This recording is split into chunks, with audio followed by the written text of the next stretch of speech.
War of the Worlds by H.G. Wells. Book 1. The Coming of the Martians. Chapter 1. The Eve of War. No one would have believed in the last years of the 19th century that this world was being watched keenly and closely by intelligences greater than man's and yet as mortal as his own. That as men busied themselves about their various concerns, they were being scrutinized and studied, perhaps almost as narrowly as a man with a microscope might scrutinize the transient creatures that swarm and multiply in a drop of water. With infinite complacency, men went to and fro over this globe about their little affairs, serene in their assurance of their empire over matter. It is possible that the infusoria under the microscope do the same. No one gave a thought to the older worlds of space as sources of human danger, or thought of them only to dismiss the idea of life upon them as impossible or improbable. It is curious to recall some of the mental habits of those departed days. At most, terrestrial men fancied that there might be other men upon Mars, perhaps inferior to themselves and ready to welcome a missionary enterprise. Yet across the gulf of space, minds that are to our minds as ours are to those of the beasts that perish, intellect vast and cruel and unsympathetic, regarded this earth with envious eyes, and slowly and surely drew their plans against us. And early in the 20th century came the great disillusionment. The planet Mars, I scarcely need to remind the reader, revolves about the Sun at a mean distance of 140 million miles, and the light and heat it receives from the Sun is barely half of that received by this world.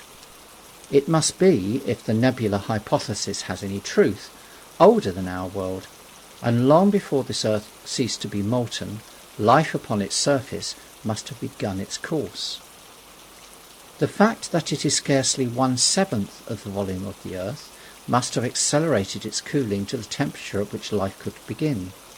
It has air and water and all that is necessary for the support of animated existence.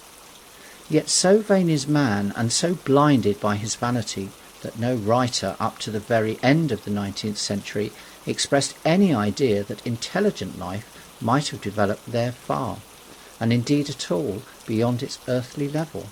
Nor was it generally understood that since Mars is older than our Earth, with scarcely a quarter of the superficial area and remoter from the Sun, it necessarily follows that it is not only more distant from time's beginning, but nearer its end.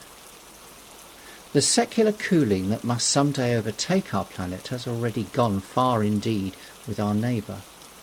Its physical condition is still largely a mystery, but we know now that even in its equatorial region the midday temperature barely approaches that of our coldest winter. Its air is much more attenuated than ours, its oceans have shrunk until they cover but a third of its surface, and as its slow seasons change, huge snowcaps gather and melt about either pole and periodically inundate its temperate zones. That last stage of exhaustion, which to us is still incredibly remote, has become a present-day problem for the inhabitants of Mars. The immediate pressure of necessity has brightened their intellects, enlarged their powers, and hardened their hearts. And looking across space with instruments and intelligences such as we have scarcely dreamed of, they see, at its nearest distance only 35 million of miles sunward of them, a morning star of hope, our own warmer planet, green with vegetation and grey with water, with a cloudy atmosphere eloquent of fertility, with glimpses through its drifting cloud wisps of broad stretches of populous country and narrow, navy-crowded seas. And before we judge them too harshly, we must remember what ruthless and utter destruction our own species has wrought, not only upon animals, such as the vanished bison and the dodo, but upon its inferior races. The Tasmanians, in spite of their human likeness, were entirely swept out of existence in a war of extermination waged by European immigrants in the space of 50 years. Are we such apostles of mercy as to complain if the Martians warred in the same spirit? The Martians seem to have calculated their descent with amazing subtlety. Their mathematical learning is evidently far in excess of ours, and to have carried out their preparations with a well-nigh perfect unanimity. Had our instruments permitted it, we might have seen the gathering trouble far back in the 19th century. Men like Schiaparelli watched the red planet. It is odd, by and by, that for countless centuries Mars has been the star of war, but failed to interpret the fluctuating appearances of the markings they map so well. All that time the Martians must have been getting ready. During the opposition of 1894, a great light was seen on the illuminated part of the disk. First at the Lick Observatory, then by Perrotin in Nice, and then by other observers. English readers heard of it first in the issue of Nature, dated August the 2nd. I am inclined to think that this blaze may have been the casting of the huge gun in the vast pit sunk into their planet, from which their shots were fired at us. Peculiar markings, as yet explained, were seen near the site of that outbreak during the next two oppositions. The storm burst upon us 6 years ago now. As Mars approached opposition, Lavelle of Java set the wires of the astronomical exchange palpitating with the amazing intelligence of a huge outbreak of incandescent gas upon the planet. It had occurred towards midnight of the 12th. The spectroscope, to which he had at once resorted, indicated a mass of flaming gas, chiefly hydrogen, moving with an enormous velocity towards this earth. This jet of fire had become invisible about 12:15.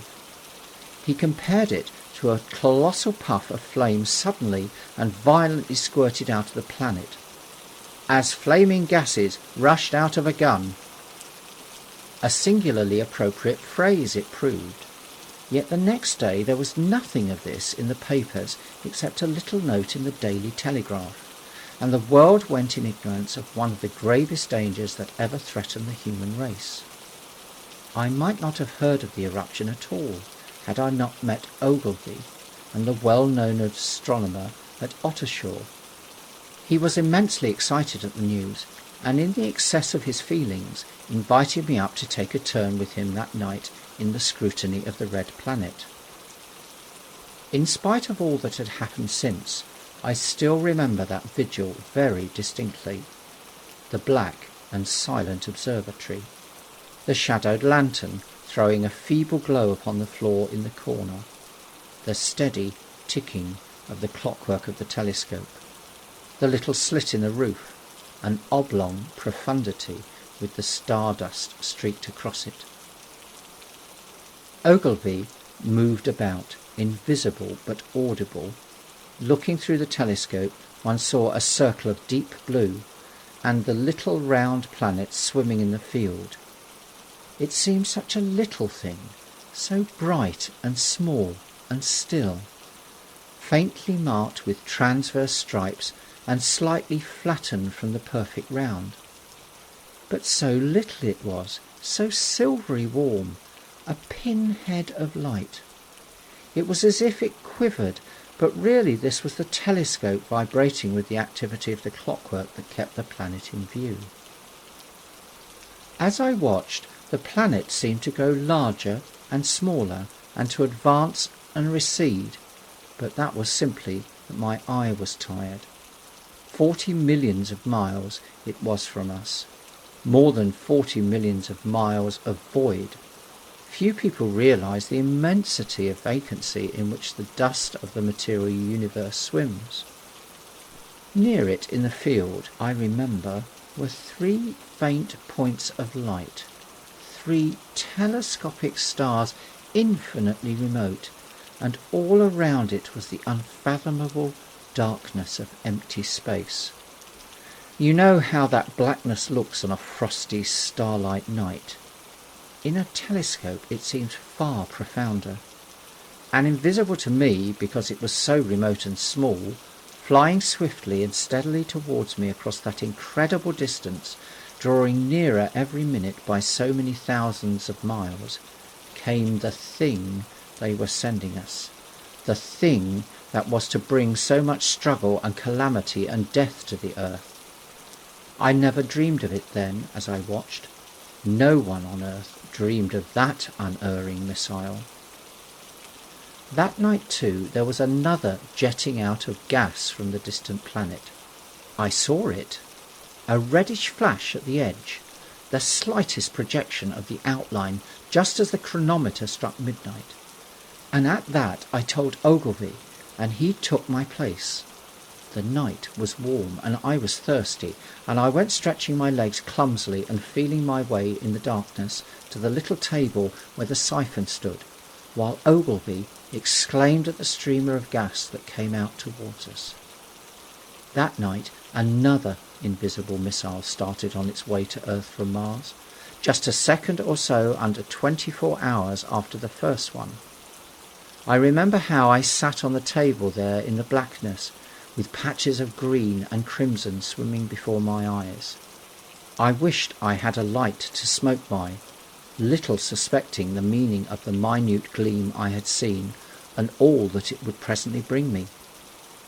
Ogilvy watched till 1, and then gave it up, and we lit the lantern and walked over to his house. Down below in the darkness were Ottershaw and Chertsey, and all their hundreds of people sleeping in peace. He was full of speculation that night about the condition of Mars, and scoffed at the vulgar idea of its having inhabitants who were signalling us. His idea was that meteorites might be falling in a heavy shower upon the planet, or that a huge volcanic explosion was in progress. He pointed out to me how unlikely it was that organic evolution had taken the same direction in the 2 adjacent planets. The chances against anything man-like on Mars are 1,000,000 to 1, he said. Hundreds of observers saw the flame that night, and the night after, about midnight, and again the night after, and so for 10 nights, a flame each night.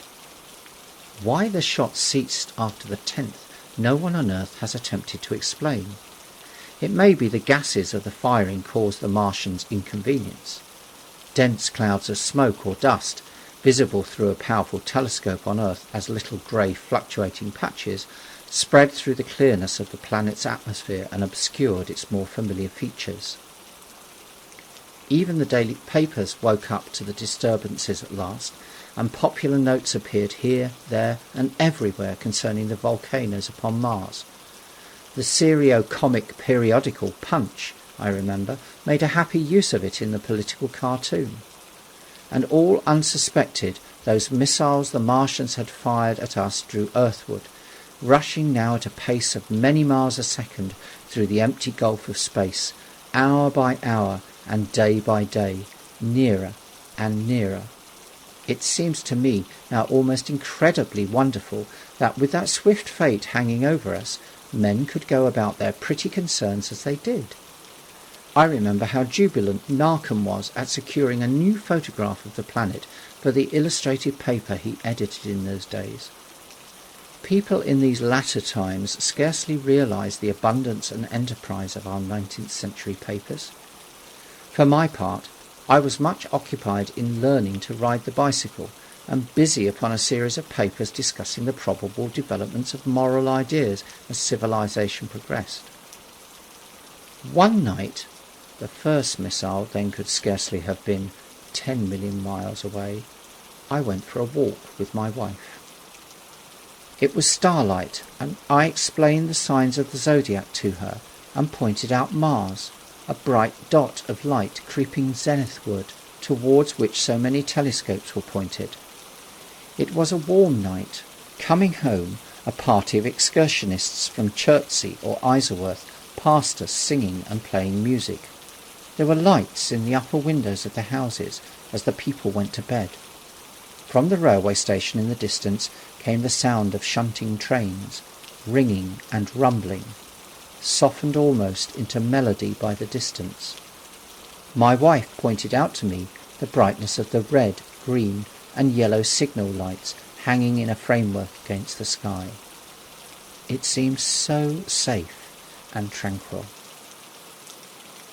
Chapter 2. The Falling Star.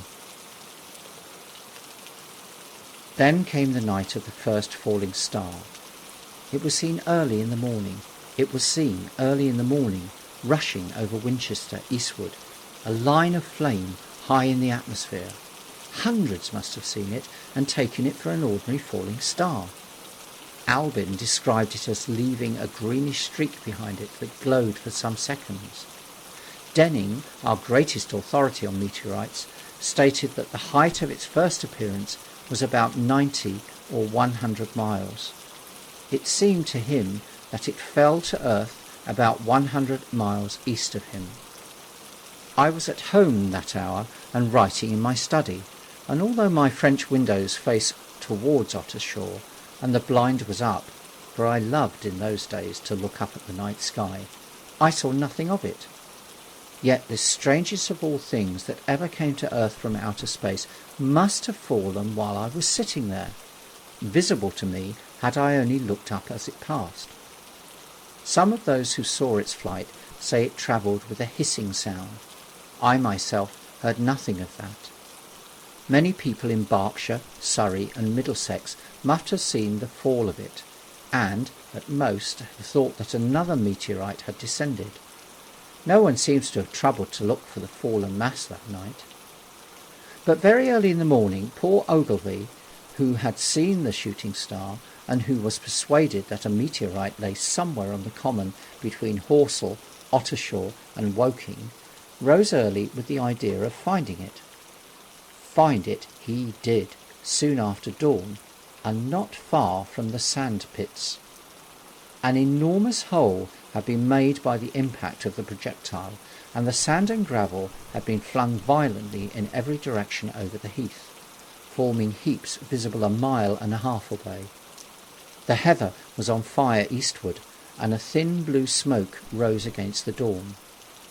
The thing itself lay almost entirely buried in sand, amidst the scattered splinters of a fir tree it had shivered to fragments in its descent. The uncovered part had the appearance of a huge cylinder, caked over and its outline softened by the thick, scaly, dun-coloured incrustation. It had a diameter of about 30 yards. He approached the mass, surprised at the size, and more so at the shape, since most meteorites are rounded more or less completely. It was, however, still so hot from its flight through the air as to forbid his near approach. A stirring noise within its cylinder he ascribed to the unequal cooling of its surface, for at that time it had not occurred to him that it might be hollow. He remained standing at the edge of the pit that the thing had made for itself, staring at its strange appearance, astonished chiefly at its unusual shape and colour, and dimly perceiving even then some evidence of design in its arrival. The early morning was wonderfully still, and the sun, just clearing the pine trees towards Weybridge, was already warm. He did not remember hearing any birds that morning. There was certainly no breeze stirring, and the only sounds were the faint movements from within the cindery cylinder. He was all alone on the common. Then suddenly he noticed with a start that some of the grey clinker, the ashy incrustation that covered the meteorite, was falling off the circular edge of the end. It was dropping off in flakes and raining down upon the sand. A large piece suddenly came off and fell with a sharp noise that brought his heart into his mouth. For a minute he scarcely realised what this meant, and although the heat was excessive, he clambered down into the pit close to the bulk to see the thing more clearly. He fancied even then that the cooling of the body might account for this, but what disturbed that idea was the fact that the ash was falling only from the end of the cylinder. And then he perceived that very slowly the circular top of the cylinder was rotating on its body. It was such a gradual movement that he discovered it only through noticing that a black mark that had been near him 5 minutes ago was now at the other side of the circumference. Even then he scarcely understood what this indicated, until he heard a muffled grating sound and saw the black mark jerk forward an inch or so. Then the thing came upon him in a flash. The cylinder was artificial, hollow, with an end that screwed out. Something within the cylinder was unscrewing the top. "Good heavens!" said Ogilvy. "There's a man in it! Men in it! Half roasted to death, trying to escape!" At once, with a quick mental leap, he linked the thing with the flash on Mars.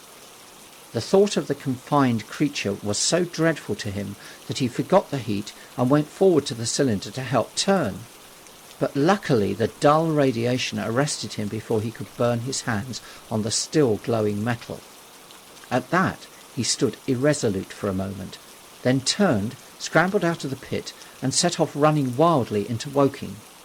The time then must have been somewhere about 6 o'clock. He met a waggoner and tried to make him understand, but the tale he told and his appearance were so wild, his hat had fallen off in the pit, that the man simply drove on. He was equally unsuccessful with the potman, who was just unlocking the doors of the public house by Horsell Bridge. The fellow thought he was a lunatic at large, and made an unsuccessful attempt to shut him into the tap-room. That sobered him a little, and when he saw Henderson, the London journalist, in the garden, he called over the palings and made himself understood. "Henderson," he called, "you saw the shooting star last night?" "Well," said Henderson. "It's out on Horsell Common, now." "Good Lord," said Henderson. "Fallen meteorite? That's good." "But it's something more than a meteorite. It's a cylinder, an artificial cylinder, man, and there's something inside." Henderson stood up with his spade in his hand. "What's that?" he said. He was deaf in one ear. Ogilvy told him all that he had seen. Henderson was a minute or so taking it in. Then he dropped his spade, snatched up his jacket, and came out into the road. The two men hurried back at once to the common, and found the cylinder still lying in the same position. But now the sounds inside had ceased, and a thin circle of bright metal showed between the top and the body of the cylinder. Air was either entering or escaping at the rim, with a thin, sizzling sound. They listened, rapped on the scaly burnt metal with a stick, and meeting with no response, they concluded the man or men inside must be insensible or dead. Of course, the two were quite unable to do anything. They shouted consolation and promises, and went off back to the town again to get help. One can imagine them, covered with sand, excited and disordered, running up the little street in the bright sunlight, just as the shop folks were taking down their shutters and people were opening their bedroom windows. Henderson went into the railway station at once in order to telegraph the news to London. The newspaper articles had prepared men's mind for the reception of the idea. By 8 o'clock, a number of boys and unemployed men had already started for the common to see the dead men from Mars. That was the form the story took. I heard of it first from my newspaper boy about 8:45, when I went out to get my daily chronicle. I was naturally startled, and lost no time in going out and across the Ottershaw Bridge to the sandpits. Chapter 3. On Horsell Common. I found a little crowd of perhaps 20 people surrounding the huge hole in which the cylinder lay. I have already described the appearance of that colossal bulk embedded in the ground. The turf and gravel about it seemed charred as if by a sudden explosion. No doubt its impact had caused a flash of fire. Henderson and Ogilvy were not there. I think they perceived that nothing was to be done for present and had gone away to breakfast at Henderson's house. There were 4 or 5 boys sitting on the edge of the pit with their feet dangling and amusing themselves, until I stopped them, by throwing stones at the giant mass. After I had spoken to them about it, they began playing at touch in and out of the group of bystanders. Among these were a couple of cyclists, a jobbing gardener I employed sometimes, a girl carrying a baby, Greg the butcher and his little boy, and 2 or 3 loafers and golf caddies who were accustomed to hang about the railway station. There was very little talking. Few of the common people in England had anything but the vaguest astronomical ideas in those days. Most of them were staring quietly at the big table-like end of the cylinder, which was still as Ogilvy and Henderson had left it. I fancy the popular expectation of a heap of charred corpses was disappointed at this inanimate bulk. Some went away while I was there, and other people came. I clambered into the pit and fancied I heard a faint movement under my feet. The top had certainly ceased to rotate. It was only when I got close to it that the strangeness of this object was at all evident to me. At the first glance it was really no more exciting than an overturned carriage or a tree blown across the road. Not so much so, indeed. It looked like a rusty gas float. It required a certain amount of scientific education to perceive that the grey scale of the thing was no common oxide, that the yellowish-white metal that gleamed in the crack between the lid and the cylinder had an unfamiliar hue. Extraterrestrial had no meaning for most of the onlookers. At that time it was quite clear in my own mind that the thing had come from the planet Mars, but I judged it improbable that it contained any living creature. I thought the unscrewing might be automatic. In spite of Ogilvy, I still believed that there were men in Mars. My mind ran fancifully on the possibilities of it containing manuscript, on the difficulties in translation that might arise, whether we should find coins and models in it, and so forth. Yet it was a little too large for assurance on this idea. I felt an impatience to see it opened. About 11, as nothing seemed happening, I walked back, full of such thought, to my home in Maybury. But I found it difficult to get to work upon my abstract investigations. In the afternoon, the appearance of the common had altered very much. The early editions of the evening papers had startled London with enormous headlines. "A message received from Mars," "Remarkable story from Woking," and so forth. In addition, Ogilvy's wire to the Astronomical Exchange had roused every observatory in the 3 kingdoms. There were 6 flies or more from the Woking station standing in the road by the sandpits, a basket chaise from Cobham, and a rather lordly carriage. Beside that there were quite a heap of bicycles.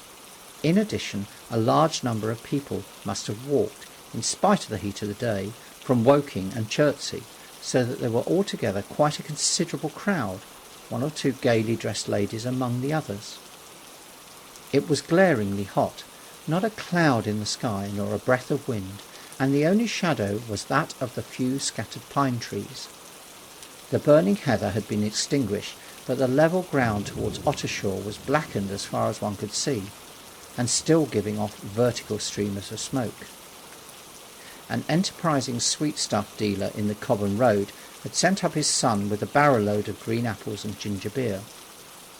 Going to the edge of the pit, I found it occupied by a group of about 6 men, Henderson, Ogilvy, and a tall fair-haired man that I afterwards learnt was Stent, the astronomer royal, with several workmen wielding spades and pickaxes. Stent was giving directions in a clear, high-pitched voice. He was standing on the cylinder, which was now evidently much cooler. His face was crimson and streaming with perspiration, and something seemed to have irritated him. A large portion of the cylinder had been uncovered, though its lower end was still embedded. As soon as Ogilvy saw me among the staring crowd on the edge of the pit, he called to me to come down, and asked me if I would mind going over to see Lord Hilton, the lord of the manor.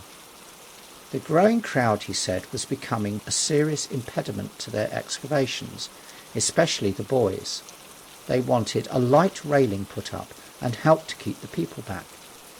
He told me that a faint stirring was occasionally still audible within the case, but that the workmen had failed to unscrew the top, as it afforded no grip to them.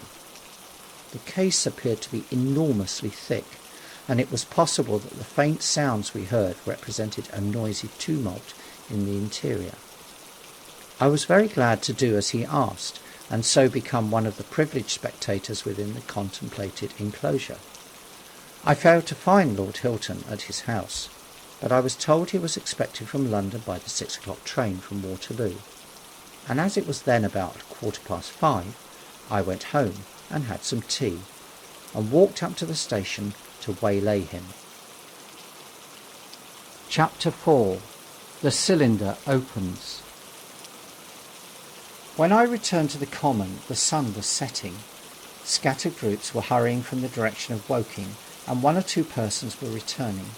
The crowd about the pit had increased, and stood out black against the lemon yellow of the sky. A couple of 100 people, perhaps. There were raised voices, and some sort of a struggle appeared to be going on about the pit. Strange imaginings passed through my mind. As I drew nearer, I heard Stent's voice.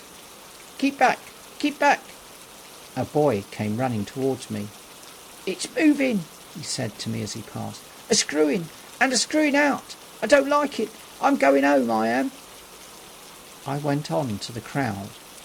There were really, I should think, 200 or 300 people elbowing and jostling one another, the 1 or 2 ladies there being by no means the least active. "He's fallen in the pit!" cried someone. "Keep back!" said several. The crowd swayed a little, and I elbowed my way through. Everyone seemed greatly excited. I heard a peculiar humming sound from the pit. "I say," said Ogilvy, "help keep these idiots back. We don't know what's in the confounded thing, you know." I saw a young man, a shop assistant in Woking, I believe he was, standing on the cylinder and trying to scramble out of the hole again. The crowd had pushed him in. The end of the cylinder was being screwed out from within. Nearly 2 feet of the shining screw projected. Somebody blundered against me, and I narrowly missed being pitched on top of the screw. I turned, and as I did so, the screw must have come out, for the lid of the cylinder fell onto the gravel with a ringing concussion. I struck my elbow into the person behind me and turned my head towards the thing again. For a moment that circular cavity seemed perfectly black. I had the sunset in my eyes. I think everyone expected to see a man emerge, possibly something a little unlike a terrestrial man, but in all essentials a man. I know I did. But looking, I presently saw something stirring within the shadow. Greyish, billowy movements, one above another, and then 2 luminous discs, like eyes. Then something resembling a little grey snake, about the thickness of a walking stick, coiled up and out of the writhing middle, and wriggled in the air towards me. And then another.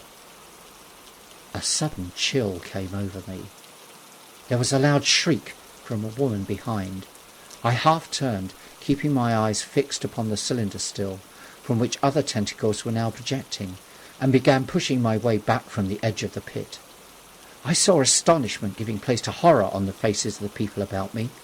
I heard inarticulate exclamations on all sides. There was a general movement backwards. I saw the shopman struggling still on the edge of the pit. I found myself alone, and saw the people on the other side of the pit running off, Stent among them. I looked again at the cylinder, and ungovernable terror gripped me. I stood petrified and staring. A big, greyish, rounded bulk, the size, perhaps, of a bear, was rising slowly and painfully out of the cylinder. As it bulged up and caught the light, it glistened like wet leather. 2 large, dark-coloured eyes were regarding me steadfastly. The mass that framed them The head of the thing was rounded and had, one might say, a face. There was a mouth under the eyes, the lipless brim of which quivered and panted and dropped saliva. The whole creature heaved and pulsated convulsively. A lank tentacular appendage gripped the edge of the cylinder. Another swayed in the air. Those who have never seen a living Martian can scarcely imagine the strange horror of its appearance. The peculiar V-shaped mouth with its pointed upper lip, the absence of brow ridges, the absence of a chin beneath the wedge-like lower lip, the incessant quivering of its mouth, the gorgon groups of tentacles, the tumultuous breathing of the lungs in a strange atmosphere, the evident heaviness and painfulness of movement due to the greater gravitational energy of the earth. Above all, the extraordinary intensity of the immense eyes were at once vital, intense, inhuman, crippled, and monstrous. There was something fungoid on its oily brown skin, something in the clumsy deliberation of the tedious movements unspeakably nasty. Even at this first encounter, this first glimpse, I was overcome with disgust and dread. Suddenly the monster vanished. It had toppled over the brim of the cylinder and fallen into the pit, with a thud like the fall of a great mass of leather. I heard it give a peculiar, thick cry, and forthwith another of these creatures appeared darkly in the deep shadow of the aperture. I turned, and running madly, made for the first group of trees, perhaps 100 yards away. But I ran slantingly and stumbling, for I could not avert my face from these things. There, among the young pine trees and furze bushes, I stopped, panting, and waited further developments.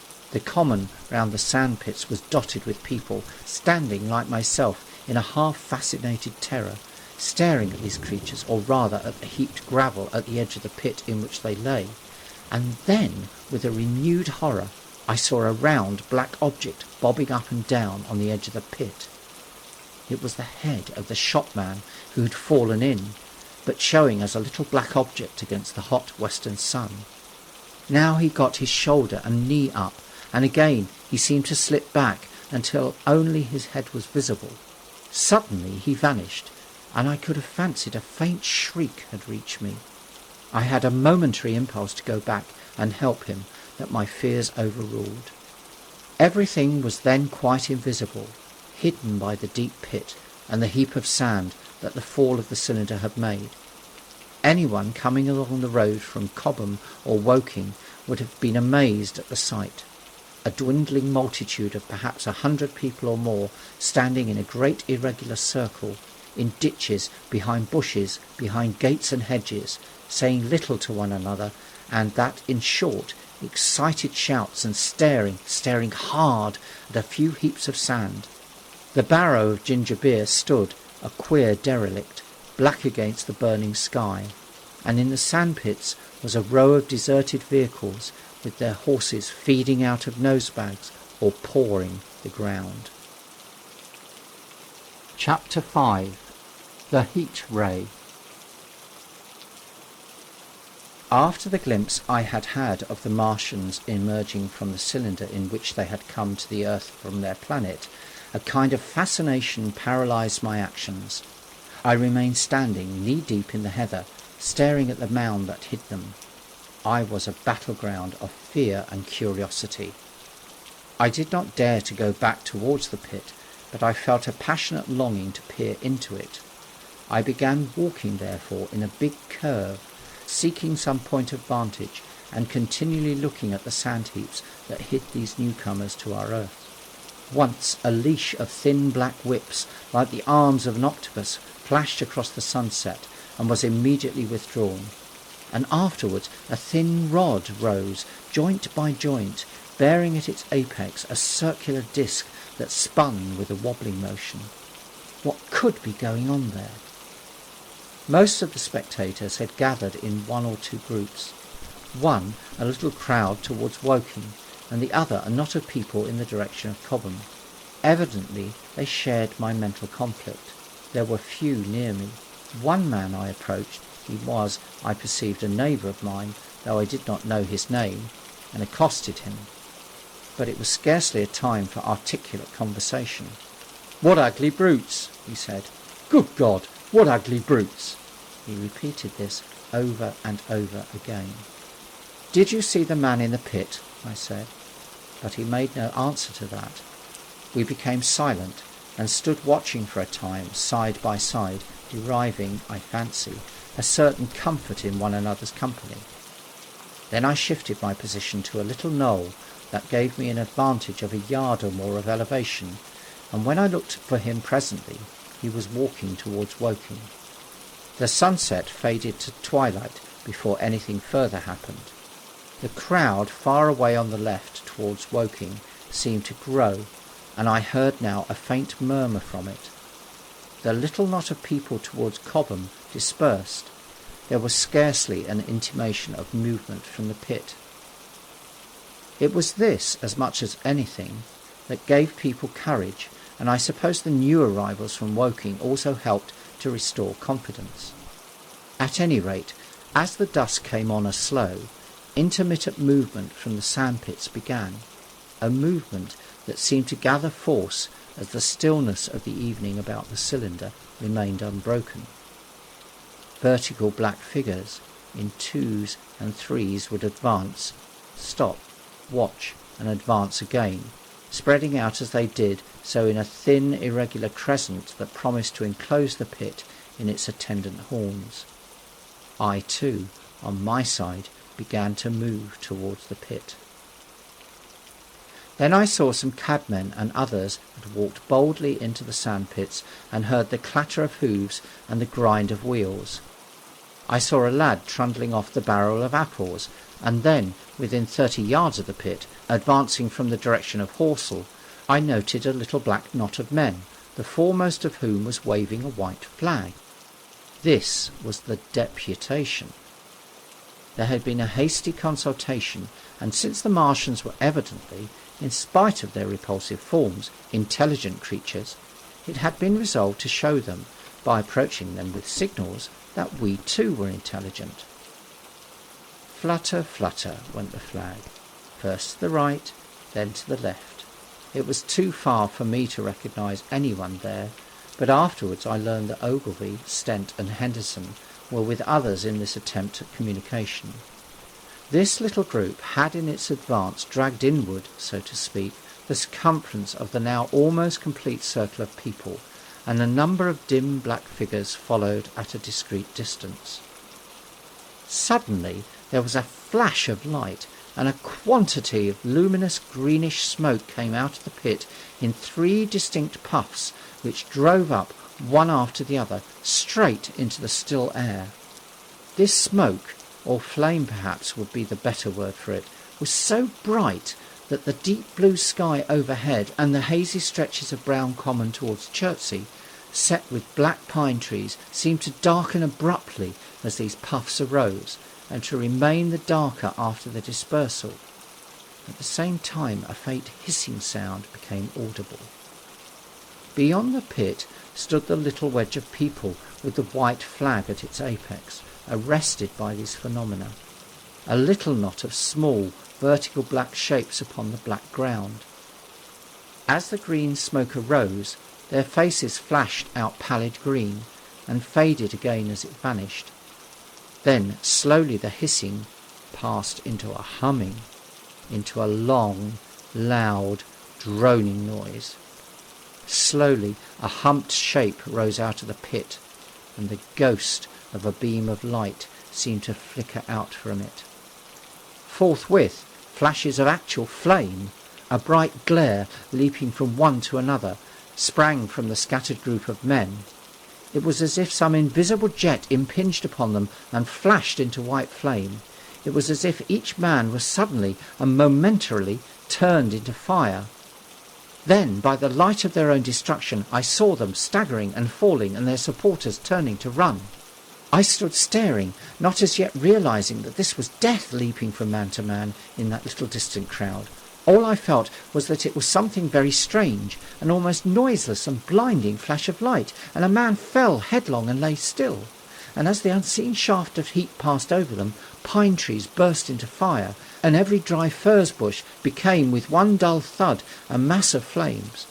And far away towards Knapp Hill I saw flashes of trees and hedges and wooden buildings suddenly set alight. It was sweeping round swiftly and steadily, this flaming death, this invisible, inevitable sort of heat. I perceived it coming towards me by the flashing bushes it touched, and was too astounded and stupefied to stir. I heard the crackle of fire in the sandpits, and the sudden squeal of a horse that was suddenly stilled. Then it was as if an invisible yet intensely heated figure were drawn through the heather between me and the Martians, and all along a curving line beyond the sandpits the dark ground smoked and crackled. Something fell with a crash far away to the left, where the road from Working Station opens out on the common. Forthwith the hissing and humming ceased, and the black dome-like object sank slowly out of sight into the pit.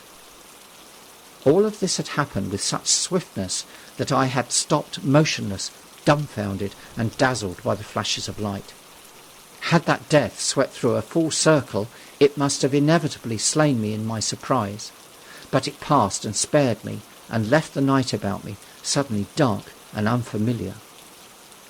The undulating common now seemed dark almost to blackness, except where its roadway lay grey and pale under the deep blue sky of the early night. It was dark and suddenly void of men. Overhead the stars were mustering, and in the west the sky was still a pale, bright, almost greenish blue. The tops of the pine trees and the roofs of Horsell came out sharp and black against the western afterglow. The Martians and their appliances were altogether invisible, save for that thin mast upon which their restless mirror wobbled. Patches of bush and isolated trees here and there smoked and glowed still, and the houses towards Woking Station were sending up spires of flame into the stillness of the evening air. Nothing was changed save for that and a terrible astonishment. The little group of black specks with the flag of white had been swept out of existence, and the stillness of the evening, so it seemed to me, had scarcely been broken. It came to me that I was upon this dark common, helpless, unprotected and alone. Suddenly, like a thing falling upon me from without, came fear. With an effort, I turned and began a stumbling run through the heather. The fear I felt was no rational fear, but a panic terror not only of the Martians, but of the dusk and stillness all about me. Such an extraordinary effect in unmanning me it had, that I ran weeping silently as a child might do. Once I had turned, I did not dare to look back. I remember I felt an extraordinary persuasion that I was being played with, that presently, when I was upon the very verge of safety, this mysterious death, as swift as the passage of light, would leap after me from the pit about the cylinder and strike me down. Chapter 6. The Heat Ray in the Cobham Road. It is still a matter of wonder how the Martians are able to slay men so swiftly and so silently. Many think that in some way they are able to generate an intense heat in a chamber of practically absolute non-conductivity. This intense heat they project in a parallel beam against any object they choose, by means of a polished parabolic mirror of unknown composition, much as the parabolic mirror of a lighthouse projects a beam of light. But no one has absolutely proved these details. However it is done, it is certain that a beam of heat is the essence of the matter. Heat and invisible instead of visible light. Whatever is combustible flashes into flame at its touch. Lead runs like water, it softens iron, cracks and melts glass, and when it falls upon water, incontinently that explodes into steam. That night nearly 40 people lay under the starlight about the pit, charred and distorted beyond recognition. And all night long the common from Horsell to Maybury was deserted and brightly ablaze. The news of the massacre probably reached Cobham, Woking and Ottershaw about the same time. In Woking, the shops had closed when the tragedy happened, and a number of people, shop people and so forth, attracted by the stories they had heard, were walking over the Horsell Bridge and along the road between the hedges that run out at last upon the common. You may imagine the young people brushed up after the labours of the day, and making this novelty, as they would make any novelty, the excuse for walking together and enjoying a trivial flirtation. You may figure to yourself the hum of voices along the road in the gloaming. As yet, of course, few people in Woking even knew that the cylinder had opened, though poor Henderson had sent a messenger on a bicycle to the post office with a special wire to an evening paper. As these folks came out by twos and threes upon the common, they found little knots of people talking excitingly and peering at the spinning mirror over the sandpits, and the newcomers were, no doubt, soon infected by the excitement of the occasion. By 8:30, when the deputation was destroyed, there may have been a crowd of 300 people or more at this place, besides those who had left the road to approach the Martians nearer. There were 3 policemen too, one of whom was mounted, doing their best under instructions from Stent to keep the people back and deter them from approaching the cylinder. There was some booing from those more thoughtless and excitable souls to whom a crowd is always an occasion for noise and horseplay. Stent and Ogilvy, anticipating some possibility of a collision, had telegraphed from Horsell to the barracks as soon as the Martians emerged, for the help of the company of soldiers to protect these strange creatures from violence. After that they returned to lead that ill-fated advance. The description of their death, as it was seen by the crowd, tallies very closely with my own impressions. The 3 puffs of green smoke, the deep humming note, and the flashes of flame. But that crowd of people had a far narrower escape than mine. Only the fact that a hummock of heathery sand intercepted the lower part of the heat ray saved them. Had the elevation of the parabolic mirror been a few yards higher, none could have lived to tell the tale. They saw the flashes and the men falling, and an invisible hand, as it were, lit the bushes as it hurried towards them through the twilight. Then, with a whistling note that rose above the droning of the pit, the beam swung close above their heads, lighting the tops of the beech trees that line the road, and splitting the bricks, smashing the windows, firing the window frames, and bringing down in crumbling ruin a portion of the gable of the house nearest the corner. In the sudden thud, hiss and glare of the igniting trees, the panic-stricken crowd seems to have swayed hesitatingly for a moment. Sparks and burning twigs began to fall into the road, and single leaves like puffs of flame. Hats and dresses caught fire. Then came crying from the common. There were shrieks and shouts, and suddenly a mounted policeman came galloping through the confusion with his hands clasped over his head, screaming. "They're coming!"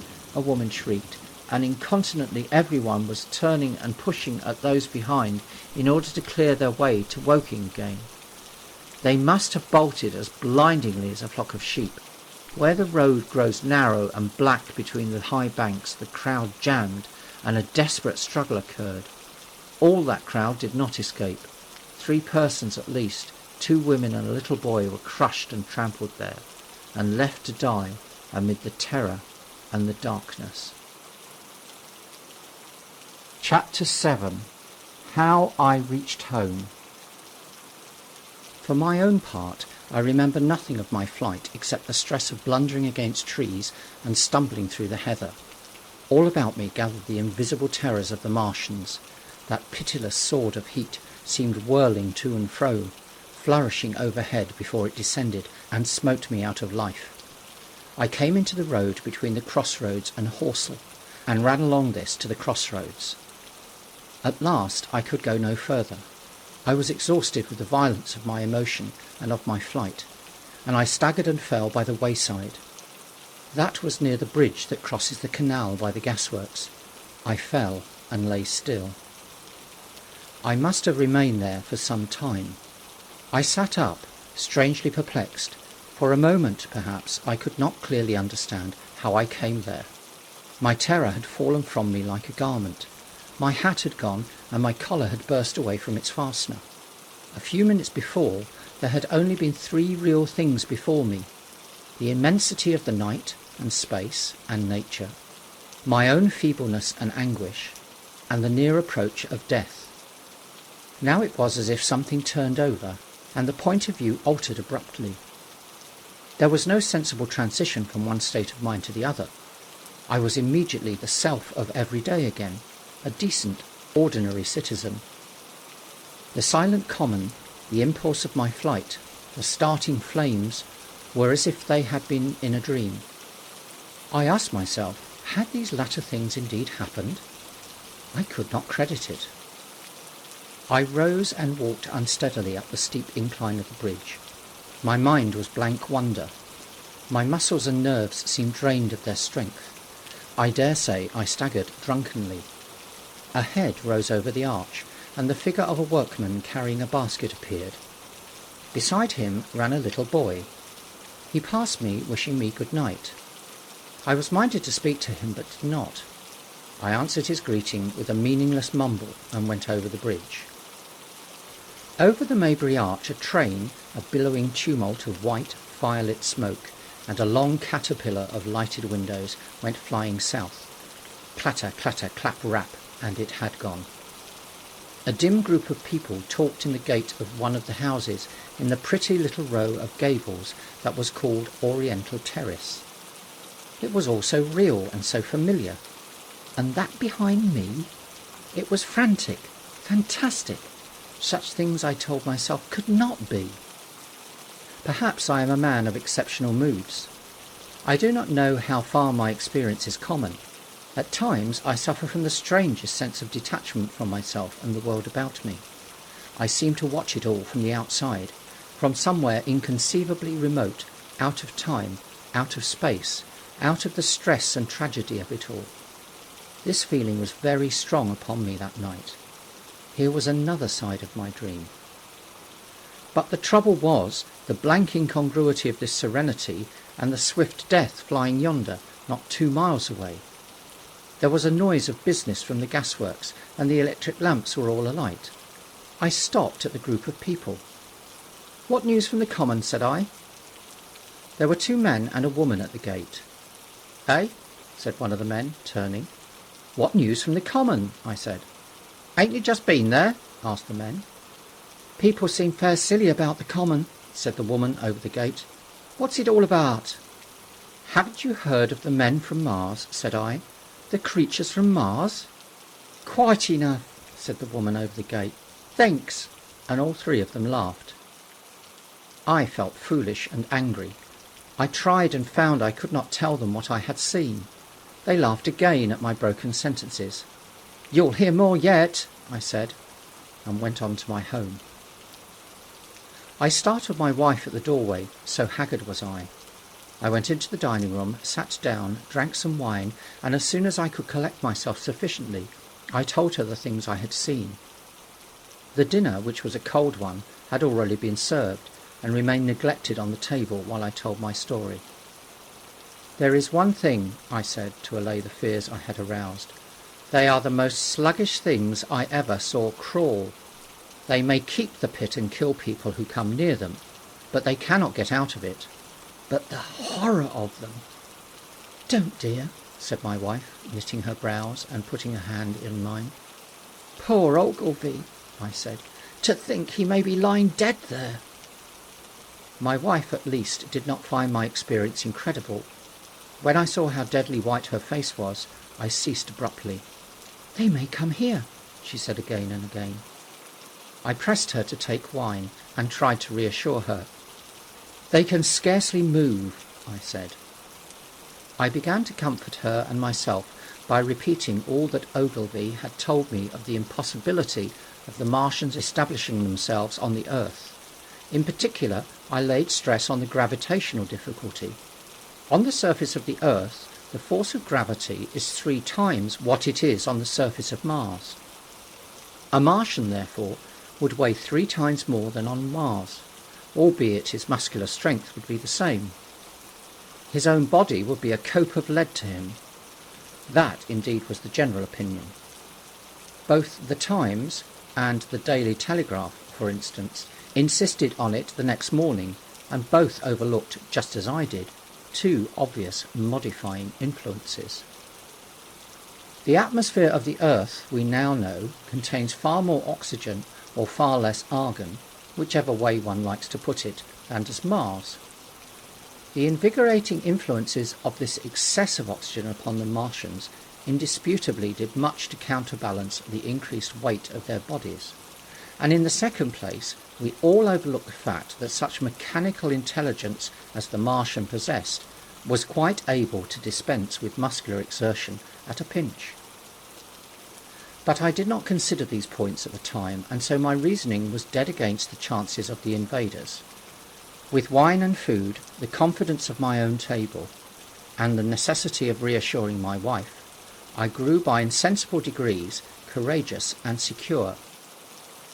"They have done a foolish thing," I said, fingering my wine-glass. "They are dangerous because, no doubt, they are mad with terror. Perhaps they expected to find no living things, certainly no intelligent living things. A shell in the pit," said I, "if the worst comes to the worst, will kill them all." The intense excitement of the events had no doubt left my perceptive powers in a state of erethism. I remember that dinner table with extraordinary vividness even now. My dear wife's sweet, anxious face peering at me from under the pink lampshade, the white cloth with its silver and glass table furniture, for in those days even philosophical writers had many little luxuries. The crimson purple wine in my glass are photographically distinct. At the end of it I sat tempering nuts with a cigarette, regretting Ogilvy's rashness and denouncing the short-sighted timidity of the Martians. So some respectable dodo in the Mauritius might have lauded it in his nest and discussed the arrival of that shipful of pitiless sailors in want of animal food. "We will peck them to death tomorrow, my dear." I did not know it, but that was the last civilized dinner I was to eat for very many strange and terrible days. Chapter 8. Friday Night. The most extraordinary thing to my mind, of all the strange and wonderful things that happened upon that Friday, was the dovetailing of the commonplace habits of our social order with the first beginnings of the series of events that was to topple that social order headlong. If on Friday night you had taken a pair of compasses and drawn a circle with a radius of 5 miles round the working sandpits, I doubt if you would have had one human being outside it, unless it were some relation of Stent, or of the 3 or 4 cyclists or London people lying dead on the common, whose emotions or habits were at all affected by the newcomers. Many people had heard of the cylinder, of course, and talked about it in their leisure, but it certainly did not make the sensation that an ultimatum to Germany would have done. In London that night, poor Henderson's telegram describing the gradual unscrewing of the shot was judged to be a canard, and his evening paper, after wiring for authentication from him and receiving no reply — the man was killed — decided not to print a special edition. Even within the 5-mile circle, the great majority of people were inert. I have already described the behaviour of the men and women to whom I spoke. All over the district, people were dining and supping, working men were gardening after the labours of the day, children were being put to bed, young people were wandering through the lane, love-making, students sat over their books.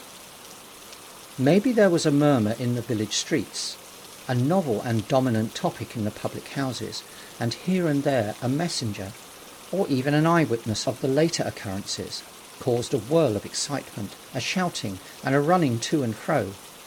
But for the most part the daily routine of working, eating, drinking, sleeping went on as it had done for countless years, as though no planet Mars existed in the sky. Even at Woking Station and Horsell and Cobham that was the case.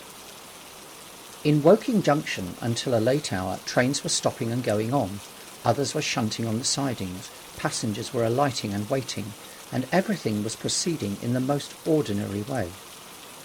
A boy from the town, trenching on Smith's Monopoly, was selling papers with the afternoon's news. The ringing impact of trucks, the sharp whistle of the engines from the junction, mingled with their shouts of "Men from Mars!"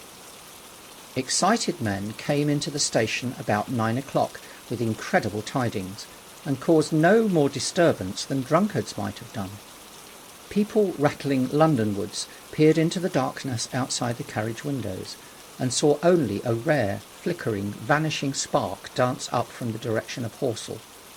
A red glow and a thin veil of smoke driving across the stars, and thought that nothing more serious than a heath fire was happening. It was only round the edge of the common that any disturbance was perceptible. There were half a dozen villas burning on the Woking border. There were lights in all the houses on the common side of the 3 villages, and the people there kept awake till dawn.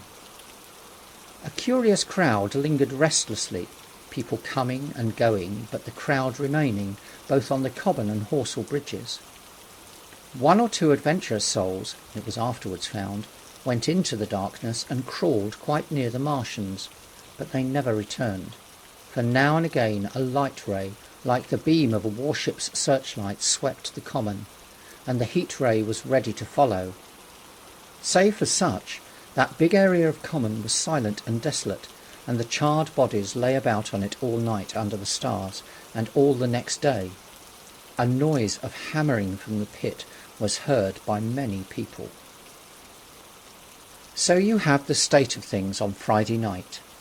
In the centre, sticking into the skin of our old planet Earth like a poisoned dart, was this cylinder. But the poison was scarcely working yet. Around it, in a patch of silent common, smouldering in places, and with a few dark, dimly seen objects lying in contoured attitudes here and there. Here and there was a burning bush or tree. Beyond was a fringe of excitement, and farther than that fringe the inflammation had not crept as yet. In the rest of the world the stream of life still flowed as it had flowed for immemorial years.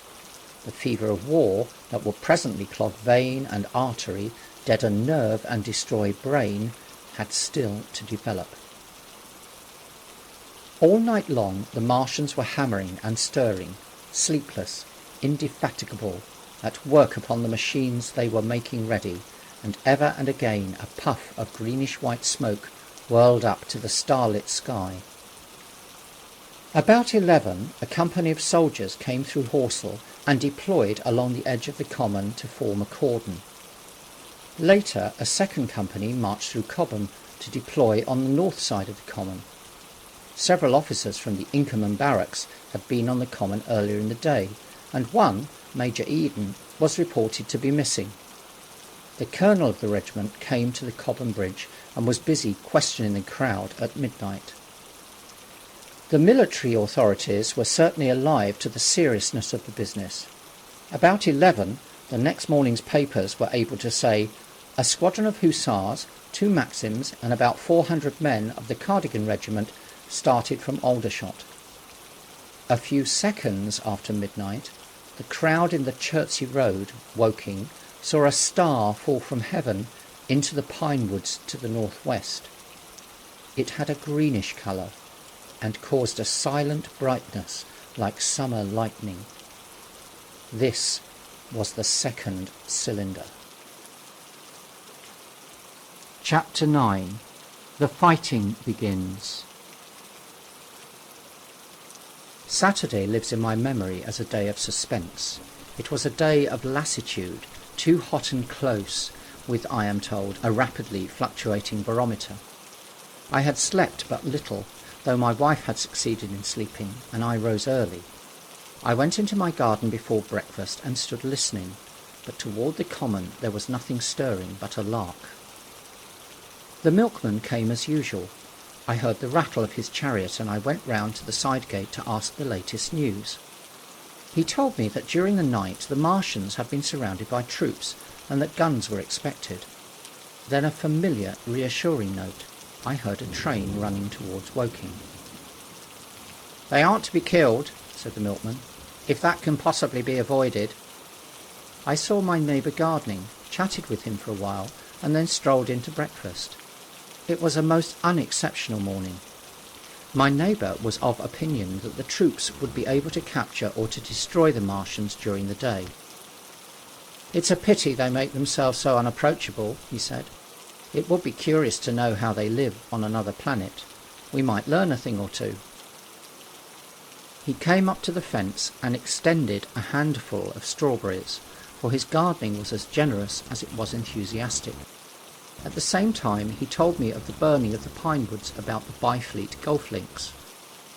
"They say," he said, "that there's another of those blessed things fallen there, number 2. But one's enough, surely. This lot'll cost the insurance people a pretty penny before everything's settled." He laughed with an air of the greatest humour as he said this. The woods, he said, were still burning, and pointed out a haze of smoke to me. "They will be hot underfoot for days, on account of the thick soil of pine needles and turf," he said, and then grew serious over poor Ogilvy.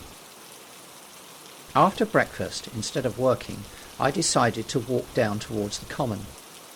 Under the railway bridge I found a group of soldiers, sappers, I think, men in small round caps, dirty red jackets unbuttoned and showing their blue shirts, dark trousers and boots coming to the car. They told me that no one was allowed over the canal, and looking across the road towards the bridge, I saw one of the cardigan men standing sentinel there. I talked with these soldiers for a time. I told them of my sight of the Martians on the previous evening. None of them had seen the Martians, and they had but the vaguest idea of them, so that they plied me with questions. They said that they did not know who had authorised the movement of the troops. Their idea was that a dispute had arisen at the Horse Guards.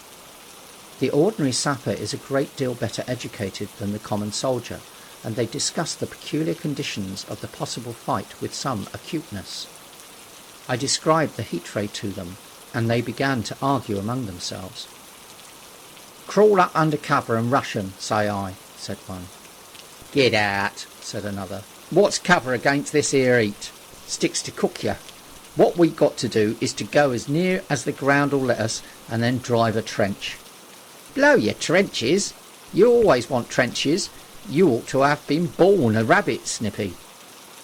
"Ain't they got any necks then?" said a third, abruptly, a little contemplative, dark man smoking a pipe. I repeated my description. "Octopuses," said he. "That's what I calls 'em. Talk about fishers of men. Fighters of fish it is this time." "It ain't no murder killing beasts like that," said the first speaker. "Why not shell the darn things straight off and finish 'em?" said the little dark man. "You can't tell what they might do." "Where's your shells?" said the first speaker. "Do it in a rush, that's my tip, and do it at once." So they discussed it. After a while I left them and went on to the railway station to get as many morning papers as I could. But I will not weary the reader with a description of that long morning and of the longer afternoon. I did not succeed in getting a glimpse of the common, for even Horsell and Cobham church towers were in the hands of the military authorities. The soldiers I addressed did not know anything. The officers were mysterious as well as busy. I found people in the town quite secure again in the presence of the military, and I heard for the first time from Marshall, the tobacconist, that his son was among the dead on the common. The soldiers had made the people on the outskirts of Horsell lock up and leave their houses. I got back to lunch about 2, very tired, for, as I have said, the day was extremely hot and dull, and in order to refresh myself I took a cold bath in the afternoon.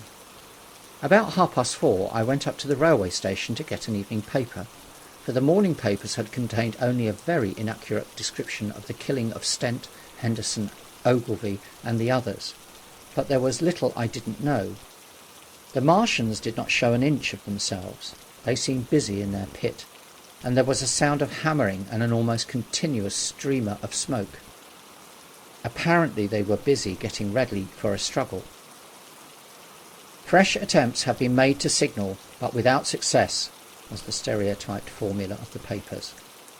A sapper told me it was done by a man in a ditch with a flag on a long pole. The Martians took as much notice of such advances as we should of the lowing of a cow. I must confess the sight of all this armament, all this preparation, greatly excited me. My imagination became belligerent and defeated the invaders in a dozen striking ways. Something of my schoolboy dreams of battle and heroism came back.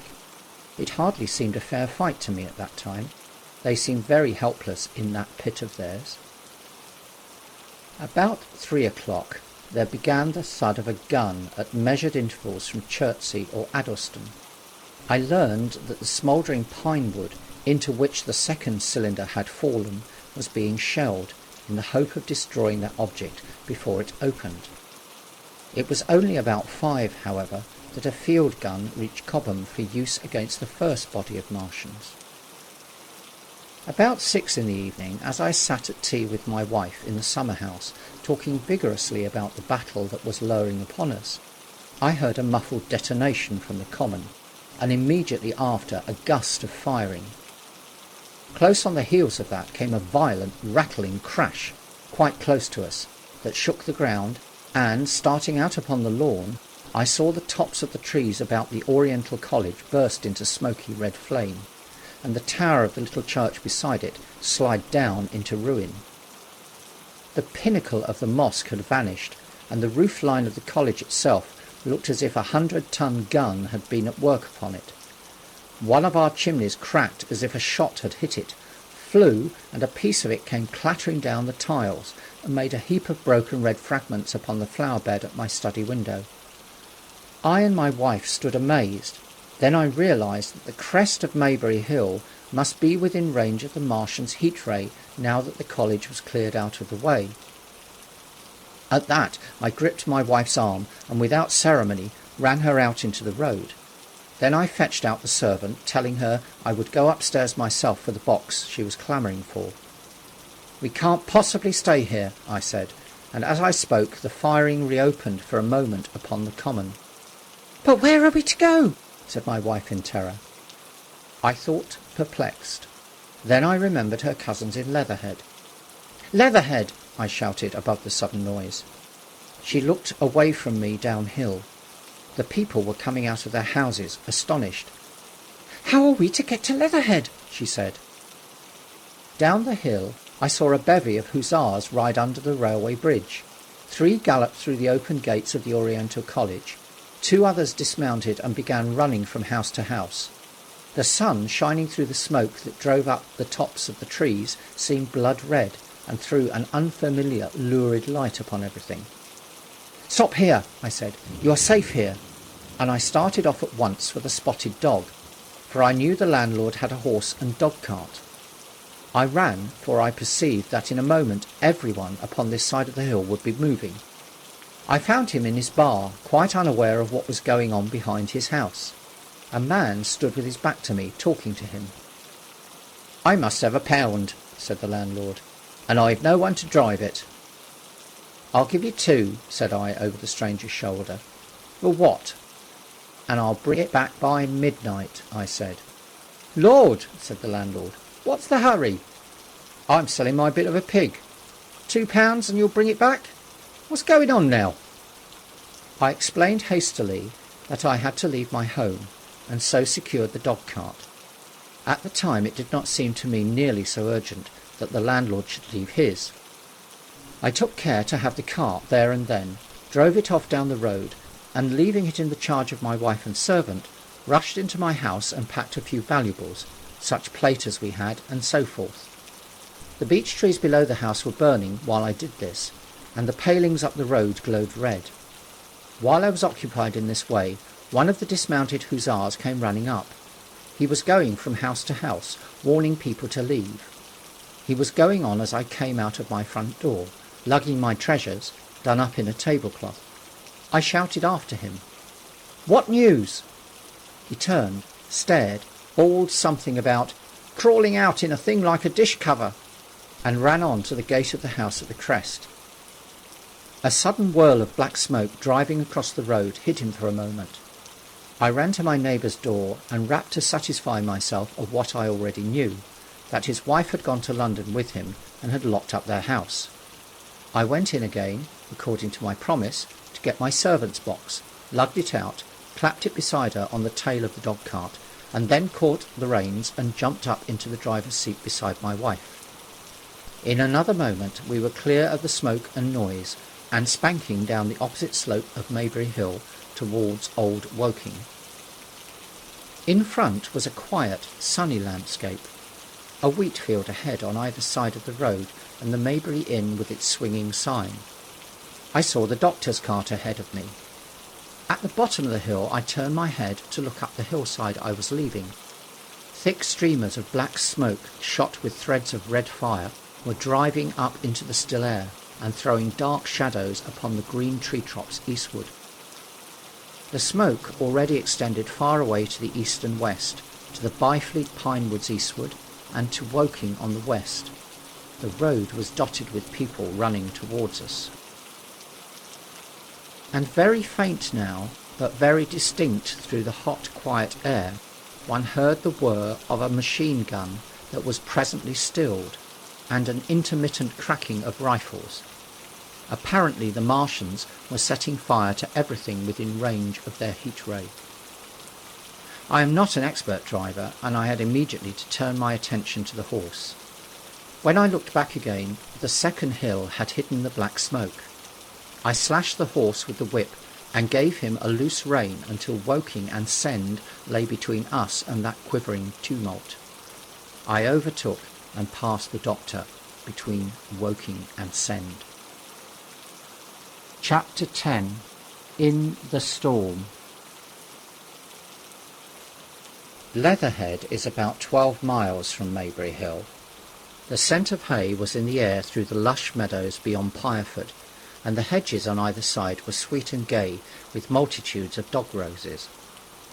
The heavy firing that had broken out while we were driving down Maybury Hill ceased as abruptly as it began, leaving the evening very peaceful and still. We got to Leatherhead without misadventure about 9 o'clock, and the horse had an hour's rest while I took supper with my cousins and commended my wife to their care. My wife was curiously silent throughout the drive, and seemed oppressed with forebodings of evil.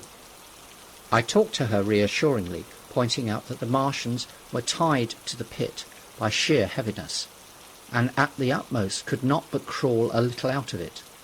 But she only answered in monosyllables. Had it not been for my promise to the innkeeper, she would, I think, have urged me to stay in Leatherhead that night. Would that I had.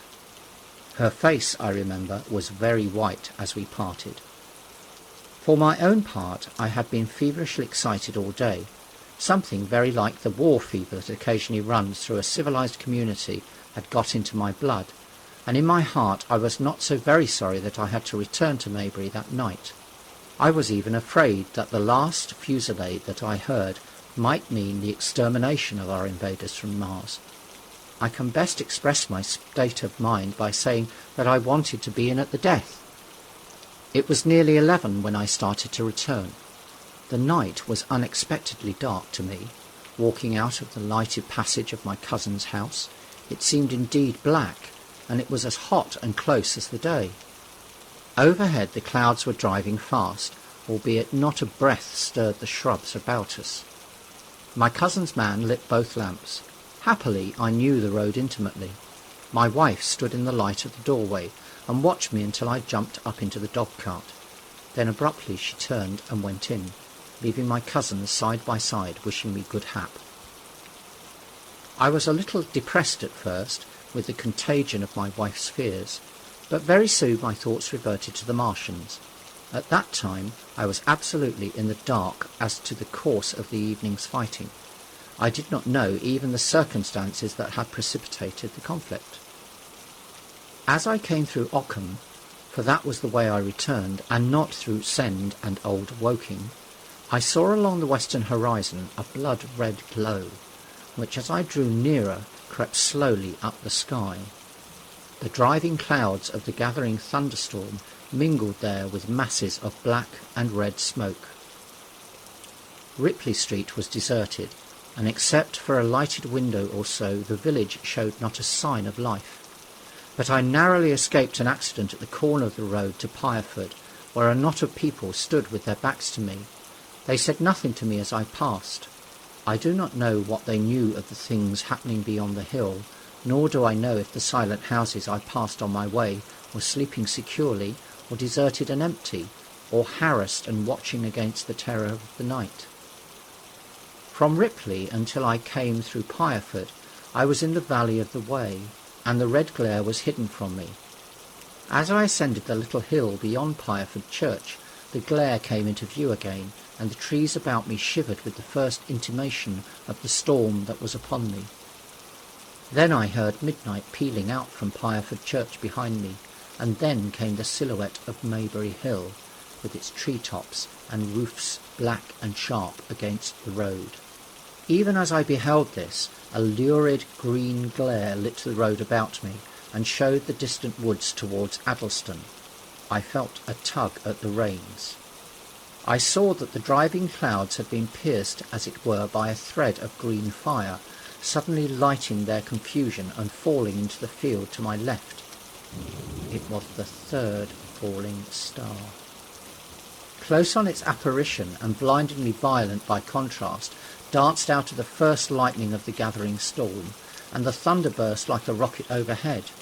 The horse took the bit between its teeth and bolted. A moderate incline runs towards the foot of Maybury Hill, and down this we clattered.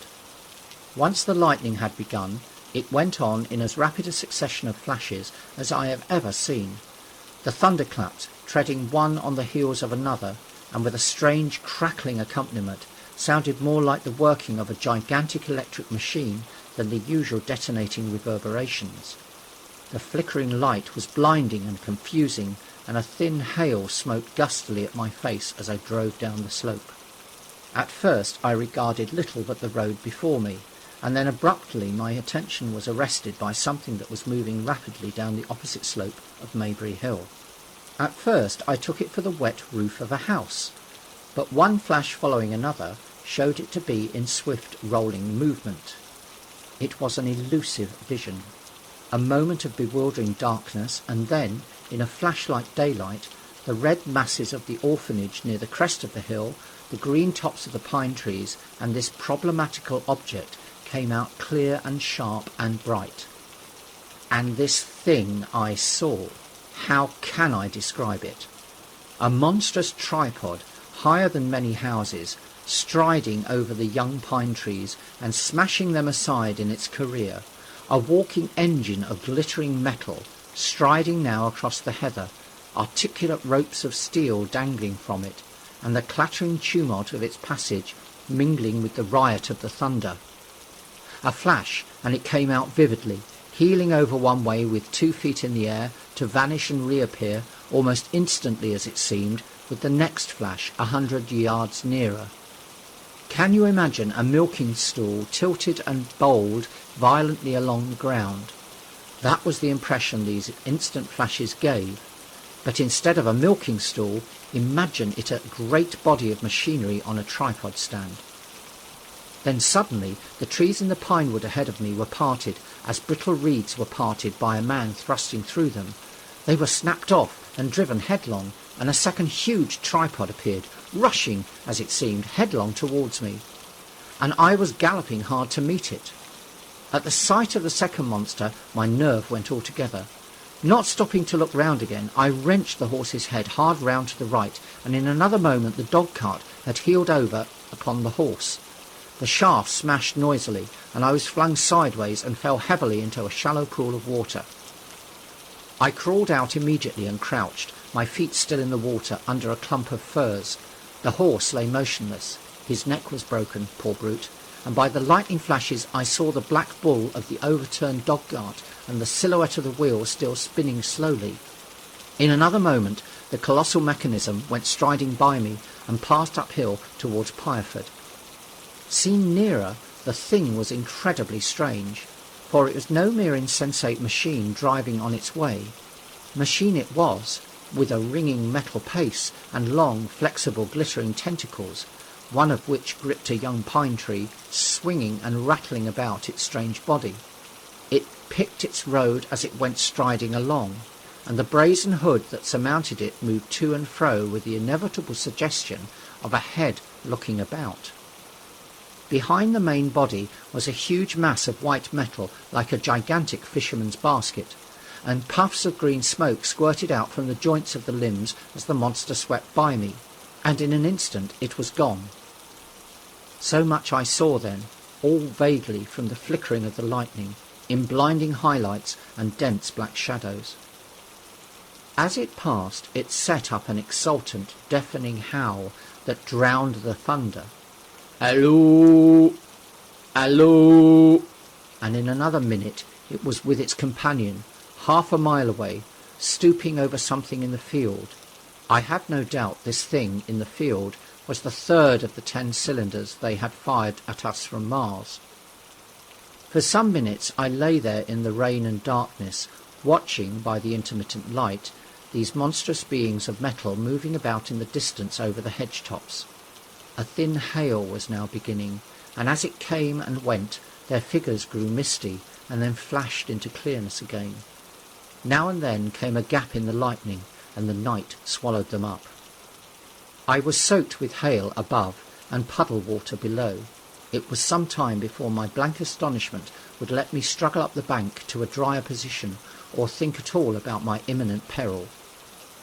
Not far from me was a little one-roomed squatter's hut of wood, surrounded by a patch of potato garden. I struggled to my feet at last, and crouching and making use of every chance of cover, I made a run for this. I hammered at the door, but I could not make the people hear, if there were any people inside, and after a time I desisted, and availing myself of a ditch for the greater part of the way, succeeded in crawling unobserved by these monstrous machines into the pine woods towards Maybury. Under cover of this I pushed on, wet and shivering now, towards my own house. I walked among the trees, trying to find the footpath. It was very dark indeed in the wood, for the lightning was now becoming infrequent, and the hail, which was pouring down in a torrent, fell in columns through the gaps in the heavy foliage. If I had fully realized the meaning of all the things that I had seen, I should have immediately worked my way round through Byfleet to Street Cobham, and so gone back to rejoin my wife at Leatherhead. But that night the strangeness of things about me and my physical wretchedness prevented me, for I was bruised, weary, wet to the skin, deafened and blinded by the storm. I had a vague idea of going on to my own house, and that was as much motive as I had. I staggered through the trees, fell into a ditch and bruised my knees against a plank, and finally splashed out into the lane that ran down from the College Arms. I say splashed, for the storm water was sweeping the sand down the hill in a muddy torrent. There in the darkness a man blundered into me and sent me reeling back. He gave a cry of terror, sprang sideways, and rushed on before I could gather my wits sufficiently to speak to him. So heavy was the stress of the storm just at this place that I had the hardest task to win my way up the hill. I went close up to the fence on the left and worked my way along its palings. Near the top I stumbled upon something soft, and by a flash of lightning saw between my feet a heap of black broadcloth and a pair of boots. Before I could distinguish clearly how the man lay, the flicker of light had passed. I stood over him waiting for the next flash. When it came, I saw that he was a sturdy man, cheaply but not shabbily dressed. His head was bent under his body, and he lay crumpled up close to the fence, as though he had been flung violently against it. Overcoming the repugnance natural to one who has never before touched a dead body, I stooped and turned over him to feel for his heart. He was quite dead. Apparently his neck had been broken. The lightning flashed for a third time, and his face leapt upon me. I sprang to my feet. It was the landlord of the Spotted Dog, whose conveyance I had taken. I stepped over him gingerly and pushed up the hill. I made my way by the police station and the College Arms towards my own house. Nothing was burning on the hillside, though from the common there still came a red glare and a rolling tumult of ruddy smoke beating up against the drenching hail. So far as I could see by the flashes, the houses about me were mostly uninjured. By the College Arms a deep heap lay in the road. Down the road towards Maybury Bridge there were voices and the sound of feet, but I had not the courage to shout or go to them. I let myself in with my latchkey, closed, locked and bolted the door, staggered to the foot of the staircase, and sat down. My imagination was full of those striding metallic monsters, and of the dead body smashed against the fence. I crouched at the foot of the staircase with my back to the wall, shivering violently. Chapter 11. At the Window. I have already said that my storms of emotion have a trick of exhausting themselves. After a time I discovered that I was cold and wet, and with little pools of water about me on the stair carpet. I got up almost mechanically, went into the dining room and drank some whisky, and then I moved to change my clothes. After I had done that, I went upstairs to my study, but why I did so I do not know. The window of my study looks over the trees and the railway towards Horsewell Common. In the hurry of our departure, this window had been left open. The passage was dark, and, by contrast with the picture the window frame enclosed, the rest of the room seemed impenetrably dark. I stopped short in the doorway. The thunderstorm had passed. The towers of the Oriental College and the pine trees about it had gone, and very far away, lit by a vivid red glare, the common about the sandpits was visible. Across the light, huge black shapes, grotesque and strange, moved busily to and fro. It seemed indeed as if the whole country in that direction was on fire. A broad hillside, set with minute tongues of flames, swaying and writhing with the gusts of the dying storm, and throwing a red reflection upon the cloud scud above. Every now and then a haze of smoke from some nearer conflagration drove across the window and hid the Martian shapes. I could not see what they were doing, not the clear form of them, nor recognise the black objects that they were busied upon. Neither could I see the nearer fire, though the reflection of it danced on the wall and ceiling of the study. A sharp, resinous tang of burning was in the air. I closed the door noiselessly and crept towards the window. As I did so, the view opened out, until on the one hand it reached to the houses about Woking Station, and on the other to the charred and blackened pine woods of Byfleet. There was a light down below the hill on the railway, near the arch, and several of the houses along the Maybury Road and streets near the station were glowing ruins. The light upon the railway puzzled me at first. There were a black heap and a vivid glare, and to the right of that a row of yellow oblongs. Then I perceived this was a wrecked train, the forepart smashed and on fire, the hinder carriages still on the rails. Between these three main centres of light, the houses, the train, and the burning county towards Cobham, stretched irregular patches of dark country, broken here and there by intervals of dimly glowing and smoking ground. It was the strangest spectacle, that black expanse set with fire. It reminded me, more than anything else, of the potteries at night. At first I could distinguish no people at all, though I peered intently for them. Later I saw against the light of Woking Station a number of black figures hurrying one after the other across the line. And this was the little world in which I had been living securely for years, this fiery chaos. What had happened in the last 7 hours I still did not know, nor did I know, though I was beginning to guess, the relation between these mechanical colossi and the sluggish lumps I had seen disgorged from the cylinder. With a queer feeling of impersonal interest, I turned my desk chair to the window, sat down, and stared at the blackened country, and particularly at the three gigantic black things that were going to and fro in the glare about the sandpits. They seemed amazingly busy. I began to ask myself what they could be. Were they intelligent mechanisms?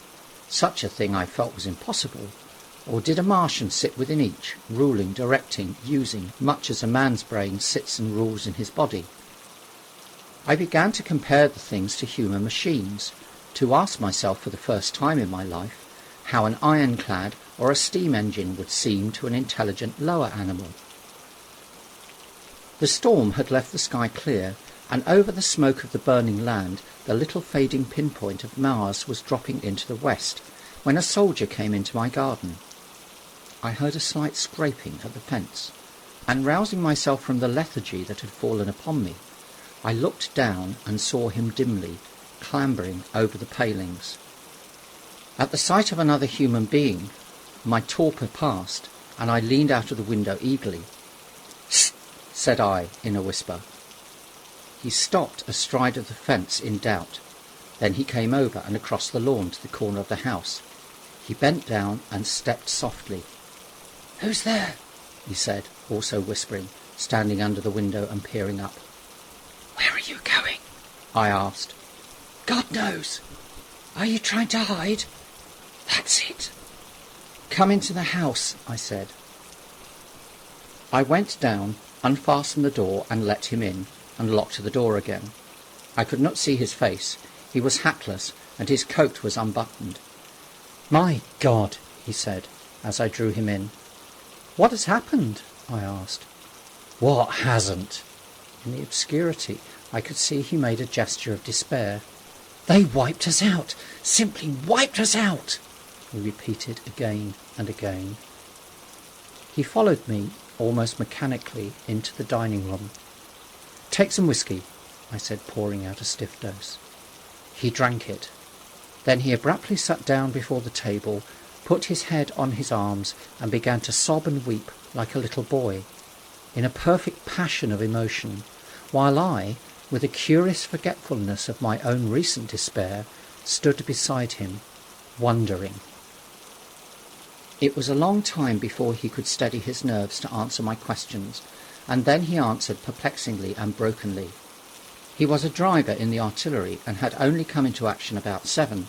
At that time, firing was going on across the common, and it was said the first party of Martians were crawling slowly towards their second cylinder under cover of a metal shield. Later, this shield staggered up on tripod legs and became the first of the fighting machines I had seen. The gun he drove had been unlimbered near Horsell in order to command the sandpits, and its arrival it was that had precipitated the action. As the limber gunners went to the rear, his horse trod in a rabbit hole and came down, throwing him into a depression of the ground. At the same moment the gun exploded behind him, the ammunition blew up, there was a fire all about him, and he found himself lying under a heap of charred dead men and horses. "I lay still," he said, "scared out of my wits, with the forequarter of a horse atop of me. We've been wiped out, and the smell, good God, like burnt meat. I was hurt across the back by the fall of the horse, and there I had to lie until I felt better. Just like parade it had been a minute before, then stumbles, bang, swish." "Wiped out," he said. He had hid under the dead horse for a long time, peeping out furtively across the common. The Cardigan men had tried a rush, in skirmishing order, at the pit, simply to be swept out of existence. Then the monster had risen to its feet and begun to walk leisurely to and fro across the common among the few fugitives, with its head-like hood turning exactly like the head of a cowled human being. A kind of arm carried a complicated metal case, about which green flashes scintillated, and out of the funnel of this there smoked the heat ray. In a few minutes there was, so far as the soldier could see, not a living thing left upon the common, and every bush and tree upon it that was not already a blackened skeleton was burning. The hussars had been on the road beyond the curvature of the ground, and he saw nothing of them. He heard the Martians rattle for a time and then become still. The giant saved Woking Station and its cluster of houses until the last. Then in a moment the heat ray was brought to bear, and the town became a heap of fiery ruins. Then the thing shut off the heat ray, and turning its back upon the artilleryman, began to waddle away towards the smouldering pine woods that sheltered the second cylinder. As it did so, a second glittering titan built itself up out of the pit. The second monster followed the first, and at that the artilleryman began to crawl very cautiously across the hot heather ash towards Horsell. He managed to get alive into the ditch by the side of the road, and so escaped to Woking. There his story became ejaculatory. The place was impassable. It seems there were a few people alive there, frantic for the most part, and many burned and scalded. He was turned aside by the fire and hid among some almost scorching heaps of broken wall as one of the Martian giants returned. He saw this one pursue a man, catch him up in one of its steely tentacles, and knock his head against the trunk of a pine tree. At last, after nightfall, the artilleryman made a rush for it and got over the railway embankment. Since then he had been skulking along towards Maybury in the hope of getting out of danger Londonward. People were hiding in trenches and cellars, and many of the survivors had made off towards Woking village and Send. He had been consumed with thirst until he found one of the water mains near the railway arch smashed, and the water bubbling out like a spring upon the road. That was the story I got from him, bit by bit. He grew calmer telling me and trying to make me see the things he had seen. He had eaten no food since midday, he told me early in his narrative, and I found some mutton and bread in the pantry and brought it into the room. We lit no lamp for fear of attracting the Martians, and ever and again our hands would touch upon bread or meat. As he talked, things about us became darkly out of the darkness, and the trampled bushes and broken rose trees out the window grew distinct. It would seem that a number of men or animals had rushed across the lawn. I began to see his face, blackened and haggard, as no doubt mine was also. When we had finished eating, we went softly upstairs to my study, and I looked out again of the open window. In one night the valley had become a valley of ashes. The fires had dwindled now. Where flames had been, there were now streamers of smoke. But the countless ruins of shattered and guttered houses, and blasted and blackened trees that the night had hidden, stood out now gaunt and terrible in the pitiless light of dawn. Yet here and there some object had had the luck to escape. A white railway signal here, the end of a greenhouse there, white and fresh amid the wreckage. Never before in the history of warfare had destruction been so indiscriminate and so universal. And shining with the growing light of the east, 3 of the metallic giants stood about the pit, their cows rotating as though they were surveying the desolation they had made. It seemed to me that the pit had been enlarged, and ever and again puffs of vivid green vapour streamed up and out of it towards the brightening dawn, streamed up, whirled, broke, and vanished. Beyond were the pillars of fire about Cobham. They became pillars of bloodshot smoke at the first touch of day. Chapter 12. What I saw of the destruction of Weybridge and Shepperton. As the dawn grew brighter, we withdrew from the window from which we had watched the Martians and went very quietly downstairs. The artilleryman agreed with me that the house was no place to stay in. He proposed, he said, to make his way Londonward and thence rejoin his battery, number 12 of the Horse Artillery. My plan was to return at once to Leatherhead, and so greatly had the strength of the Martians impressed me that I had determined to take my wife to Newhaven and go with her out of the country forthwith. For I already perceived clearly that the country about London must inevitably be the scene of a disastrous struggle before such creatures as these could be destroyed. Between us and Leatherhead, however, lay the 3rd cylinder, with its guarding giants. Had I been alone, I think I should have taken my chances and struck across country, but the artilleryman dissuaded me. "It's no kindness to the right sort of wife," he said, "to make her a widow." And in the end I agreed to go with him under cover of the woods northward as far as Street Cobham before I parted with him. Thence I would make a big detour by Epsom to reach Leatherhead. I should have started at once, but my companion had been in active service and he knew better than that. He made me ransack the house for a flask, which he filled with whisky, and we lined every available pocket with packets of biscuits and slices of meat. Then we crept out of the house and ran as quickly as we could down the ill-made road by which I had come overnight. The houses seemed deserted. In the road lay a group of 3 charred bodies close together, struck dead by the heat ray, and here and there were things that people had dropped, a clock, a slipper, a silver spoon, and the like poor valuables. At the corner, turning up towards the post office, a little cart filled with boxes and furniture, and horseless, heeled over on a broken wheel. A cash box had been hastily smashed open and thrown under the debris.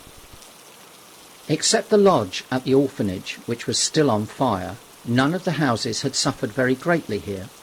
The heat ray had shaved the chimney tops and passed, yet, save ourselves, there did not seem to be a living soul on Maybury Hill.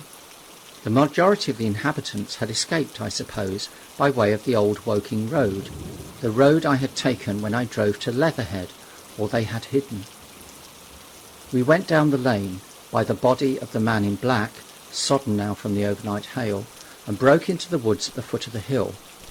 We pushed through these towards the railway without meeting a soul. The woods across the line were but the scarred and blackened ruins of woods. For the most part the trees had fallen, but a certain proportion still stood, dismal grey stems with dark brown foliage instead of green. On our side the fire had done no more than scorch the nearer trees. It had failed to secure its footing. In one place the woodman had been at work on Saturday. Trees, felled and freshly trimmed, lay in a clearing, with heaps of sawdust by the sawing machine and its engine. Hard by was a temporary hut, deserted. There was not a breath of wind this morning, and everything was strangely still. Even the birds were hushed, and as we hurried along, I and the artilleryman talked in whispers, and looked now and again over our shoulders. Once or twice we stopped to listen. After a time we drew near the road, and as we did so we heard the clatter of hooves, and saw through the tree stems 3 cavalry soldiers riding slowly towards Woking. We hailed them, and they halted while we hurried towards them. It was a lieutenant and a couple of privates of the 8th Hussars, with a stand like a theodolite, which the artilleryman told me was a heliograph. "You are the first men I've seen coming this way this morning," said the lieutenant. "What's brewing?" His voice and face were eager.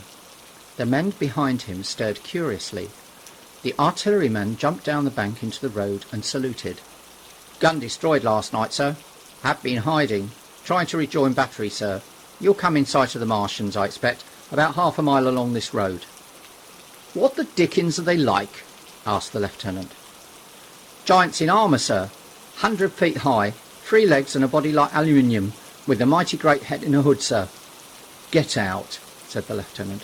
"What confounded nonsense!" "You'll see, sir. They carry a kind of box, sir, that shoots fire and strikes you dead." "What do you mean, a gun?" "No, sir." And the artilleryman began a vivid account of the heat ray. Halfway through, the lieutenant interrupted him and looked up at me. I was still standing on the bank by the side of the road. "It's perfectly true," I said. "Well," said the lieutenant, "I suppose it's my business to see to it too. Look here," to the artilleryman, "we're detailed here clearing people out of their houses. You'd better go along and report yourself to Brigadier General Marvin and tell him all you know. He's at Weybridge. Know the way?"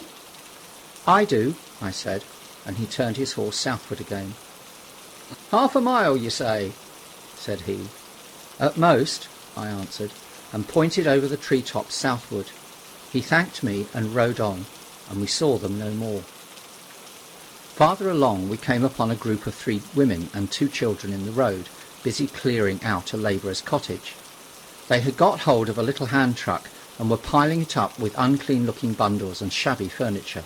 They were all too assiduously engaged to talk to us as we passed. By Byfleet Station we emerged from the pine trees and found the country calm and peaceful under the morning sunlight. We were far beyond the range of the heat ray there, and had it not been for the silent desertion of some of the houses, the stirring movement of packing in others, and the knot of soldiers standing on the bridge over the railway and staring down the line towards Woking, the day would have seemed like any other Sunday.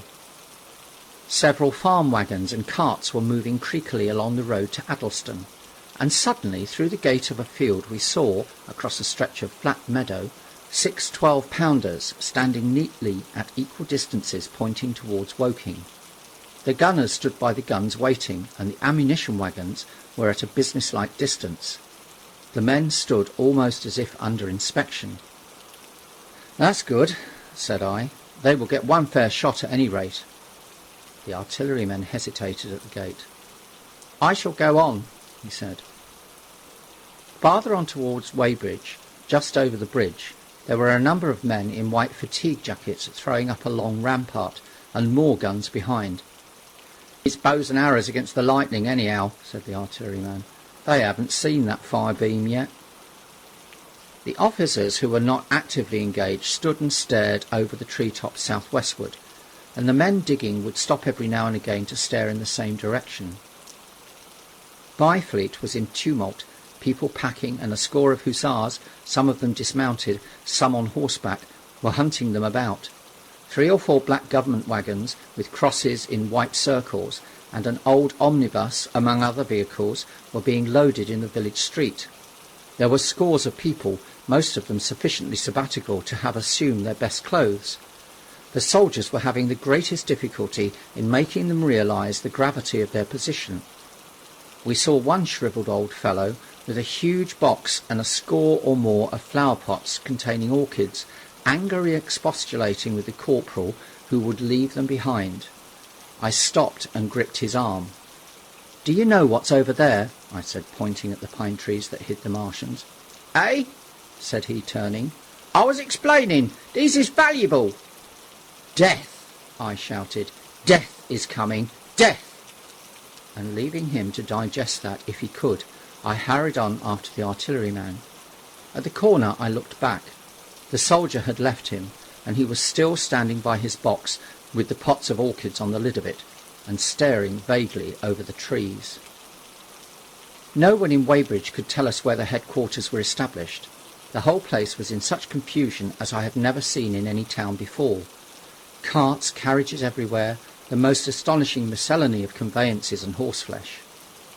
The respectable inhabitants of the place, men in golf and boating costumes, wives prettily dressed, were packing, riverside loafers energetically helping, children excited, and, for the most part, highly delighted at this astonishing variation of their Sunday experience. In the midst of it all, the worthy vicar was very pluckily holding an early celebration, and his bell was jangling out above the excitement. I and the artilleryman, seated on the step of the drinking fountain, made a very passable meal upon what we had brought with us. Patrols of soldiers, here no longer hussars but grenadiers in white, were warning people to move now, or take refuge in their cellars as soon as the firing began. We saw as we crossed the railway bridge that a growing crowd of people had assembled in and about the railway station, and the swarming platform was piled with boxes and packages. The ordinary traffic had been stopped, I believe, in order to allow of the passage of troops and guns to Chertsey, and I have heard since that a savage struggle occurred for places in the special trains that were put on at a later hour. We remained at Weybridge until midday, and at that hour we found ourselves at the place near Shepperton Lock where the Wey and the Thames join. Part of the time we spent helping 2 old women to pack a little cart. The Wey has a treble mouth, and at this point boats are to be hired, and there was a ferry across the river. On the Shepperton side was an inn with a lawn, and beyond that the tower of Shepperton Church. It had been replaced by a spire, rose above the trees. Here we found an excited and noisy crowd of fugitives. As yet the flight had not grown to a panic, but there were already far more people than all the boats going to and fro could enable to cross. People came panting along under heavy burdens. One husband and wife were even carrying a small outhouse door between them, with some of their household goods piled thereon. One man told us he meant to try to get away from Shepperton Station. There was a lot of shouting, and one man was even jesting. The idea people seemed to have here was that the Martians were simply formidable human beings who might attack and sack the town, to be certainly destroyed in the end. Every now and then people would glance nervously across the way at the meadows towards Chertsey, but everything over there was still. Across the Thames, except just where the boats landed, everything was quiet, in vivid contrast to the Surrey side. The people who landed there from the boats went tramping off down the lane. The big ferry boat had just made a journey.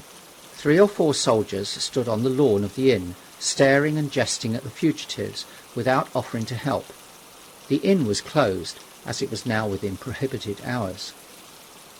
"What's that?" cried the boatman, and "Shut up, you fool," said a man near to a yelping dog. Then the sound came again, this time from the direction of Chertsey. A muffled thud. The sound of a gun. The fighting was beginning. Almost immediately, unseen batteries across the river to our right, unseen because of the trees, took up the chorus, firing heavily one after the other. Everyone stood arrested by the sudden stir of battle, near us and yet invisible to us. Nothing was to be seen save flat meadows, cows feeding unconcernedly for the most part, and silvery pollard willows motionless in the warm sunlight. "The soldiers will stop 'em," said a woman beside me doubtfully. A haziness rose over the treetops.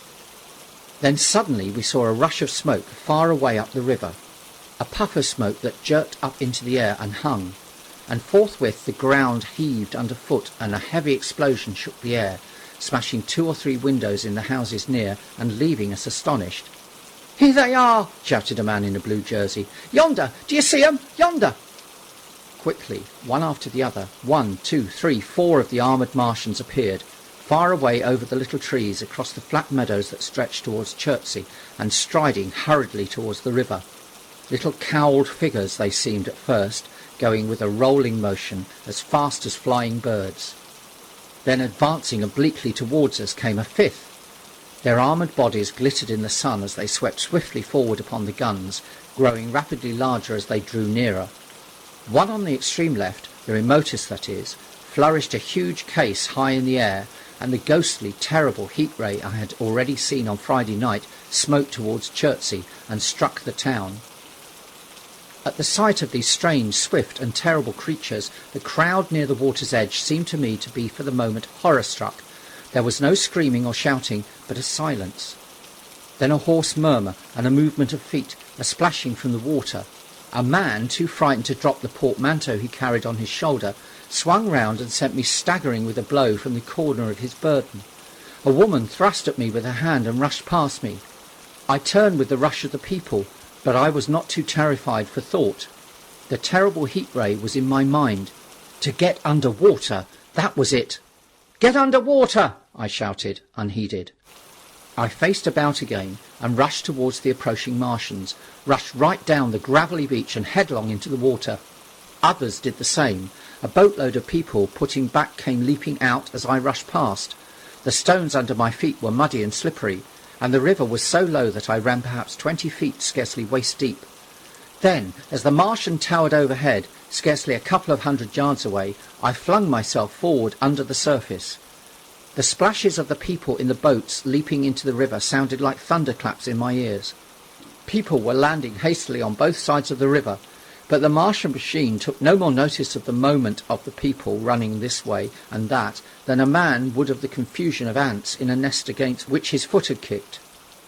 When, half suffocated, I raised my head above water, the Martian's hood pointed at the batteries that were still firing across the river, and as it advanced it swung loose what must have been the generator of the heat ray. In another moment it was on the bank, and in a stride wading halfway across. The knees of the foremost leg bent at the farther bank, and in another moment it had raised itself to its full height again, close to the village of Shepperton.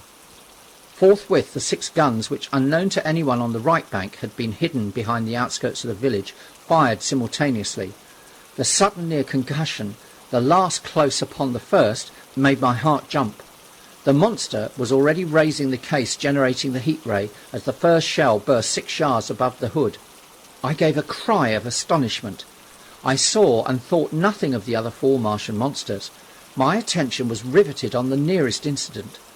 Simultaneously 2 other shells burst in the air near the body as the hood twisted round in time to receive, but not in time to dodge, the 4th shell. The shell burst clean in the face of the thing. The hood bulged, flashed, was whirled off in a dozen tattered fragments of red flesh and glittering metal. "Hit!" shouted I, with something between a scream and a cheer. I heard answering shouts from the people in the water about me. I could have leapt out of the water with that momentary exultation. The decapitated colossus reeled like a drunken giant, but it did not fall over. It recovered its balance by a miracle, and no longer heeding its steps, and with the camera that fired the heat ray now rigidly upheld, it reeled swiftly upon Shepperton. The living intelligence, the Martian within the hood, was slain and splashed to the four winds of heaven, and the thing was now but a mere intricate device of metal whirling to destruction. It drove along in a straight line, incapable of guidance. It struck the tower of Shepperton Church, smashing it down as the impact of a battering ram might have done, swerved aside, blundered on, and collapsed with tremendous force into the river out of my sight.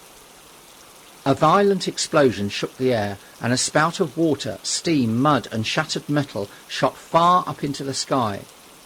As the camera of the heat ray hit the water, the latter had immediately flashed into steam. In another moment a huge wave, like a muddy tidal bore, but almost scaldingly hot, came sweeping round the bend upstream. I saw people struggling shorewards, and heard their screaming and shouting faintly above the seething and roar of the Martian's collapse. For a moment I heeded nothing of the heat, forgot the patent need of self-preservation. I splashed through the tumultuous water, pushing aside a man in black to do so, until I could see round the bend. Half a dozen deserted boats pitched aimlessly upon the confusion of the waves.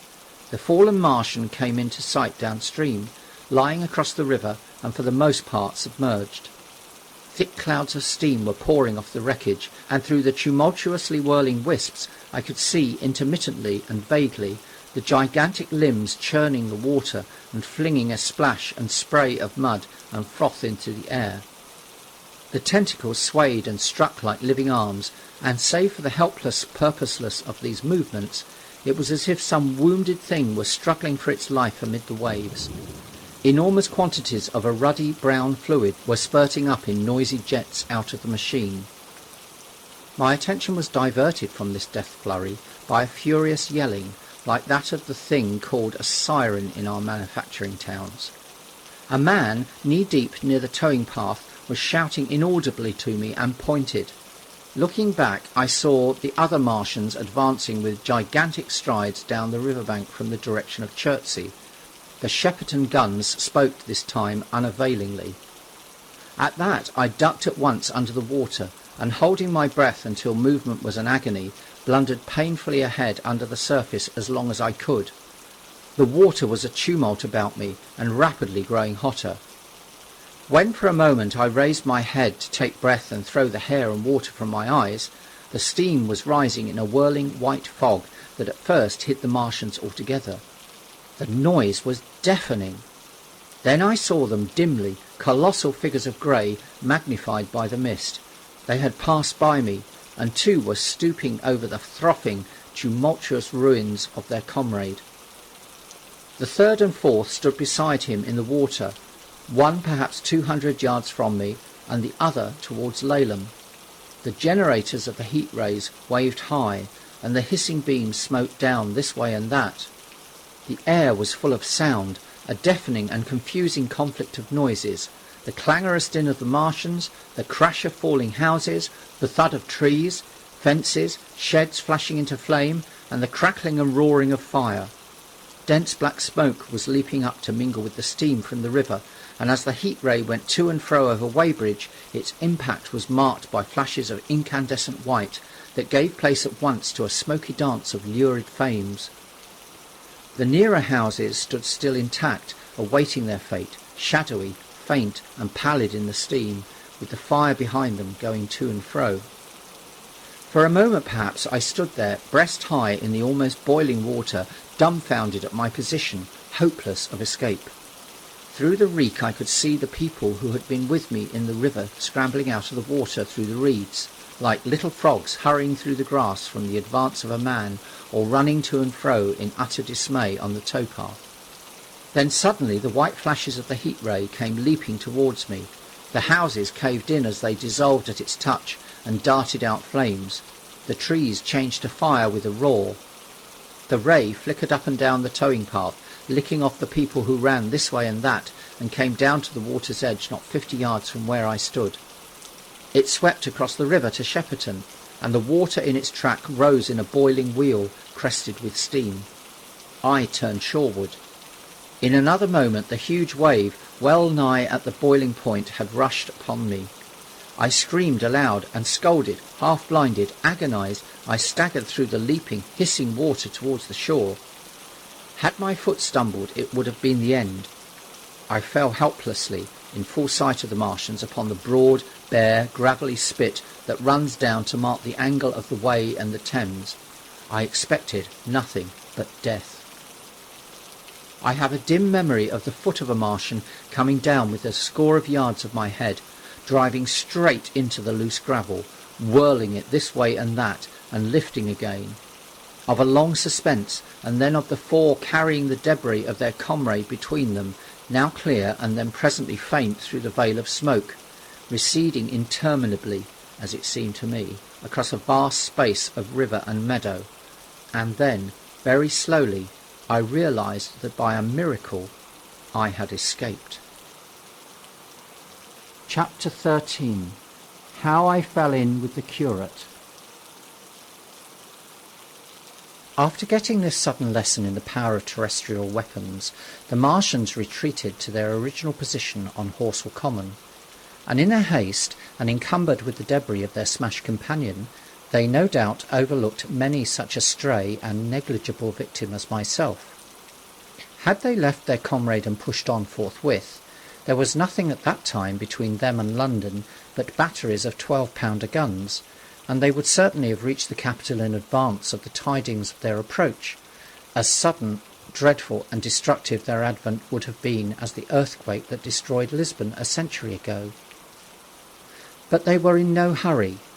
Cylinder followed cylinder on its interplanetary flight. Every 24 hours brought them reinforcement. And meanwhile, the military and naval authorities, now fully alive to the tremendous power of their antagonists, worked with furious energy. Every minute a fresh gun came into position until before twilight every copse, every row of suburban villas on the hilly slopes about Kingston and Richmond masked an expectant black muzzle. And through the charred and desolate area, perhaps 20 square miles altogether, that encircled the Martian encampment on Horsell Common, through charred and ruined villages among the green trees, through the blackened and smoking arcades that had been but a day ago pine spinneys, crawled the devoted scouts with the heliographs that were presently to warn the gunners of the Martian approach. But the Martians now understood our command of artillery and the danger of human proximity, and not a man ventured within a mile of either cylinder, save at the price of his life. It would seem that these giants spent the earlier part of the afternoon in going to and fro, transferring everything from the second and third cylinders, the second in Addlestone Golf Links and the third at Pireford, to their original pit on Horsell Common. Over that, above the blackened heather and ruined buildings that stretch far and wide, stood one as sentinel, while the rest abandoned their vast fighting machines and descended into the pit. They were hard at work.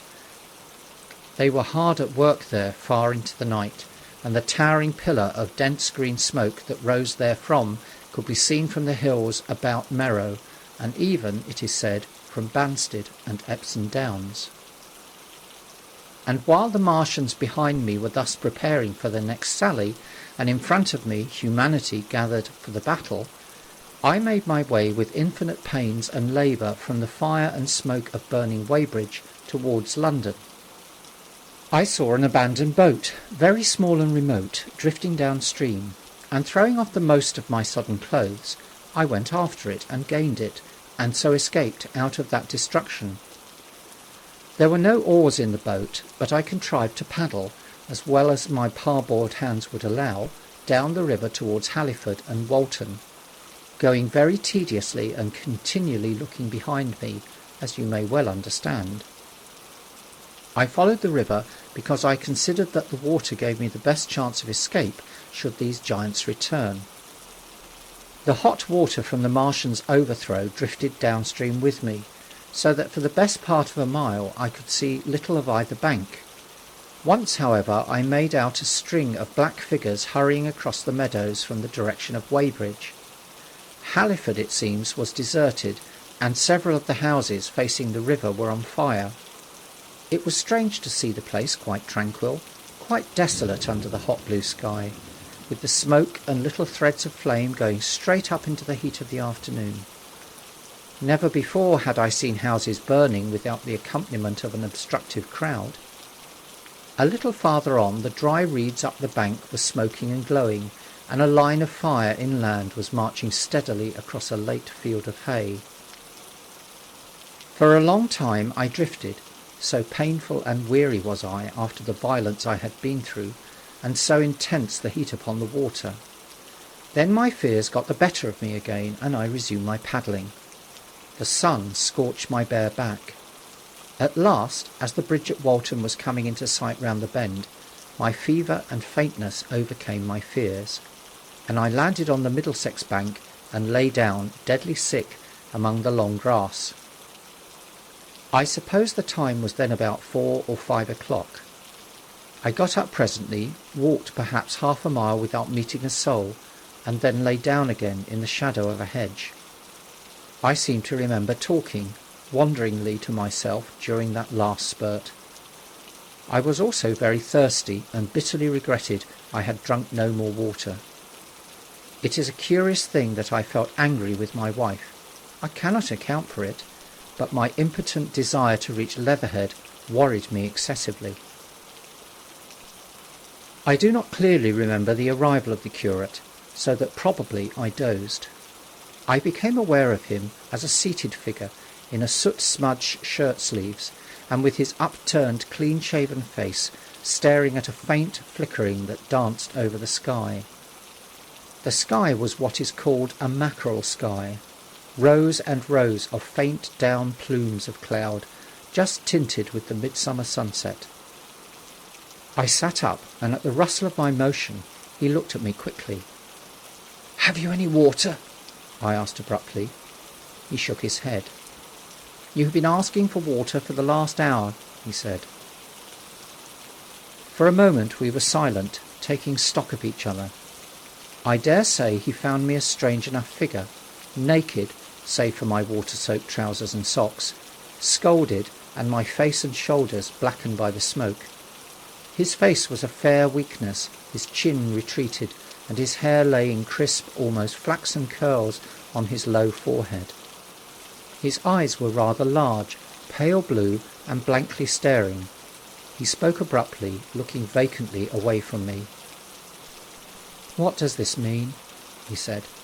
"What do these things mean?" I stared at him and made no answer. He extended a thin white hand and spoke in almost a complaining tone. "Why are these things permitted? What sins have we done? The morning service was over. I was walking through the roads to clear my brain for the afternoon, and then fire, earthquake, death. As if it was Sodom and Gomorrah. All our work all done, all the work. What are these Martians?" "What are we?" I answered, clearing my throat. He gripped his knees and turned to look at me again.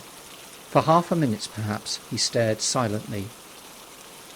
"I was walking through the roads to clear my brain," he said, "and suddenly, fire, earthquake, death." He relapsed into silence, with his chin now sunken almost to his knees. Presently he began waving his hand. "All the work, all the Sunday schools, what have we done? What has Weybridge done? Everything gone, everything destroyed. The church, we rebuilt it only 3 years ago, gone, swept out of existence. Why?" Another pause, and he broke out again like one demented. "The smoke of her burning goeth up for ever and ever," he shouted. His eyes flamed, and he pointed a lean finger in the direction of Weybridge. By this time I was beginning to take his measure. The tremendous tragedy in which he had been involved, it was evident he was a fugitive from Weybridge, had driven him to the very verge of his reason. "Are we far from Sunbury?" I said in a matter-of-fact tone. "What are we to do?" he asked. "Are these creatures everywhere? Has the earth been given over to them?" Are we far from Sunbury? Only this morning I officiated at early celebration. Things have changed, I said quietly. You must keep your head. There is still hope. Hope? Yes, plentiful hope for all this destruction. I began to explain my view of our position. He listened at first, but as I went on the interest dawning in his eyes gave place to their former stare, and his regard wandered from me. This must be the beginning of the end, he said, interrupting me. The end! The great and terrible day of the Lord, when men shall hide upon the mountains, and the rocks fall upon them, and hide them from the face of him that sitteth upon the throne. I began to understand the position. I ceased my laboured reasoning, struggled to my feet, and standing over him, laid my hand on his shoulders. Be a man, I said. You are scared out of your wits. What good is religion if it collapses under calamity? Think of what earthquakes and floods, wars and volcanoes have done before to men. Did you think God had exempted Weybridge? He is not an insurance agent. For a time he sat in blank silence. But how can we escape? He asked suddenly. They are invulnerable. They are pitiless. Neither the one nor perhaps the other, I answered. And the mightier they are, the more sane and wary should we be. One of them was killed yonder not 3 hours ago. Killed? He said, staring about him. How can God's ministers be killed? I saw it happen, I proceeded to tell him. We have chanced to come in for the thick of it, said I, and that is all. What is that flicker in the sky? He asked abruptly. I told him it was the heliograph signalling, that it was the sign of human help and effort in the sky. We are in the midst of it, I said, quiet as it is. That flicker in the sky tells of the gathering storm. Yonder, I take it, are the Martians, and Londonward, where those hills rise about Richmond and Kingston, and the trees give cover, earthworks are being thrown up and guns are being placed. Presently the Martians will be coming this way again. And even as I spoke, he sprang to his feet and stopped me by a gesture. Listen, he said. From beyond the low hills across the water came the dull resonance of distant guns, and a remote, weird crying. Then everything was still. A cockchafer came droning over the hedge and past us. High in the west, the crescent moon hung faint and pale above the smoke of Weybridge and Shepperton and the hot, still splendour of the sunset. We had better follow this path, I said. Northward. Chapter 14. In London. My younger brother was in London when the Martians fell at Woking. He was a medical student working for an imminent examination, and he heard nothing of the arrival until Saturday morning. The morning papers on Saturday contained, in addition to lengthy special articles on the planet Mars, on life in the planets, and so forth, a brief and vaguely worded telegram, all the more striking for its brevity. The Martians, alarmed by the approach of a crowd, had killed a number of people with a quick-firing gun, so the story ran. The telegram concluded with the words, "Formidable as they seem to be, the Martians have not moved from the pit into which they have fallen, and indeed seem incapable of doing so. Probably this is due to the relative strength of the Earth's gravitational energy." On that last text their leader writer expanded very comfortingly. Of course, all the students in the crammers' biology class, to which my brother went that day, were intensely interested, but there were no signs of any unusual excitement in the streets.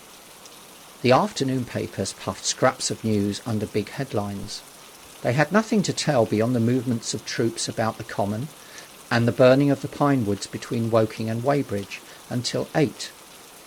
Then the St. James Gazette, in an extra special edition, announced the bare fact of the interruption of telegraphic communication. This was thought to be due to the falling of burning pine trees across the line. Nothing more of the fighting was known that night, the night of my drive to Leatherhead and back. My brother felt no anxiety about us, as he knew from the description in the papers that the cylinder was a good 2 miles from my house. He made up his mind to run down that night to me in order, as he says, to see the things before they were killed. He dispatched a telegram which never reached me about 4 o'clock and spent the evening at a music hall. In London also, on Saturday night, there was a thunderstorm, and my brother reached Waterloo in a cab. On the platform from which the midnight train usually starts, he learned, after some waiting, that an accident prevented trains from reaching Woking that night. The nature of the accident he could not ascertain. Indeed, the railway authorities did not clearly know at that time. There was very little excitement in the station, as the officials, failing to realise that anything further than a breakdown between Byfleet and Woking Junction had occurred, were running the theatre trains which usually pass through Woking round by Virginia Water or Guildford.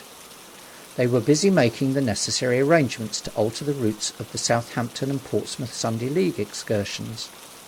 A nocturnal newspaper reporter, mistaking my brother for the traffic manager, to whom he bears a slight resemblance, waylaid and tried to interview him. Few people, excepting the railway officials, connected the breakdown with the Martians. I have read, in another account of these events, that on Sunday morning all London was electrified by the news from Woking. As a matter of fact, there was nothing to justify that very extravagant phrase. Plenty of Londoners did not hear of the Martians until the panic of Monday morning.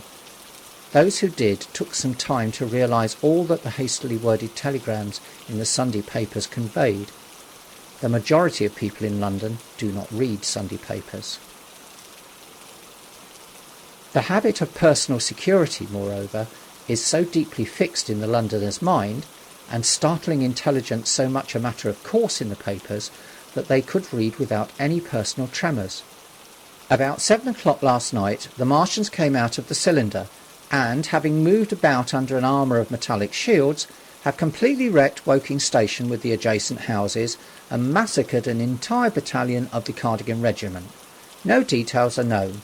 Maxims have been absolutely useless against their armour. The field guns have been disabled by them. Flying hussars have been galloping into Chertsey. The Martians appear to be moving slowly towards Chertsey or Windsor. Great anxiety prevails in West Surrey, and earthworks are being thrown up to check the advance Londonward. That was how the Sunday Sun put it, and a clever and remarkably prompt handbook article in the Referee compared the affair to a menagerie suddenly let loose in a village. No one in London knew positively of the nature of the armoured Martians, and there was still a fixed idea that these monsters must be sluggish, crawling, creeping painfully.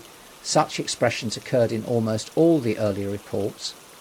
None of the telegrams could have been written by an eyewitness of their advance. The Sunday papers printed separate editions as further news came to hand, some even in default of it. But there was particularly nothing more to tell people until late in the afternoon, when the authorities gave the press agencies the news in their possession. It was stated that people of Walton and Weybridge and all the district were pouring along the roads Londonward, and that was all. My brother went to church at the Foundling Hospital in the morning, still in ignorance of what had happened on the previous night. There he heard allusions made to the invasion, and a special prayer for peace. Coming out, he brought a referee. He became alarmed at the news in this, and went again to Waterloo Station to find out if communication were restored. The omnibuses, carriages, cyclists, and innumerable people walking in their best clothes seemed scarcely affected by the strange intelligence that the news vendors were disseminating. People were interested, or, if alarmed only on account of the local residents. At the station he heard for the first time that the Windsor and Chertsey lines were now interrupted. The porters told him that several remarkable telegrams had been received in the morning from Byfleet and Chertsey stations, but that these had abruptly ceased. My brother could get very little precise detail out of them. "There's fighting going on about Weybridge," was the extent of their information. The train service was now very much disorganised.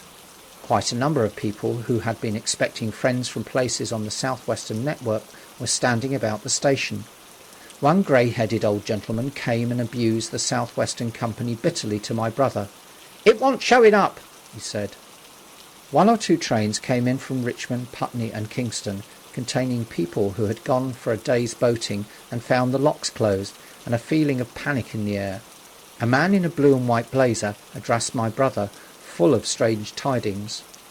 "There's hosts of people driving into Kingston in traps and carts and things, with boxes of valuables and all that," he said.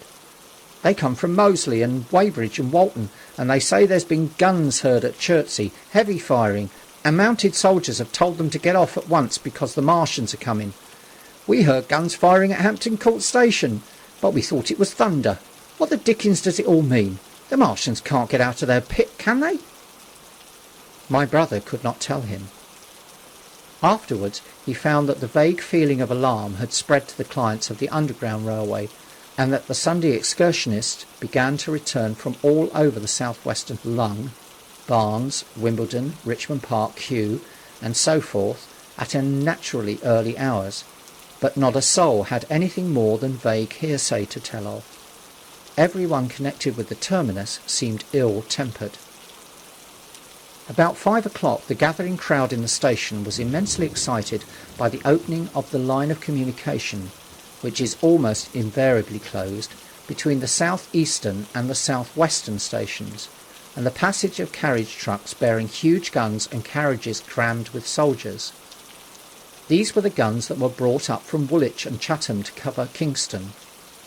There was an exchange of pleasantries. "You'll get eaten," "We're the beast tamers," and so forth. A little while after that a squad of police came into the station and began to clear the public off the platform, and my brother went out into the street again. The church bells were ringing for evensong, and a squad of Salvation Army lasses came singing down Waterloo Road. On the bridge a number of loafers were watching a curious brown scum that came drifting down the stream in patches. The sun was just setting, and the clock tower and the Houses of Parliament rose against one of the most peaceful skies it was possible to imagine, a sky of gold, barred with long transverse stripes of reddish-purple colour. There was talk of floating body. One of the men there, a reservist he said he was, told my brother he had seen the heliograph flickering in the west. In Wellington Street my brother met a couple of sturdy roughs who had just been rushed out of Fleet Street with still wet newspapers and staring placards. "Dreadful catastrophe," they bawled one to another down Wellington Street. "Fighting at Weybridge. Full description. Repulse of the Martians. London in danger." He had to give threepence for a copy of that paper. Then it was, and then only, that he realised something of the full power and terror of these monsters. He learned that they were not merely a handful of small, sluggish creatures, but that they were mind-swaying vast mechanical bodies, that they could move swiftly and smite with such power that even the mightiest guns could not stand against them.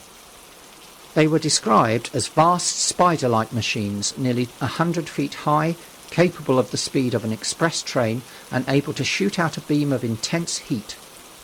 Masked batteries, chiefly of field guns, had been planted in the country about Horsell Common, and especially between the Woking district and London. 5 of the machines had been seen moving towards the Thames, and one, by a happy chance, had been destroyed. In the other cases the shells had missed, and the batteries had been at once annihilated by the heat rays. Heavy losses of soldiers were mentioned, but the tone of the dispatch was optimistic. The Martians had been repulsed. They were not invulnerable. They had retreated to their triangle of cylinders again in the circle about Woking. Signallers with heliographs were pushing forward upon them from all sides. Guns were in rapid transit from Windsor, Portsmouth, Aldershot, Woolwich, even from the north, among others long wire guns of 95 tons from Woolwich. Altogether 116 were in position or being hastily placed, chiefly covering London. Never before in England had there been such a vast or rapid concentration of military material. Any further cylinders that fell, it was hoped, could be destroyed at once by high explosives, which were being rapidly manufactured and distributed. No doubt, ran the report, the situation was of the strangest and gravest description, but the public was exhorted to avoid and discourage panic. No doubt the Martians were strange and terrible in the extreme, but at the outside there could not be more than 20 of them against our millions. The authorities had reason to suppose, from the size of the cylinders, that at the outside there could not be more than 5 in each cylinder, 15 altogether, and one at least was disposed of, perhaps more. The public would be fairly warned of the approach of danger, and elaborate measures were being taken for the protection of the people in the threatened southwestern suburbs. And so, with reiterated assurances of the safety in London and the ability of the authorities to cope with the difficulty, this quasi-proclamation closed. This was printed in enormous type on paper so fresh that it was still wet, and there had been no time to add a word of comment. It was curious, my brother said, to see how ruthlessly the usual contents of the paper had been hacked and taken out to give this place. All down Wellington Street people could be seen fluttering out the pink sheets and reading, and the Strand was suddenly noisy with the voices of an army of hawkers following these pioneers. Men came scrambling off buses to secure copies. Certainly this news excited people intensely, whatever their previous apathy. The shutters of a map shop in the Strand were being taken down, my brother said, and a man in his Sunday raiment, lemon-yellow gloves even, was visible inside the window, hastily fastening maps of Surrey to the glass. Going on along the Strand to Trafalgar Square, the paper in his hand, my brother saw some of the fugitives from West Surrey. There was a man with his wife and 2 boys and some articles of furniture in a cart, such as greengrocers use. He was driving in the direction of Westminster Bridge, and close behind him came a hay wagon with 5 or 6 respectable-looking people in it, and some boxes and bundles. The faces of these people were haggard, and their entire appearance contrasted conspicuously with the Sabbath-best appearance of the people on the omnibuses. People in fashionable clothing peeped at them out of cabs. They stopped at the square as if undecided which way to take, and finally turned eastward along the Strand. Some way behind these came a man in work-day clothes, riding one of those old-fashioned tricycles with a small front wheel. He was dirty and white in the face. My brother turned down towards Victoria and met a number of such people. He had a vague idea he might see something of me. He noticed an unusual number of police regulating traffic. Some of the refugees were exchanging news with the people on the omnibuses. One was professing to have seen the Martians. "Boilers on stilts, I tell you, striding along like men." Most of them were excited and animated by their strange experience. Beyond Victoria, the public houses were doing a lively trade with these arrivals. At all the street corners, groups of people were reading papers, talking excitedly, or staring at these unusual Sunday visitors. They seemed to increase as night drew on, until at last the roads, my brother said, were like Epsom High Street on a Derby day.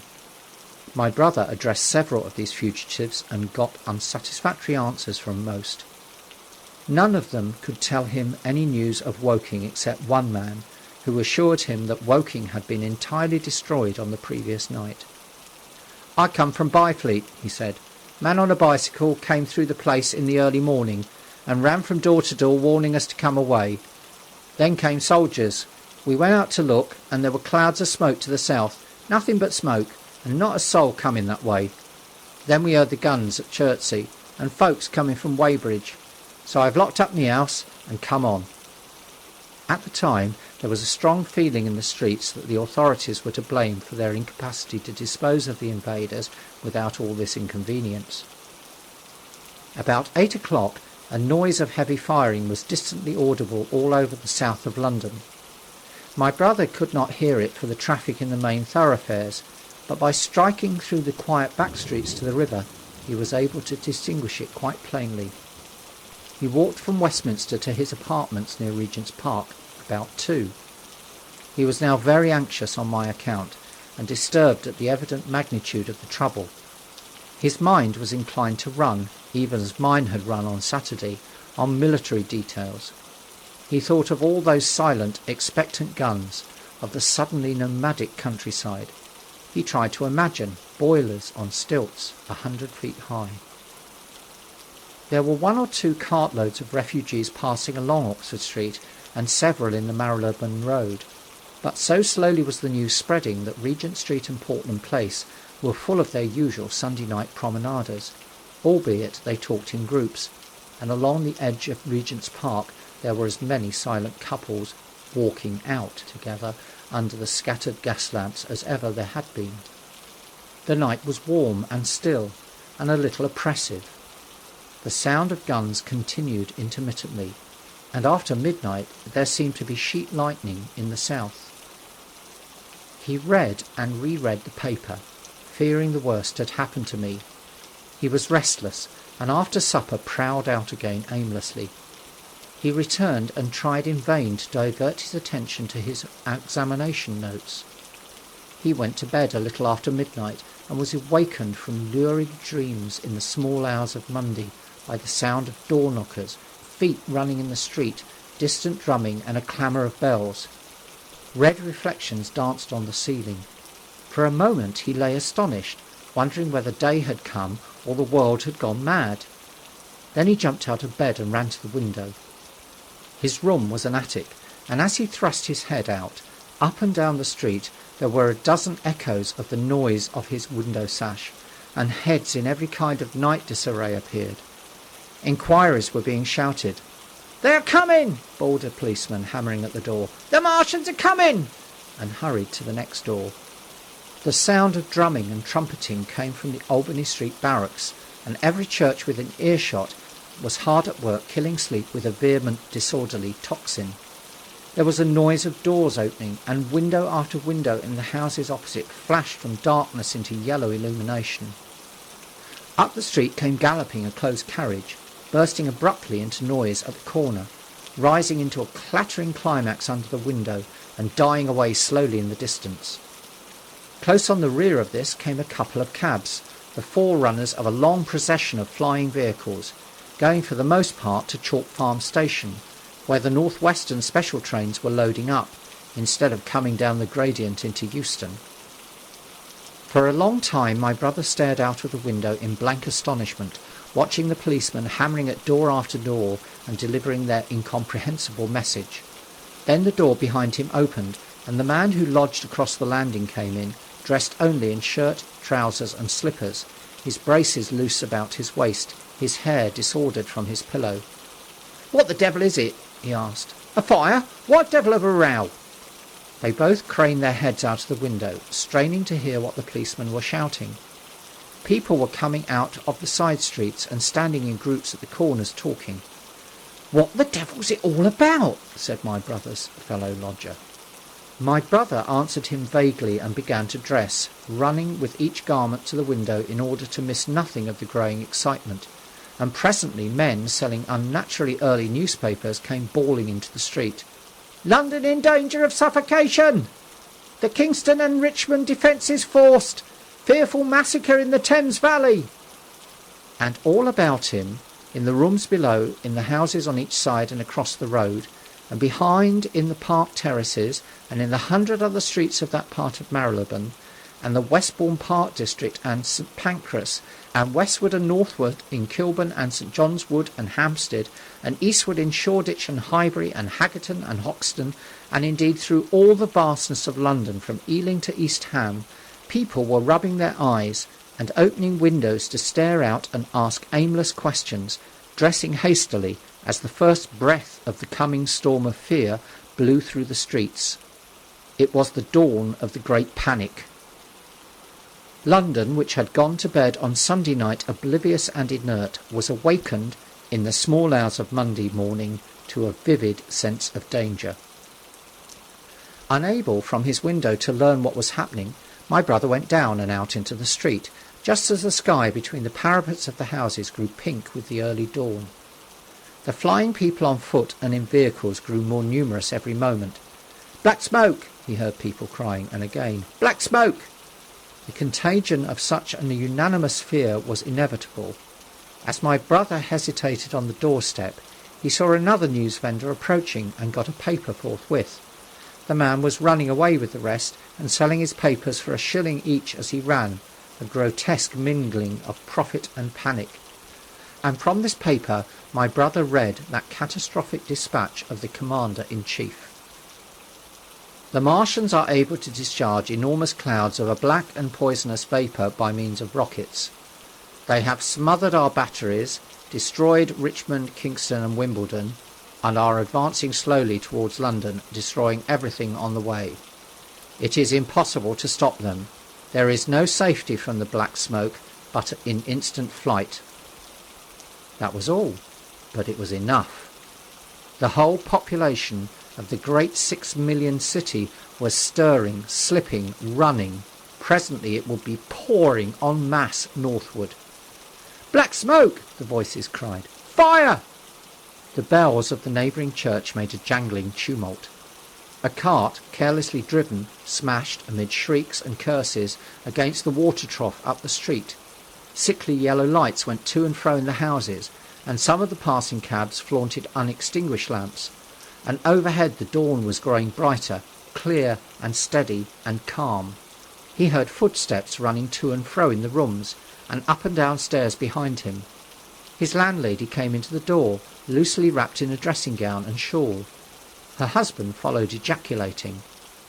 As my brother began to realise the import of all these things, he turned hastily to his own room, put all his available money, some £10 altogether, into his pockets, and went out again into the streets.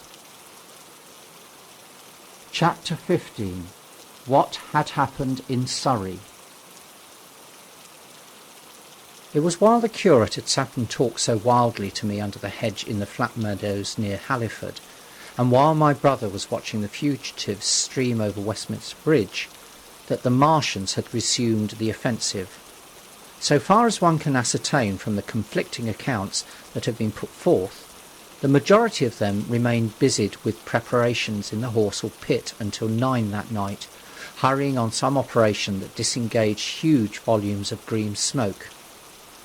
But 3 certainly came out about 8 o'clock, and advancing slowly and cautiously, made their way through Byfleet and Pireford towards Ripley and Weybridge, and so came in sight of the expectant batteries against the setting sun. These Martians did not advance in a body, but in a line, each perhaps 1.5 miles from his nearest fellow. They communicated with one another by means of a siren-like howl, running up and down the scale of one note to another. It was this howling and firing of guns at Ripley and St. George's Hill that we had heard at Upper Halliford. The Ripley gunners, unseasoned artillery volunteers, who ought never to have been placed in such a position, fired one wild, premature, ineffectual volley, and bolted on horse and foot through the deserted village, while the Martian, without using his heat ray, walked serenely over their guns, stepped gingerly among them, passed in front of them, and so came unexpectedly upon the guns in Painshill Park, which he destroyed. The St. George's Hill men, however, were better led, or of a better mettle. Hidden in a pine wood as they were, they seemed to have been quite unsuspected by the Martian nearest to them. They laid their guns as deliberately as if they had been on parade, and fired at about 1,000 yards range. The shells flashed all round him, and he was seen to advance a few paces, stagger, and go down. Everybody yelled together, and the guns were reloaded in frantic haste. The overthrown Martians set up a prolonged ululation, and immediately a second glittering giant answering him appeared over the trees to the south. It would seem that a leg of the tripod had been smashed by one of the shells. The whole of the second volley flew wide of the Martian on the ground, and simultaneously both his companions brought their heat rays to bear on the battery. The ammunition blew up, the pine trees all about the guns flashed into fire, and only 1 or 2 of the men, who were already running over the crest of the hill, escaped.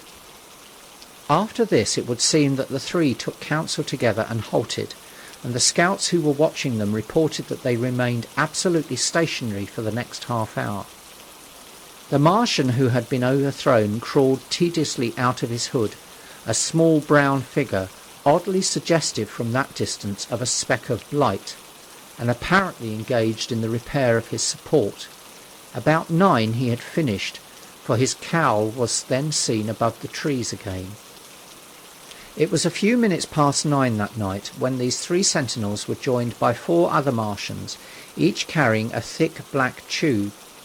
A similar tube was handed out to each of the 3, and the 7 proceeded to distribute themselves at equal distances along a curved line between St George's Hill, Weybridge, and the village of Send, southwest of Ripley. A dozen rockets sprang out from the hills before them so soon as they began to move, and warned the waiting batteries about Ditton and Esher. At the same time, 4 of their fighting machines, similarly armed with tubes, crossed the river, and 2 of them, black against the western sky, came into sight of myself and the curate as we hurried wearily and painfully along the road that runs north out of Halliford. They moved, as it seemed to us, upon a cloud, for a milky mist covered the fields and rose to 1/3 of their height. At this sight the curate cried faintly in his throat and began running, but I knew it was no good running from a Martian, and I turned aside and crawled through dewy nettles and brambles into the broad ditch by the side of the road. He looked back, saw what I was doing, and turned to join me. The 2 halted, the nearer to us standing and facing Sunbury, the remoter being a grey indistinctness towards the evening star, away towards Staines. The occasional howling of the Martians had ceased. They took up their positions in the huge crescent about their cylinders in absolute silence. It was a crescent with 12 miles between its horns. Never since the devising of gunpowder was the beginning of a battle so still. To us, an observer about Ripley, it would have had precisely the same effect.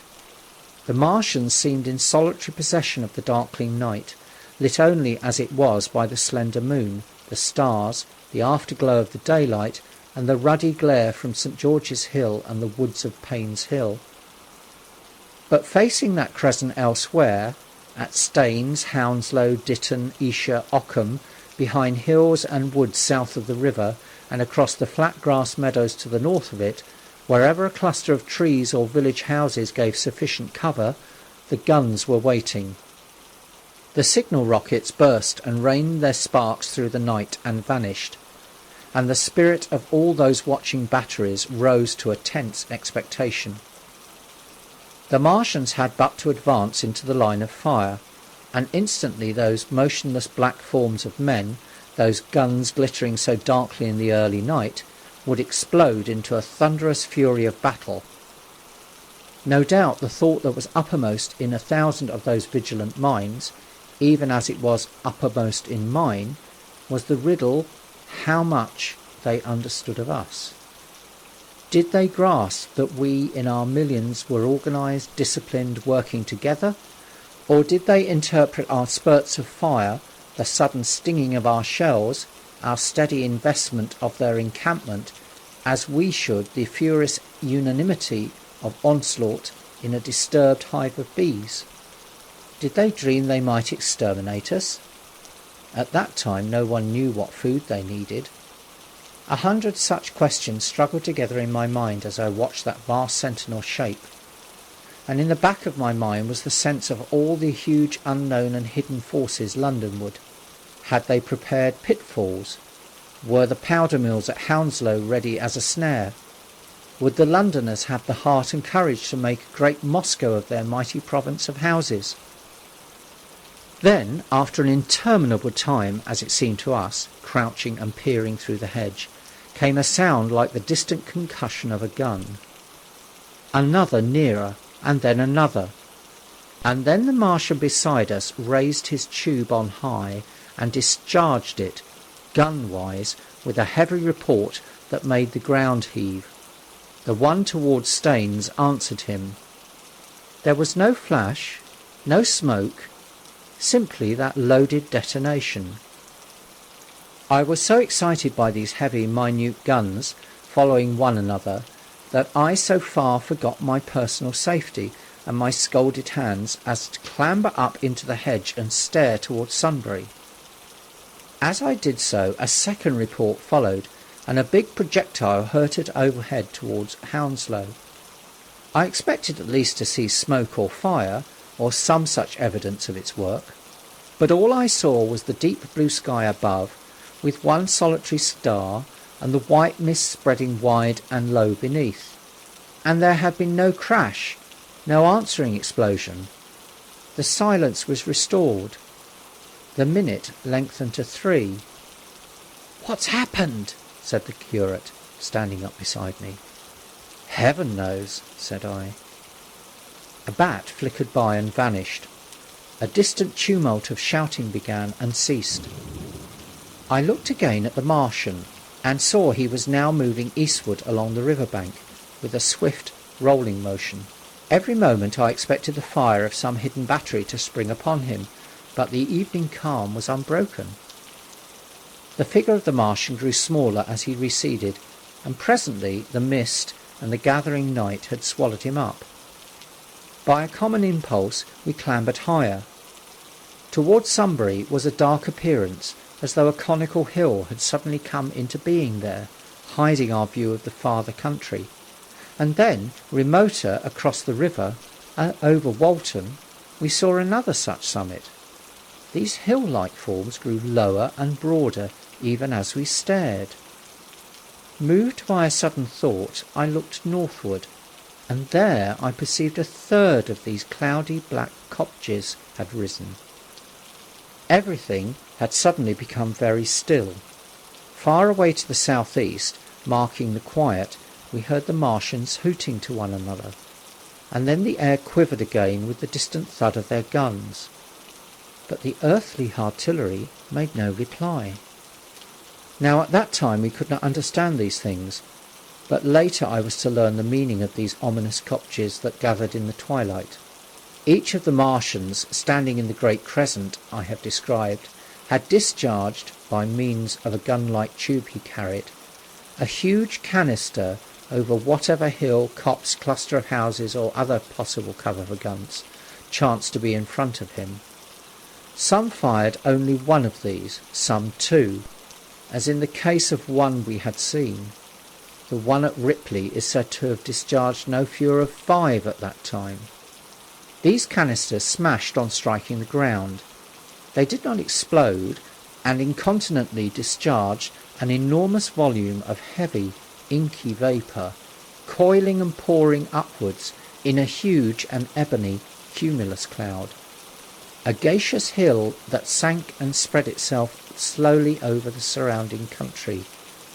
And the touch of that vapour, the inhaling of its pungent wisps, was death to all that breathes. It was heavy, this vapour, heavier than the densest smoke, so that after the first tumultuous uprush and outflow of its impact, it sank down through the air and poured over the ground in a manner rather liquid than gaseous, abandoning the hills and streaming into the valleys and ditches and watercourses, even as I have heard the carbonic acid gas that pours from volcanic clefts is wont to do. And where it came upon water, some chemical action occurred, and the surface would be instantly covered with a powdery scum that sank slowly and made way for more. The scum was absolutely insoluble, and it is a strange thing, seeing the instant effect of the gas, that no one could drink without hurt the water from which it had been strained. The vapour did not diffuse as a true gas would. It hung together in banks, flowing sluggishly down the slope of the land and driving reluctantly before the wind, and very slowly it combined with the mist and moisture of the air and sank to the earth in the form of dust. Save that an unknown element giving a group of 4 lines in the blue of the spectrum is concerned, we are still entirely ignorant of the nature of this substance. Once the tumultuous upheaval of its dispersion was over, the black smoke clung so closely to the ground, even before its precipitation, that 50 feet up in the air On the roofs and upper stories of high houses and on great trees there was a chance of escaping its poison altogether, as was proved even that night at Street Cobham and Ditton. The man who escaped at the former place tells a wonderful story of the strangeness of its coiling flow, and how he looked down from the church spire and saw the houses of the village rising like ghosts out of its inky nothingness. For a day and a half he remained there, weary, starving and sun-scorched. The earth under the blue sky and against the prospect of the distant hills, a velvet black expanse, with red roofs, green trees, and later black-veiled shrubs and gates, barns, outhouses and walls, rising here and there into the sunlight. But that was at Street Cobham, where the black vapour was allowed to remain until it sank of its own accord into the ground. As a rule, the Martians, when it had served its purpose, cleared the air of it again by wading into it and directing a jet of steam upon it. This they did with the vapour banks near us, as we saw in the starlight from the window of a deserted house at Upper Halliford, whither we had returned. From there we could see the searchlights on Richmond Hill and Kingston Hill going to and fro, and about 11 the windows rattled, and we heard the sound of the huge siege guns that had been put in position there. These continued intermittently for the space of a quarter of an hour, sending chance shots at the invisible Martians at Hampton and Ditton. And then the pale beams of the electric lights vanished and were replaced by a bright red glow. Then the fourth cylinder fell, a brilliant green meteor, as I learned afterwards, in Bushy Park. Before the guns on the Richmond and Kingston line of hills began, there was a fitful cannonade far away in the southwest, due, I believe, to guns being fired haphazard before the black vapour could overwhelm the gunners. So, setting about it as methodically as men might smoke out a wasp's nest, the Martians spread this strange, stifling vapour over the Londonward country. The horns of the crescent slowly moved apart until at last they formed a line from Hanwell to Coombe and Malden. All night, through their destructive tubes, advanced. Never once, after the Martian at St. George's Hill was brought down, did they give the artillery the ghost of a chance against them. Wherever there was a possibility of guns being laid for them unseen, a fresh canister of the black vapour was discharged, and where the guns were openly displayed, the heat ray was brought to bear. By midnight, the blazing trees along the slopes of Richmond Park and the glare of Kingston Hill threw their light upon a network of black smoke, blotting out the whole valley of the Thames and extending as far as the eye could reach. And through this 2 Martians slowly waded and turned their hissing steam jets this way and that. They were sparing of the heat ray that night, either because they had but a limited supply of material for its production, or because they did not wish to destroy the country, but only to crush and overawe the opposition they had aroused. In the latter aim they certainly succeeded. Sunday night was the end of the organised opposition to their movements.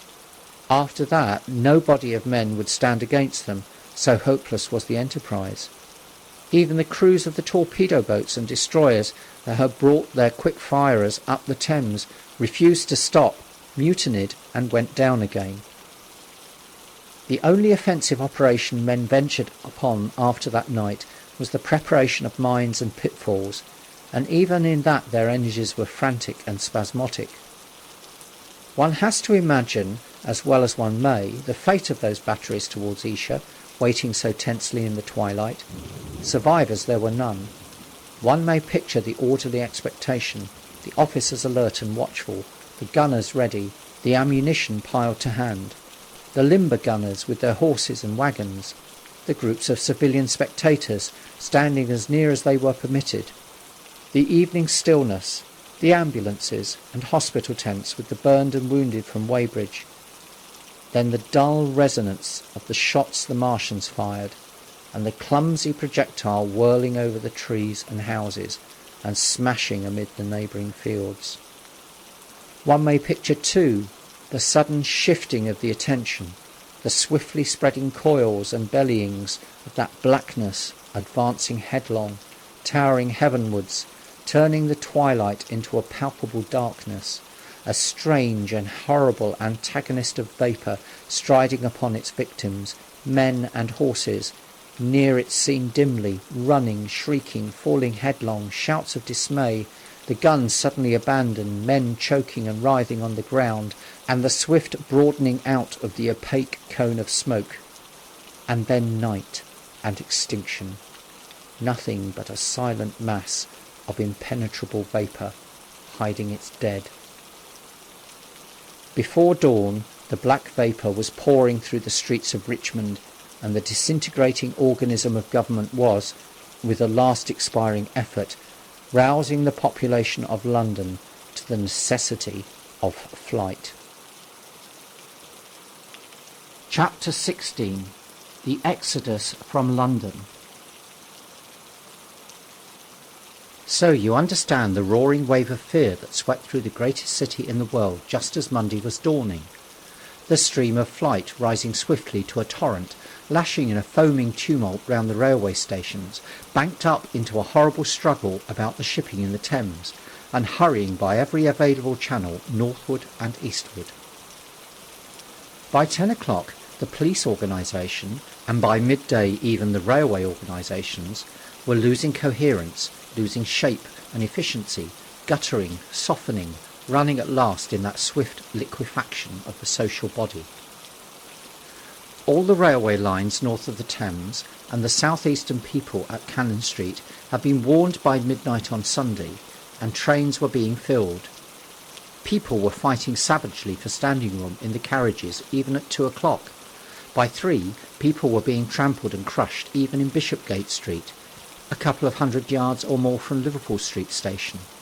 Revolvers were fired, people stabbed, and the policemen who had been sent to direct the traffic, exhausted and infuriated, were breaking the heads of the people they were called out to protect.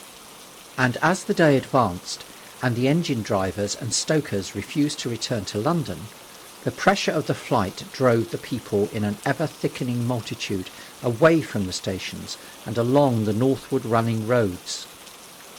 By midday, a Martian had been seen at Barnes, and a cloud of slowly sinking black vapour drove along the Thames and across the flats of Lambeth, cutting off all escape over the bridges in its sluggish advance. Another bank drove over Ealing and surrounded a little island of survivors at Castle Hill, alive but unable to escape. After a fruitless struggle to get aboard a northwestern train at Chalk Farm, the engines of the trains that had loaded in the goods yard there ploughed through shrieking people, and a dozen stalwart men fought to keep the crowd from crushing the driver against his furnace, my brother emerged upon the Chalk Farm road, dodged across through the hurrying swarm of vehicles, and had the luck to be foremost in the sack of a cycle shop. The front tyre of the machine he got was punctured in dragging it through the window, but he got up and off, notwithstanding, with no further injury than a cut wrist. The steep foot of Haverstock Hill was impassable owing to several overturned horses, and my brother struck into Belsize Road.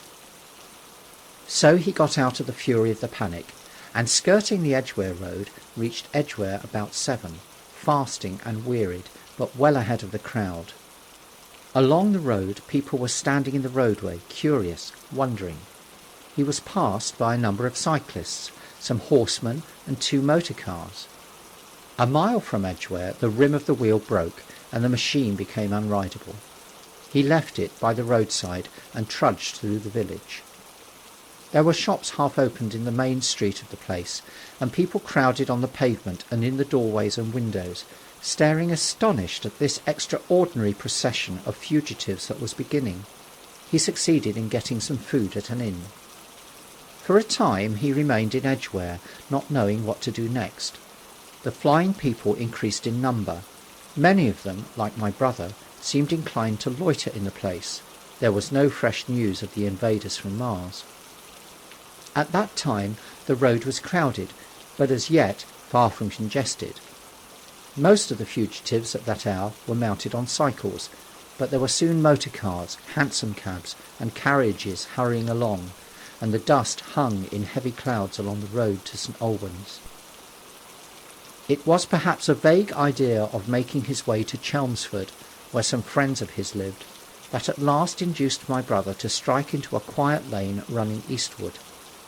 Presently he came upon a stile, and, crossing it, followed a footpath north-eastward. He passed near several farmhouses and some little places whose names he did not learn. He saw few fugitives until, in a grass lane towards High Barnet, he happened upon two ladies who became his fellow travellers. He came upon them just in time to save them. He heard their screams, and hurrying round the corner saw a couple of men struggling to drag them out of the little pony chaise in which they had been driving, while a third with difficulty held the frightened pony's head. One of the ladies, a short woman dressed in white, was simply screaming. The other, a dark, slender figure, slashed at the man who gripped her arm with a whip she held in her disengaged hand. My brother immediately grasped the situation, shouted, and hurried towards the struggle. One of the men desisted and turned towards him, and my brother, realizing from his antagonist's face that a fight was unavoidable, and being an expert boxer, went into him forthwith and sent him down against the wheels of the chaise. It was no time for pugilistic chivalry, and my brother laid him quiet with a kick, and gripped the collar of the man who pulled at the slender lady's arm. He heard the clatter of hoofs. The whip stung across his face. A third antagonist struck him between the eyes, and the man he held wrenched himself free and made off down the lane in the direction from which he had come. Partly stunned, he found himself facing the man who had held the horse's head, and became aware of the chaise receding from him down the lane, swaying from side to side, and with the women in it looking back. The man before him, a burly rough, tried to close, and he stopped him with a blow in the face. Then, realizing that he was deserted, he dodged round and made off down the lane after the chaise, with the sturdy man close behind him, and the fugitive, who had turned now, following remotely. Suddenly he stumbled and fell. His immediate pursuer went headlong, and he rose to his feet to find himself with a couple of antagonists again. He would have had little chance against them had not the slender lady very pluckily pulled up and returned to his help. It seems she had a revolver all this time, but it had been under the seat when she and her companion were attacked. She fired at 6 yards distance, narrowly missing my brother. The less courageous of the robbers made off, and his companion followed him, cursing his cowardice. They both stopped in sight down the lane, where the third man lay insensible. "Take this," said the slender lady, and she gave my brother her revolver. "Go back to the chaise," said my brother, wiping the blood from his split lip. She turned without a word. They were both panting, and they went back to where the lady in white struggled to hold back the frightened pony. The robbers had evidently had enough of it. When my brother looked again, they were retreating. "I'll sit here," said my brother, "if I may," and he got upon the empty front seat. The lady looked over her shoulder. "Give me the reins," she said, and laid the whip along the pony's side. In another moment, a bend in the road hid the three men from my brother's eyes. So, quite unexpectedly, my brother found himself, panting, with a cut mouth, a bruised jaw, and blood-stained knuckles, driving along an unknown lane with these two women. He learned they were the wife and the younger sister of a surgeon living at Stanmore, who had come in the small hours from a dangerous case at Pinner, and heard at some railway station on his way of the Martian advance. He had hurried home, roused the women, their servant had left them 2 days before, packed some provisions, put his revolver under the seat, luckily for my brother, and told them to drive on to Edgware, with the idea of getting a train there. He stopped behind to tell the neighbours. He would overtake them, he said, at about 4:30 in the morning, and now it was nearly 9, and they had seen nothing of him. They could not stop in Edgware because of the growing traffic through the place, and so they had come into this side lane. That was the story they told my brother in fragments, when presently they stopped again, nearer to New Barnet. He promised to stay with them, at least until they could determine what to do, or until the missing man arrived, and professed to be an expert shot with the revolver, a weapon strange to him, in order to give them confidence. They made a sort of encampment by the wayside, and the pony became happy in the hedge. He told them of his own escape out of London, and all that he knew of these Martians and their ways. The sun crept higher in the sky, and after a time their talk died out and gave place to an uneasy state of anticipation. Several wayfarers came along the lane, and of these my brother gathered such news as he could. Every broken answer he had deepened his impression of the great disaster that had come on humanity, deepened his persuasion of the immediate necessity for prosecuting this flight. He urged the matter upon them. "We have money," said the slender woman, and hesitated. Her eyes met my brother's, and her hesitation ended. "So have I," said my brother. She explained that they had as much as £30 in gold, besides a £5 note, and suggested that with that they might get upon a train at St Albans or New Barnet. My brother thought that was hopeless, seeing the fury of the Londoners to crowd upon the trains, and broached his own idea of striking across Essex towards Harwich, and thence escaping from the country altogether. Mrs Elphinstone, that was the name of the woman in white, would listen to no reasoning, and kept calling upon George, but her sister-in-law was astonishingly quiet and deliberate, and at last agreed to my brother's suggestion. So, designing to cross the Great North Road, they went on towards Barnet, my brother leading the pony to save it as much as possible. As the sun crept up the sky, the day became excessively hot, and underfoot a thick whitish sand grew burning and blinding, so that they travelled only very slowly. The hedges were grey with dust, and as they advanced towards Barnet, a tumultuous murmuring grew stronger. They began to meet more people. For the most part these were staring before them, murmuring indistinct questions, jaded, haggard, unclean. One man in evening dress passed them on foot, his eyes on the ground. They heard his voice, and, looking back at him, saw one hand clutched in his hair, and the other beating invisible things. His paroxysm of rage over, he went on his way without once looking back. As my brother's party went on towards the crossroads to the south of Barnet, they saw a woman approaching the road across some fields on their left, carrying a child and with two other children, and then passed a man in dirty black, with a thick stick in one hand and a small portmanteau in the other. Then round the corner of the lane, from between the villas that guarded it at its confluence with the high road, came a little cart drawn by a sweating black pony and driven by a sallow youth in a bowler hat, grey with dust. There were 3 girls, East End factory girls, and a couple of little children crowded in the cart. "This'll take us round Edgware?" asked the driver, wild-eyed, white-faced, and when my brother told him it would if he turned to the left, he whipped up at once without the formality of thanks. My brother noticed a pale grey smoke or haze rising among the houses in front of them, and veiling the white facade of a terrace beyond, the road that appeared between the backs of the villas. Mrs Elphinstone suddenly cried out at a number of tongues of smoky red flame leaping up above the houses in front of them against the hot blue sky.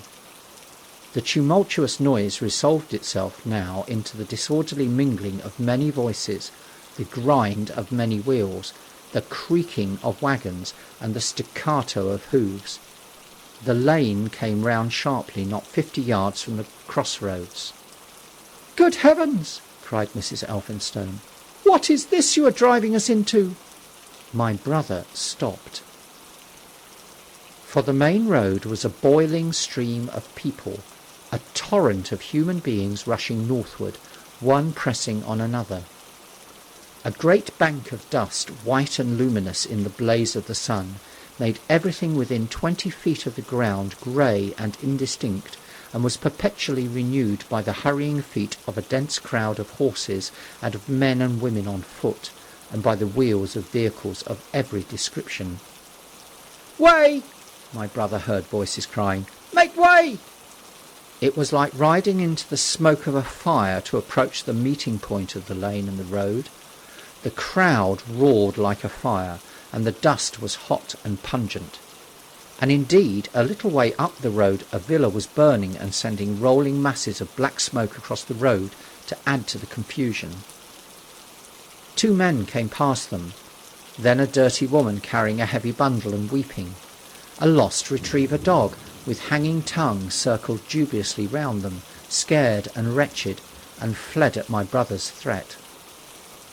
So much as they could see of the road Londonward between the houses to the right was a tumultuous stream of dirty, hurrying people, pent in between the villas on either side. The black heads, the crowded forms, grew into distinctness as they rushed towards the corner, hurried past, and merged their individuality again in a receding multitude that was swallowed up at last in a cloud of dust. "Go on! Go on!" cried the voices. "Way! Way!" One man's hands pressed on the back of another. My brother stood at the pony's head. Irresistibly attracted, he advanced slowly, pace by pace, down the lane. Edgware had been a scene of confusion, Chalk Farm a riotous tumult, but this was a whole population in movement. It is hard to imagine that host. It had no character of its own.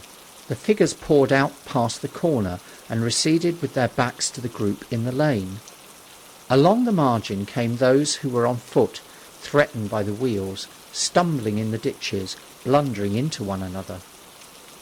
The carts and carriages crowded close upon one another, making little way for those swifter and more impatient vehicles that darted forward every now and then when an opportunity showed itself of doing so, sending the people scattering against the fences and gates of the villa. "Push on!" was the cry. "Push on! They are coming!" In one cart stood a blind man in the uniform of the Salvation Army, gesticulating with his crooked fingers and bawling, "Eternity! Eternity!" His voice was hoarse and very loud, so that my brother could hear him long after he was lost to sight in the dust. Some of the people who crowded in the carts whipped stupidly at their horses and quarrelled with other drivers. Some sat motionless, staring at nothing with miserable eyes. Some gnawed their hands with thirst or lay prostrate in the bottoms of their conveyances. The horses' bits were covered with foam, their eyes bloodshot. There were cabs, carriages, shop cars, wagons, beyond counting, a mail cart, a road cleaner's cart marked Vestry of St Pancras, a huge timber wagon crowded with roughs. A brewer's dray rumbled by with its 2 near wheels splashed with fresh blood. "Clear the way!" cried the voices. "Clear the way!" "Eternity! Eternity!" came echoing down the road. There were sad, haggard women tramping by, well dressed, with children that cried and stumbled, their dainty clothes smothered in dust, their weary faces smeared with tears. With many of these came men, sometimes helpful, sometimes lowering and savage. Fighting side by side with them pushed some weary street outcasts in faded black rags, wide-eyed, loud-voiced and foul-mouthed. There were sturdy workmen thrusting their way along, wretched, unkempt men, clothed like clerks or shopmen, struggling spasmodically. A wounded soldier my brother noticed, men dressed in the clothes of railway porters, one wretched creature in a nightshirt with a coat thrown over it. But varied as its composition was, certain things all that host had in common. There were fear and pain on their faces, and fear behind them. A tumult up the road, a quarrel for a place in a wagon, sent the whole host of them quickening their pace. Even a man so scared and broken that his knees bent under him was galvanized for a moment into renewed activity. The heat and dust had already been at work upon this multitude. Their skins were dry, their lips black and cracked. They were all thirsty, weary and footsore. And amid the various cries one heard disputes, reproaches, groans of weariness and fatigue. The voices of most of them were hoarse and weak. Through it all ran a refrain. "Way! Way! The Martians are coming! Few stopped and came aside from that flood. The lane opened slantingly into the main road with a narrow opening, and had a delusive appearance of coming from the direction of London. Yet a kind of eddy of people drove into its mouth, weaklings elbowed out of the stream, who for the most part rested but a moment before plunging into it again. A little way down the lane, with two friends bending over him, lay a man with a bare leg, wrapped about with bloody rags. He was a lucky man to have friends. A little old man with a grey military moustache and a filthy black frock coat limped out and sat down beside the trap, removed his boot, his sock was blood-stained, shook out a pebble and hobbled on again. And then a little girl of 8 or 9, all alone, threw herself under the hedge close to my brother, weeping. "I can't go on! I can't go on!" My brother woke from his torpor of astonishment and lifted her up, speaking gently to her, and carried her to Miss Elphinstone. So soon as my brother touched her, she became quite still, as if frightened. "Ellen!" shrieked a woman in the crowd, with tears in her voice. "Ellen!" And the child suddenly darted away from my brother, crying, "Mother!" "They are coming!" said a man on horseback, riding past the long lane. "Out of the way there!" bawled a coachman, towering high, and my brother saw a closed carriage turning into the lane. The people crushed back on one another to avoid the horse.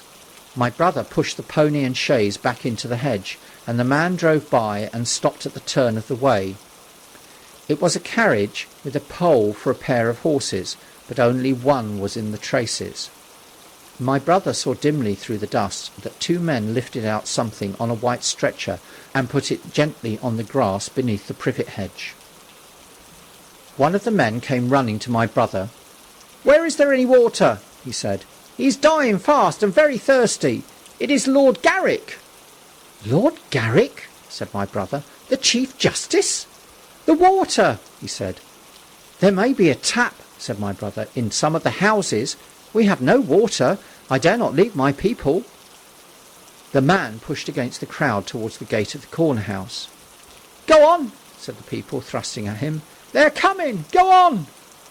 Then my brother's attention was distracted by a bearded, eagle-faced man lugging a small handbag, which split even as my brother's eyes rested on it, and disgorged a mass of sovereigns that seemed to break up into separate coins as it struck the ground.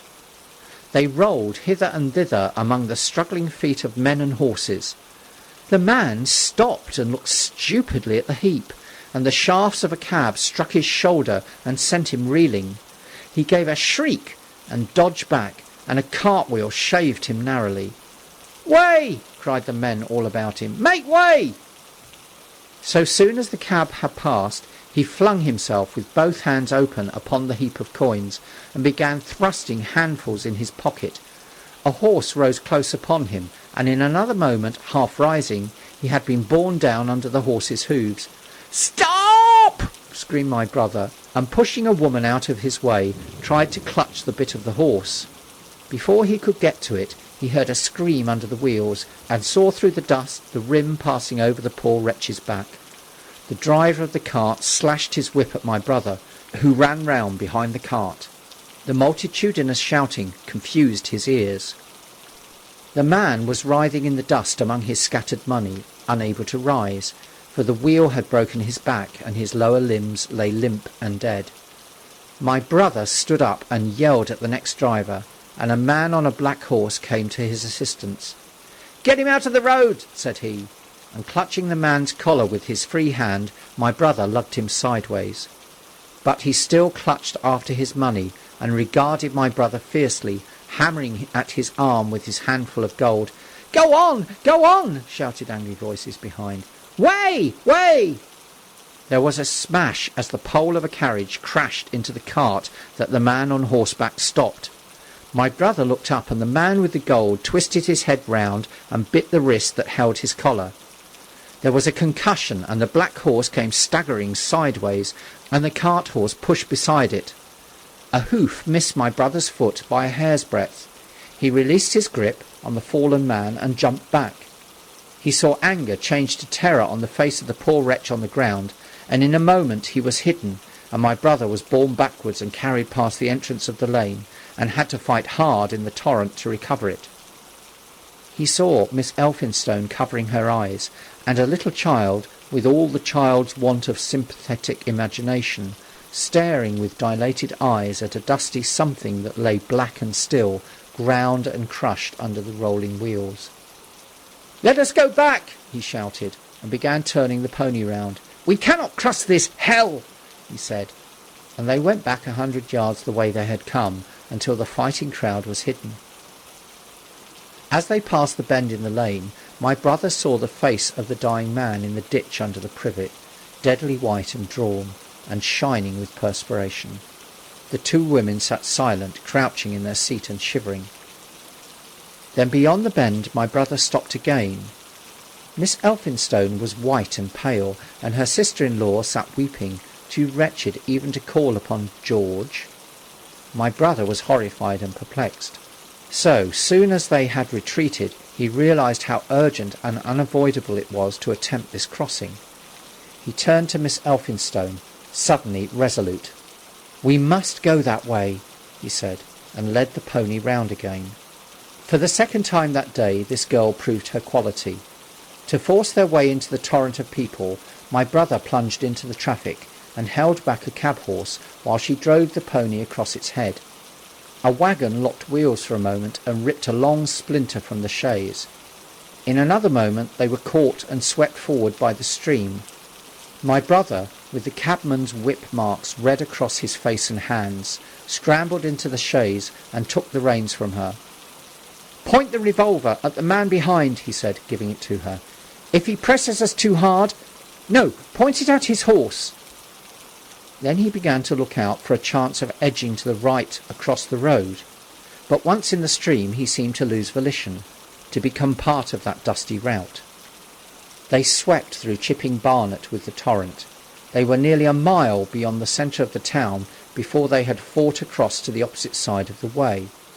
It was din and confusion indescribable, but in and beyond the town the road forks repeatedly, and this to some extent relieved the stress. They struck eastward through Hadley, and there on either side of the road, and at another place farther on, they came upon a great multitude of people drinking at the stream, some fighting to come at the water.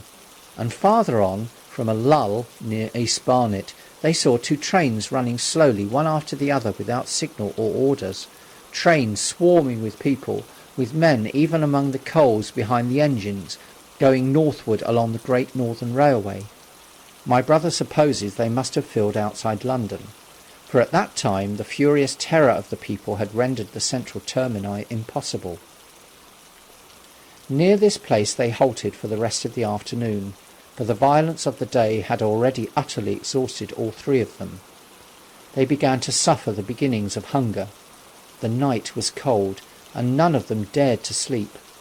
And in the evening many people came hurrying along the road, nearby their stopping place, fleeing from unknown dangers before them, and going in the direction from which my brother had come.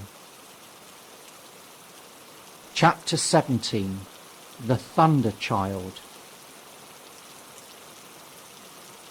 Had the Martians aimed only at destruction, they might on Monday have annihilated the entire population of London as it spread itself slowly through the home counties. Not only along the road through Barnet, but also through Edgware and Waltham Abbey, and along the roads eastward to Southend and Shoebury-Ness, and south of the Thames to Deal and Broadstairs, poured the same frantic rout.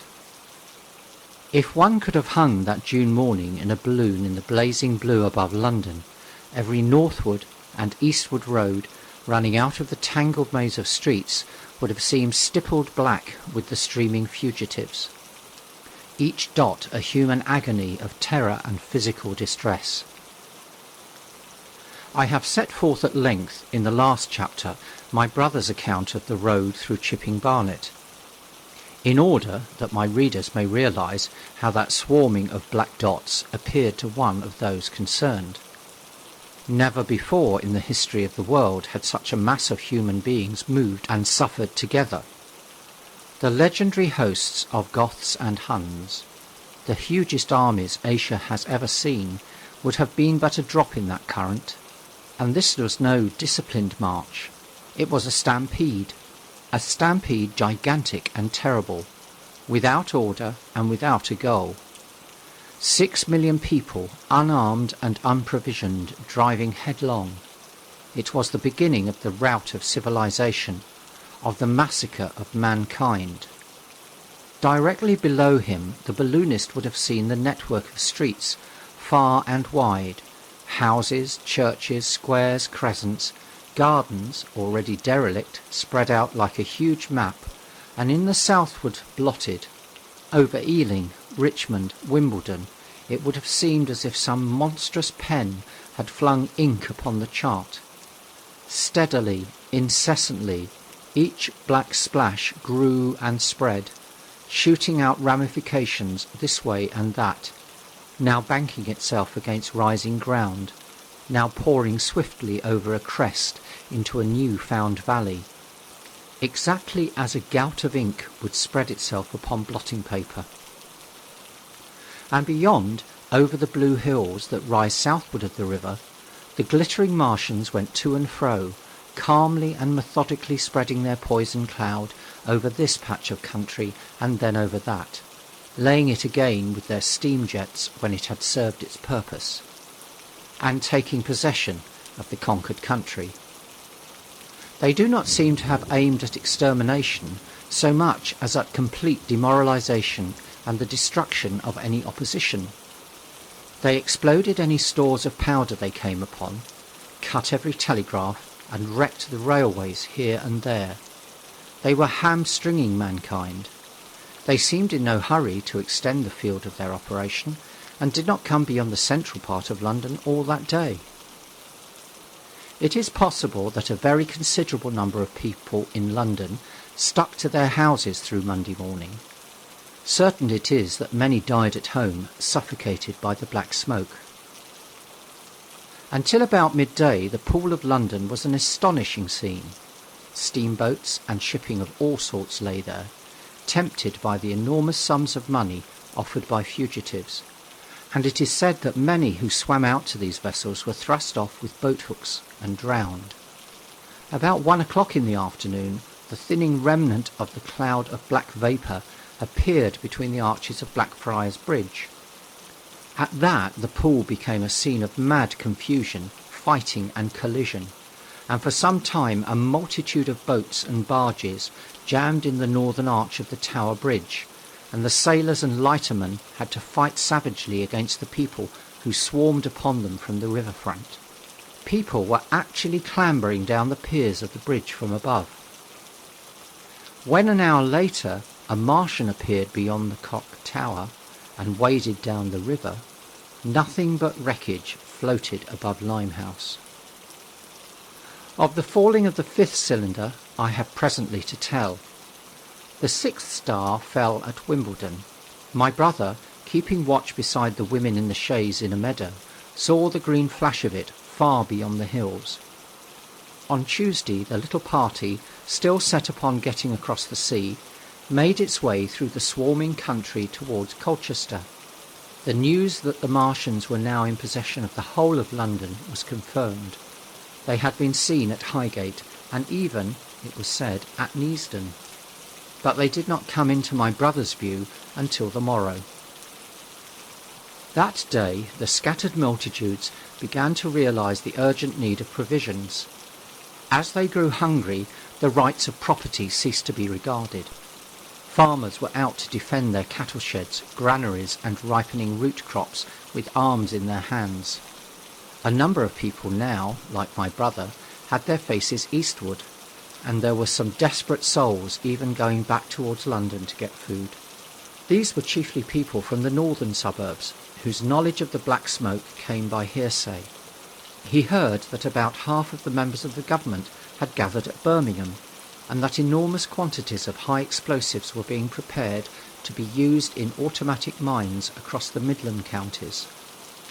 He was also told that the Midland Railway Company had replaced the desertions of the first day's panic, had resumed traffic, and was running northward trains from St Albans to relieve the congestion of the home counties. There was also a placard in Chipping Ongar announcing that large stores of flour were available in the northern towns, and that within 24 hours bread would be distributed among the starving people in the neighbourhood.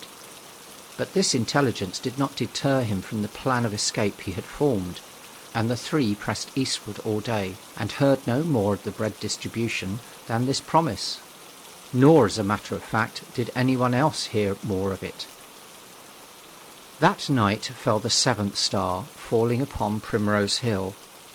It fell while Miss Elphinstone was watching, for she took that duty alternately with my brother. She saw it.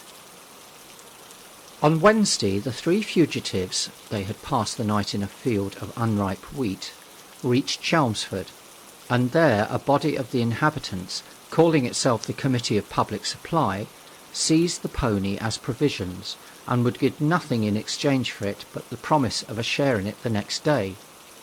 Here there were rumours of Martians at Epping, and news of the destruction of Waltham Abbey powder mills in a vain attempt to blow up one of the invaders.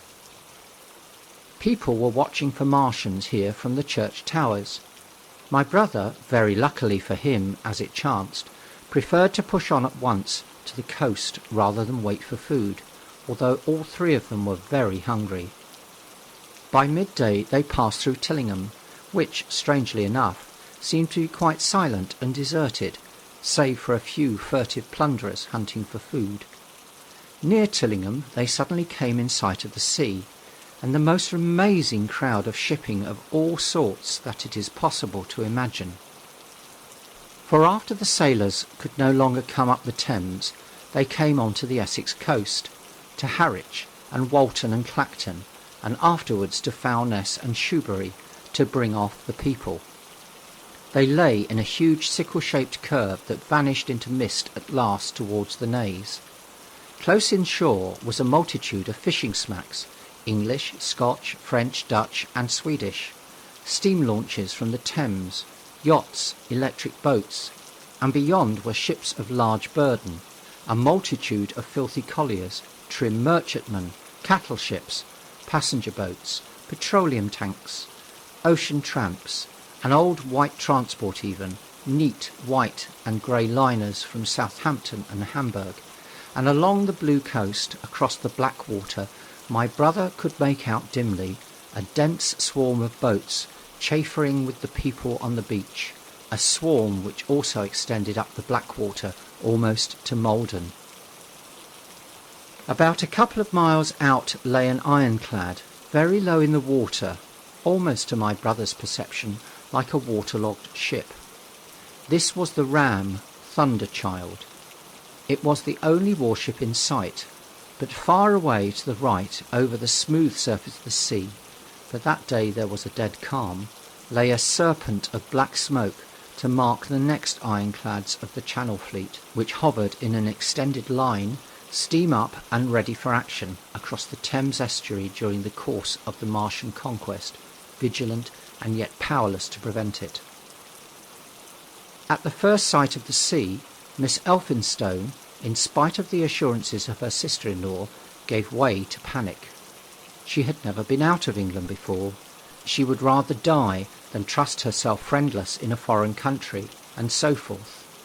She seemed, poor woman, to imagine that the French and the Martians might prove very similar. She had been growing increasingly hysterical, fearful and depressed during the 2 days' journeyings. Her great idea was to return to Stanmore. Things had always been well and safe at Stanmore. They would find George at Stanmore. It was with the greatest difficulty they could get her down to the beach, where presently my brother succeeded in attracting the attention of some men on a paddle steamer from the Thames.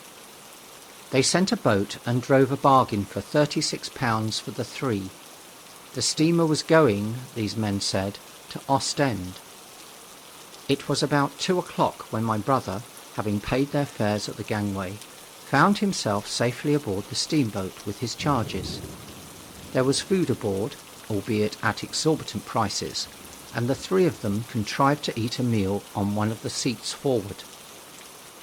There were already a couple of score of passengers aboard, some of whom had expended their last money in securing a passage, but the captain lay off the Blackwater until 5 in the afternoon, picking up passengers until the seated decks were even dangerously crowded. He would probably have remained longer had it not been for the sound of guns that began about an hour in the south. As if in answer, the ironclad Seaward fired a small gun and hoisted a string of flags. A jet of smoke sprang out of her funnels. Some of the passengers were of the opinion that this firing came from Shoebury-Ness, until it was noticed that it was growing louder. At the same time, far away in the southeast, the masts and upperworks of 3 ironclads rose one after the other out of the sea, beneath clouds of black smoke. But my brother's attention speedily reverted to the distant firing in the south. He fancied he saw a column of smoke rising out of the distant grey haze. The little steamer was already flapping her way eastward of the big crescent of shipping, and the low Essex coast was growing blue and hazy, when a Martian appeared, small and faint in the remote distance, advancing along the muddy coast from the direction of Foulness. At that, the captain on the bridge swore at the top of his voice with fear and anger at his own delay, and the paddle seemed infected with his terror. Every soul aboard stood at the bulwarks or on the seats of the steamer and stared at that distant shape, higher than the trees or church towers inland, and advancing with a leisurely parody of a human stride. It was the first Martian my brother had seen, and he stood, more amazed than terrified, watching this Titan advancing deliberately towards the shipping, wading farther and farther into the water as the coast fell away. Then, far away beyond the crouch, came another, striding over some stunted trees, and then yet another still farther off, wading deeply through a shiny mudflat that seemed to hang halfway up between sea and sky. They were all stalking seaward, as if to intercept the escape of the multitudinous vessels that were crowded between Foulness and the Naze. In spite of the throbbing exertions of the engines of the little paddle-boat and the pouring foam that her wheels flung behind her, she receded with terrifying slowness from this ominous advance. Glancing northwestward, my brother saw the large crescent of shipping already writhing with the approaching terror, one ship passing behind another, another coming round from broadside to end on, steamships whistling and giving off volumes of steam, sails being let out, launches rushing hither and thither. He was so fascinated by this and by the creeping danger away to the left that he had no eye for anything seaward, and then a swift movement of the steamboat, she had suddenly come round to avoid being run down, flung him headlong from the seat upon which he was standing.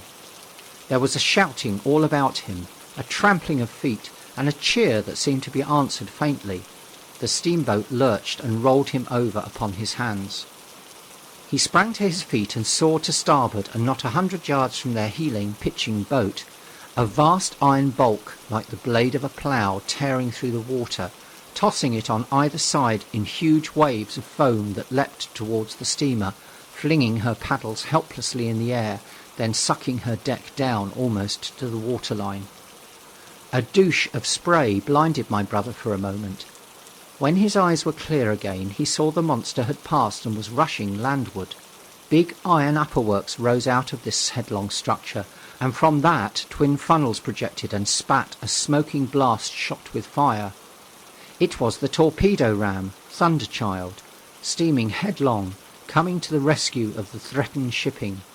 Keeping his footing on the heaving deck by clutching the bulwarks, my brother looked past this charging Leviathan at the Martians again, and he saw the three of them now close together, and standing so far out to sea that their tripod supports were almost entirely submerged. Thus sunken, and seen in remote perspective, they appeared far less formidable than the huge iron bulk in whose wake the steamer was pitching so helplessly. It would seem they were regarding this new antagonist with astonishment. To their intelligence, it may be, the giant was even such another as themselves. The Thunder Child fired no gun, but simply drove full speed towards them. It was probably her not firing that enabled her to get so near the enemy as she did. They did not know what to make of her. One shell, and they would have sent her to the bottom forthwith with the heat ray. She was steaming at such a pace that in a minute she seemed halfway between the steamboat and the Martians, a diminishing black bulk against the receding horizontal expanse of the Essex coast. Suddenly the foremost Martian lowered his tube and discharged a canister of the black gas at the ironclad. It hit her larboard side and glanced off in an inky jet that rolled away to seaward, an unfolding torrent of black smoke from which the ironclad drove clear. To the watchers from the steamer, low in the water and with the sun in their eyes, it seemed as though she were already among the Martians. They saw the gaunt figures separating and rising out of the water as they retreated shoreward, and one of them raised the camera-like generator of the heat ray. He held it pointing obliquely downward, and a bank of steam sprang from the water at its touch. It must have driven through the iron of the ship's side like a white-hot iron rod through paper. A flicker of flame went up through the rising steam, and then the Martian reeled and staggered. In another moment he was cut down, and a great body of water and steam shot high in the air. The guns of the Thunder Child sounded through the reek, going off one after the other, and one shot splashed the water high close by the steamer, ricocheted towards the other flying ships to the north, and smashed a smack to matchwood. But no one heeded that very much. At the sight of the Martians' collapse, the captain of the bridge yelled inarticulately, and all the crowding passengers on the steamer's stern shouted together. And then they yelled again, for surging out beyond the white tumult drove something long and black, the flames streaming from its middle parts, its ventilators and funnels spouting fire. She was still alive. The steering gear, it seemed, was intact and her engines working. She headed straight for a second Martian and was within 100 yards of him when the heat ray came to bear. Then, with a violent thud, a blinding flash, her decks, her funnels leapt upwards. The Martian staggered with the violence of her explosion, and in another moment the flaming wreckage, still driving forward with the impetus of its pace, had struck him and crumpled him like a thing of cardboard. My brother shouted involuntarily. A boiling tumult of steam hit everything again. "Two!" shouted the captain. Everyone was shouting. The whole steamer from end to end rang with frantic cheering that was taken up first by one and then by all in the crowding multitude of ships and boats that was driving out to sea. The steam hung upon the water for many minutes, hiding the third Martian and the coast altogether, and all this time the boat was paddling steadily out to sea and away from the fight, and when at last the confusion cleared, the drifting bank of black vapour intervened, and nothing of the Thunder Child could be made out, nor could the third Martian be seen.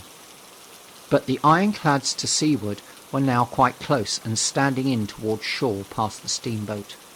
The little vessel continued to beat its way seaward, and the ironclads receded slowly towards the coast, which was hidden still by a marbled bank of vapour, part steam, part black gas, eddying and combining in the strangest way. The fleet of refugees was scattering to the northeast.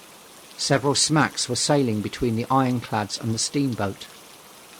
After a time, and before they reached the sinking cloud bank, the warships turned northward, and then abruptly went about and passed into the thickening haze of evening southward. The coast grew faint, and at last indistinguishable amid the low banks of cloud that were gathering about the sinking sun. Then suddenly, out of the golden haze of the sunset, came the vibration of guns, and a form of black shadows moving. Everyone struggled to the rail of the steamer and peered into the blinding furnace of the west, but nothing was to be distinguished clearly. A mass of smoke rose slanting and barred the face of the sun. The steamboat throbbed on its way through an interminable suspense. The sun sank into grey clouds, and the sky flushed and darkened. The evening star trembled into sight.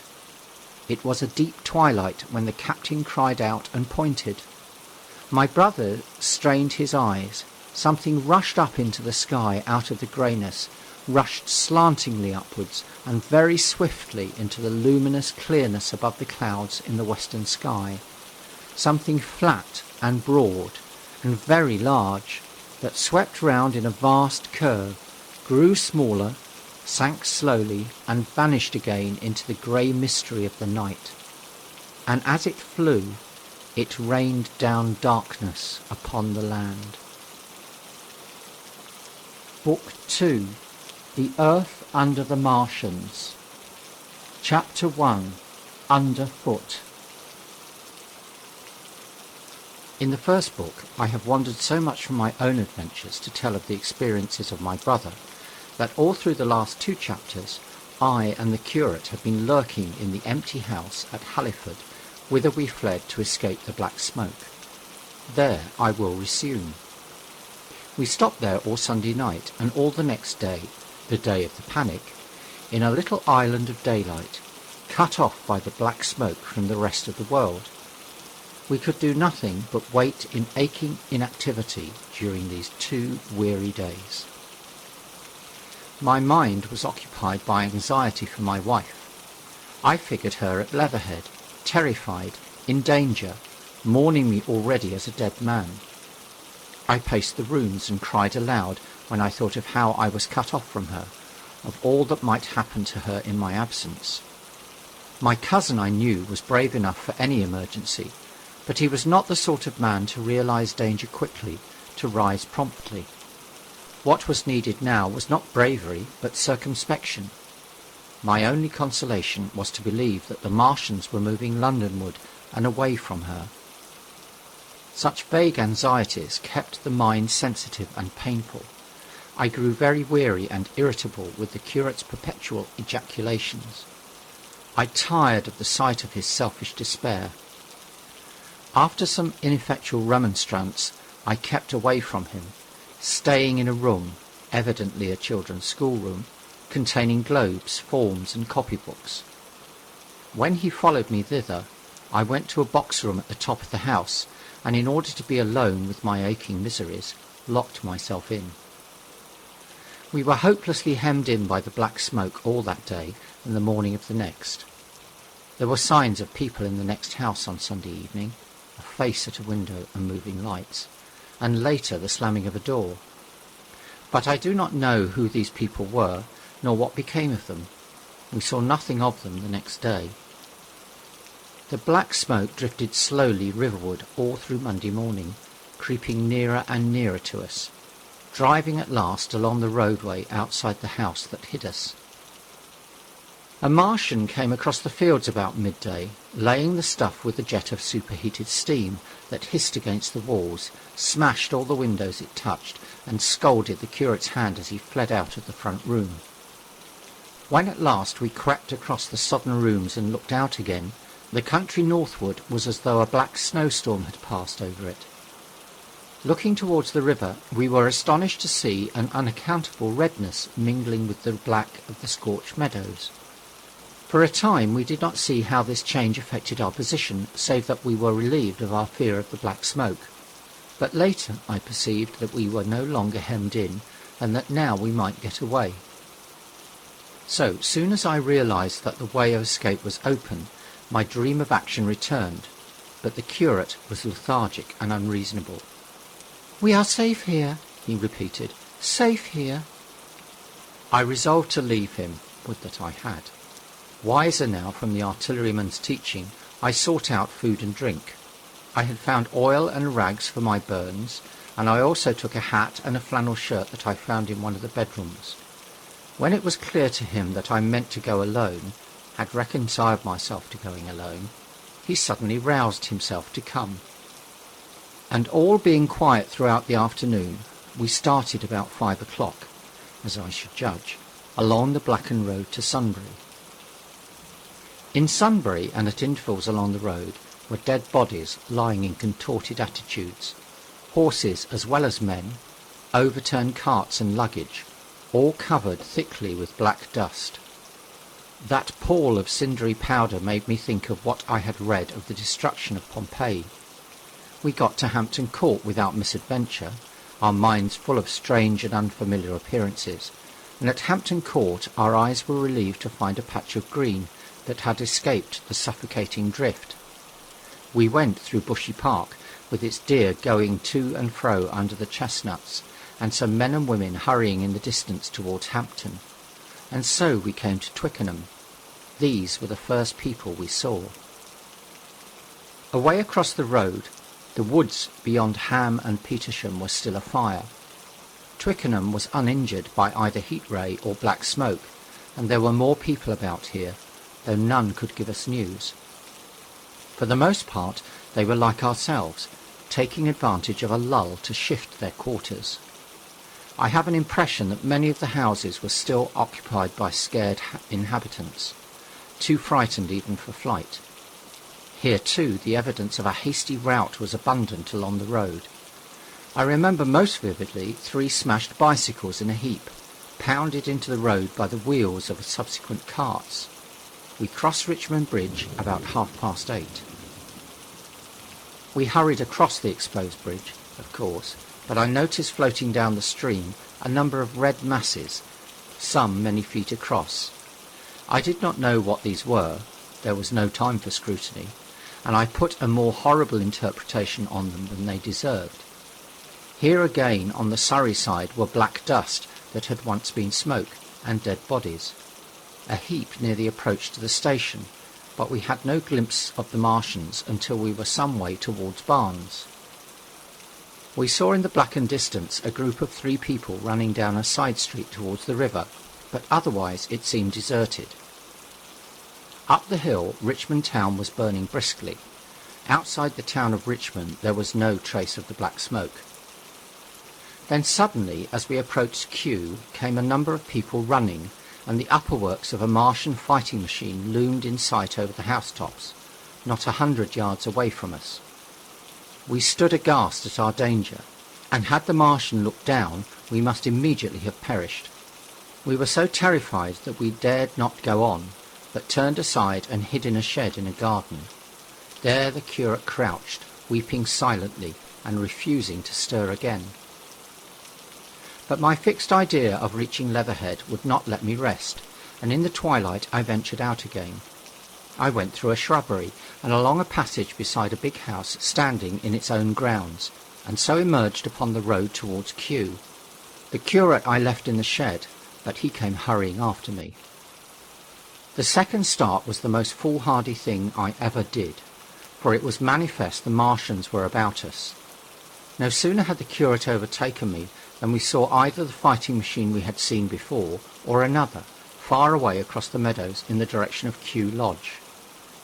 4 or 5 little black figures hurried before it across the green-grey of the field, and in a moment it was evident this Martian pursued them. In 3 strides he was among them, and they ran, radiating from his feet in all directions. He used no heat ray to destroy them, but picked them up one by one. Apparently he tossed them into the great metallic carrier which projected behind him, much as a workman's basket hangs over his shoulder. It was the first time I realized that the Martians might have any other purpose than destruction with defeated humanity. We stood for a moment petrified, then turned and fled through a gate behind us into a walled garden, fell into, rather than found, a fortunate ditch, and lay there, scarce daring to whisper to each other until the stars were out. I suppose it was nearly 11 o'clock before we gathered courage to start again, no longer venturing into the road, but sneaking along hedgerows and through plantations, and watching keenly through the darkness, he on the right and I on the left, for the Martians, who seemed to be all about us. In one place we blundered upon a scorched and blackened area, now cooling and ashen, and a number of scattered dead bodies of men burned horribly about the heads and trunks, but with their legs and boots mostly intact, and of dead horses 50 feet perhaps behind a line of 4 ripped guns and smashed gun carriages. Sheen, it seemed, had escaped destruction, but the place was silent and deserted. Here we happened on no dead, though the night was too dark for us to see into the side roads of the place. In Sheen, my companion suddenly complained of faintness and thirst, and we decided to try one of the houses. The first house we entered, after a little difficulty with the window, was a small semi-detached villa, and I found nothing eatable left in the place but some mouldy cheese. There was, however, water to drink, and I took a hatchet which promised to be useful in our next housebreaking. We then crossed to a place where the road turns towards Mortlake. Here there stood a little white house within a walled garden, and in the pantry of this domicile we found a store of food: 2 loaves of bread in a pan, an uncooked steak, and the half of a ham. I give this catalogue so precisely because, as it happened, we were destined to subsist on this store for the next fortnight. Bottled beer stood under a shelf, and there were 2 bags of haricot beans and some limp lettuce. This pantry opened into a kind of wash-up kitchen, and in this was firewood. There was also a cupboard, in which we found nearly a dozen of burgundy, tinned soups and salmon, and 2 tins of biscuits. We sat in the adjacent kitchen in the dark, for we dared not strike a light, and ate bread and ham and drank beer out of the same bottle. The curate, who was still timorous and restless, was now, oddly enough, for pushing on, and I was urging him to keep up his strength by eating when the thing happened that was to imprison us. "It can't be midnight yet," I said, and then came a blinding glare of vivid green light. Everything in the kitchen leapt out, clearly visible in green and black, and vanished again, and then followed such a concussion as I have never heard before or since. So close on the heels of this as to seem instantaneous came a thud behind me, a clash of glass, a crash and rattle of falling masonry all about us, and the plaster of the ceiling came down upon us, smashing into a multitude of fragments upon our heads. I was knocked headlong across the floor against the oven handle and stunned. I was insensible for a long time, the curate told me, and when I came to we were in darkness again, and he, with a wet face, as I found afterwards, with blood from a cut forehead, was dabbing water over me. For some time I could not recollect what had happened. Then things came to me slowly. A bruise on my temple asserted itself. "Are you better?" asked the curate in a whisper. At last I answered him. I sat up. "Don't move," he said. "The floor is covered with smashed crockery from the dresser. You can't possibly move without making a noise, and I fancy they are outside."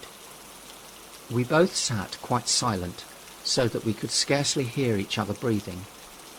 Everything seemed deadly still, but once something near us, some plaster or broken brickwork, slid down with a rumbling sound. Outside, and very near, was an intermittent, metallic rattle. "That," said the curate, when presently it happened again. "Yes," I said, "but what is it?" "A Martian," said the curate. I listened again. "It was not like the heat ray," I said, and for a time I was inclined to think one of the great fighting machines had stumbled against the house, as I had seen one stumble against the tower of Shepperton Church. Our situation was so strange and incomprehensible that for 3 or 4 hours until the dawn came we scarcely moved, and then the light filtered in, not through the window, which remained black, but through a triangular aperture between a beam and a heap of broken bricks in the wall behind us. The interior of the kitchen we now saw greyly for the first time. The window had been burst in by a mass of garden mould, which flowed over the table upon which we had been sitting and lay about our feet. Outside, the soil was banked high against the house. At the top of the window frame we could see an uprooted drain pipe. The floor was littered with smashed hardware. The end of the kitchen towards the house was broken into, and since the daylight shone in there, it was evident the greater part of the house had collapsed.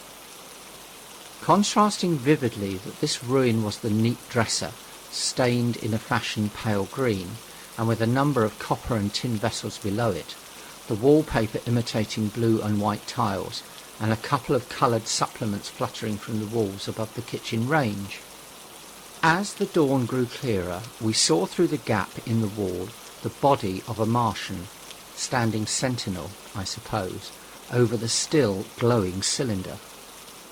At the sight of that we crawled as circumspectly as possible out of the twilight of the kitchen into the darkness of the scullery. Abruptly the right interpretation dawned upon my mind. "The fifth cylinder," I whispered. "The fifth shock from Mars has struck this house and buried us under the ruins." For the first time the curate was silent, and then he whispered, "God have mercy upon us." I heard him presently whimpering to himself. Save for that sound, we lay quite still in the scullery. I, for my part, scarce dared breathe, and sat with my eyes fixed on the faint light of the kitchen door. I could just see the curate's face, a dim oval shape, and his collar and cuffs. Outside there began a metallic hammering, then a violent hooting, and then again, after a quiet interval, a hissing like the hissing of an engine. These noises, for the most part problematical, continued intermittently and seemed, if anything, to increase in number as time wore on. Presently a measured thudding and a vibration that made everything about us quiver and the vessels in the pantry ring and shift began and continued. Once the light was eclipsed and the ghostly kitchen doorway became absolutely dark. For many hours we must have crouched there, silent and shivering, until our tired attention failed. At last I found myself awake and very hungry. I am inclined to believe we must have spent the greater portion of a day before that awakening. My hunger was at a stride so insistent that it moved me to action. I told the curate I was going to seek food, and felt my way towards the pantry. He made me no answer, but so soon as I began eating, the faint noise I made stirred him up, and I heard him crawling after me. Chapter 2. What we saw from the ruined house. After eating we crept back to the scullery, and there I must have dozed again, for presently, when I looked round, I was alone. The thudding vibration continued with wearisome persistence. I whispered for the curate several times, and at last felt my way to the door of the kitchen. It was still daylight, and I perceived him across the room, lying against the triangular hole that looked out upon the Martians. His shoulders were hunched, so that his head was hidden from me. I could hear a number of noises almost like those in an engine shed, and the place rocked with that beating thud. Through the aperture in the wall I could see the top of a tree touched with gold and the warm blue of a tranquil evening sky. For a minute or so I remained watching the curate, and then I advanced, crouching and stepping with extreme care amid the broken crockery that littered the floor. I touched the curate's leg, and he started so violently that a mass of plaster went sliding down outside and fell with a loud impact. I gripped his arm, fearing he might cry out, and for a long time we crouched motionless. Then I turned to see how much our rampart remained. The detachment of the plaster had left a vertical slit open in the debris, and by raising myself cautiously across a beam, I was able to see out of this gap into what had been overnight a quiet suburban roadway. Vast, indeed, was the change that we beheld. The fifth cylinder must have fallen right in the midst of the house we had first visited. The building had vanished, completely smashed, pulverized, and dispersed by the blow. The cylinder lay now far beneath the original foundations, deep in a hole, already vastly larger than the pit I had looked into at Woking. The earth all round it had splashed under that tremendous impact. Splashed is the only word, and lay in heaped piles that hid the masses of the adjacent houses. It had behaved exactly like mud under the violent blow of a hammer. Our house had collapsed backward. The front portion, even on the ground floor, had been destroyed completely. By a chance the kitchen and scullery had escaped and stood buried now under soil and ruins, closed in by tons of earth on every side, save towards the cylinder. Over that aspect we hung now on the very edge of the great circular pit the Martians were engaged in making. The heavy beating sound was evidently just behind us, and ever and again a bright green vapour drove up like a veil across our peephole. The cylinder was already open in the centre of the pit, and on the farther edge of the pit, amid the smashed and gravel-heaped shrubbery, one of the great fighting machines, deserted by its occupant, stood stiff and tall against the evening sky. At first I scarcely noticed the pit and the cylinder, although it had been convenient to describe them first, on account of the extraordinary glittering mechanism I saw busy in the excavation, and on account of the strange creatures that were crawling slowly and painfully across the heaped mould near it. The mechanism it certainly was that held my attention first. It was one of those complicated fabrics that have since been called handling machines, and the study of which has already given such an enormous impetus to terrestrial invention. As it dawned upon me first, it presented a sort of metallic spider with 5 jointed, agile legs, and with an extraordinary number of jointed levers, bars, and reaching and clutching tentacles about its body. Most of its arms were retracted, but with 3 long tentacles it was fishing out a number of rods, plates, and bars, which lined the covering and apparently strengthened the walls of the cylinder. These, as it extracted them, were lifted out and deposited upon a level surface of earth behind it. Its motion was so swift, complex, and perfect that at first I did not see it as a machine, in spite of its metallic glitter. The fighting machines were coordinated and animated to an extraordinary pitch, but nothing to compare with this. People who have never seen these structures, and have only the ill-imagined efforts of artists or the imperfect descriptions of such eyewitnesses as myself to go upon, scarcely realise that living quality. I recall particularly the illustration of one of the first pamphlets to give a consecutive account of the war. The artist had evidently made a hasty study of one of the fighting machines, and there his knowledge ended. He presented them as tilted, stiff tripods, without either flexibility or subtlety, and with an altogether misleading monotony of effect. The pamphlet containing these renderings had a considerable vogue, and I mention them here simply to warn the reader against the impression they may have created. They were no more like the Martians I saw in action than a Dutch doll is like a human being. To my mind, the pamphlet would have been much better without them. At first, I say, the handling machine did not impress me as a machine, but as a crab-like creature with a glittering integument. The controlling Martian, whose delicate tentacles actuated its movements, seeming to be simply the equivalent of the crab's cerebral portion. But then I perceived the resemblance of its grey-brown, shiny, leathery integument to that of the other sprawling bodies beyond, and the true nature of this dexterous workman dawned upon me. With that realization, my interest shifted to those other creatures, the real Martians.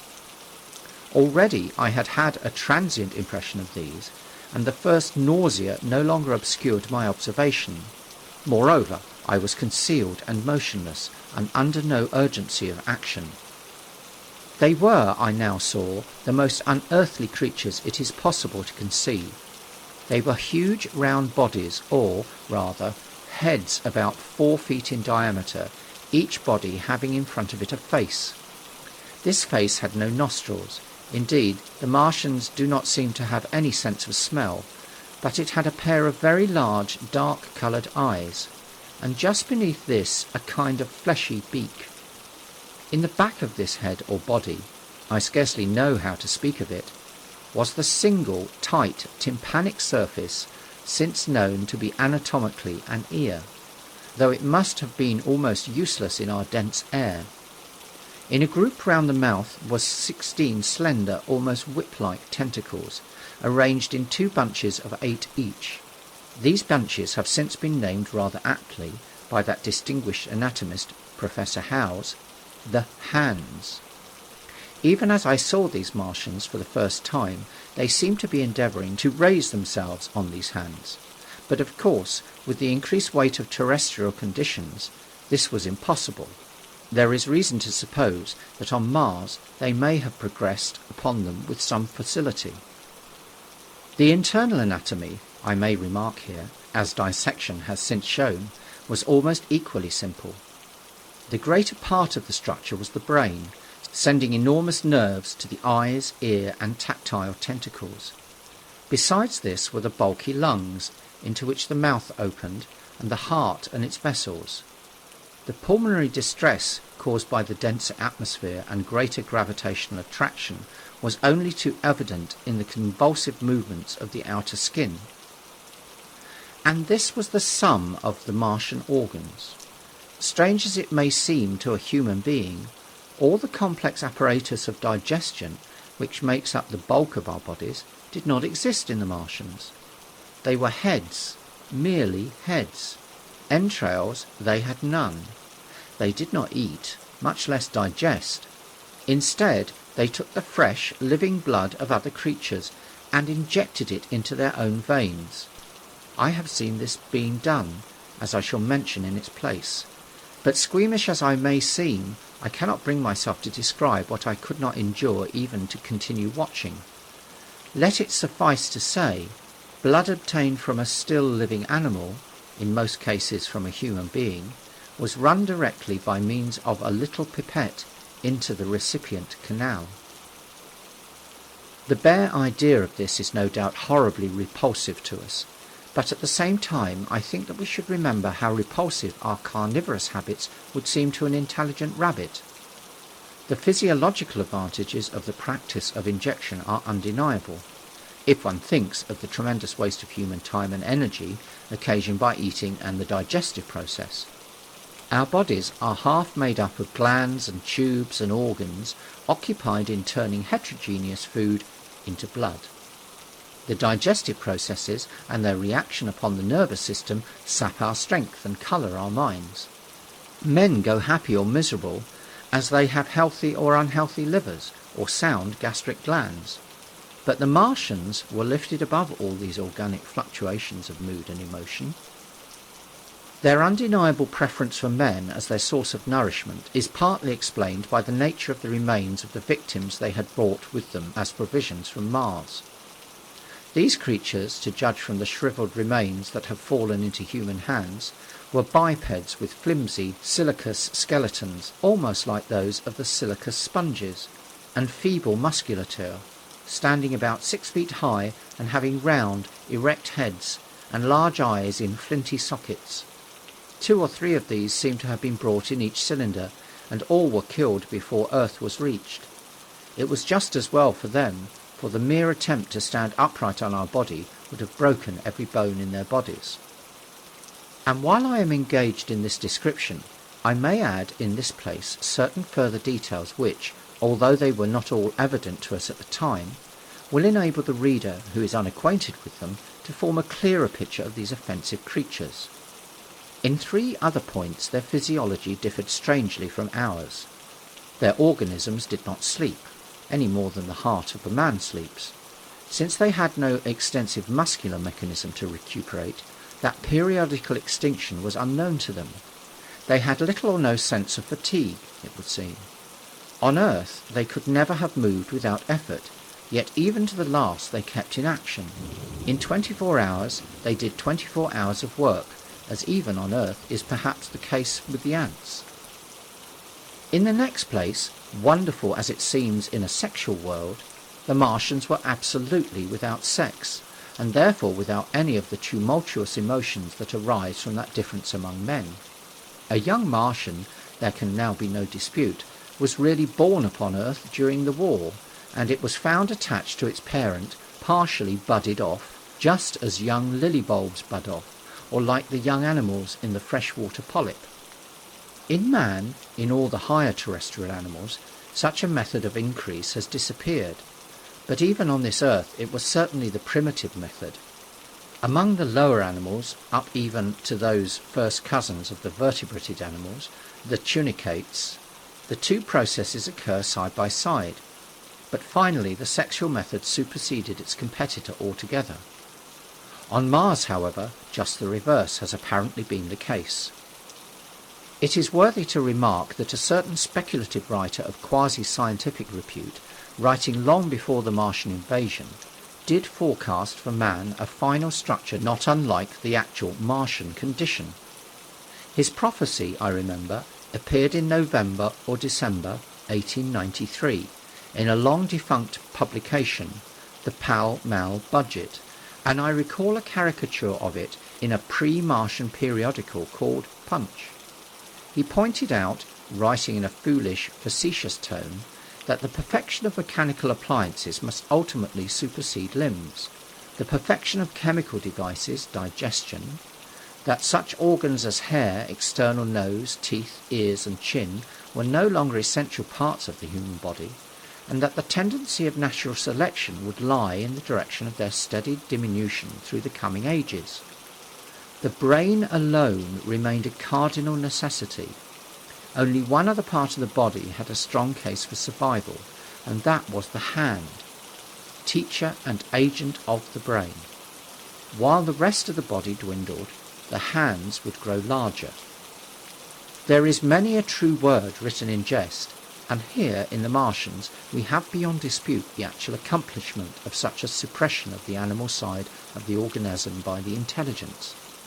To me it is quite credible that the Martians may be descended from beings not unlike ourselves, by a gradual development of brain and hands, the latter giving rise to 2 bunches of delicate tentacles at last, at the expense of the rest of the body.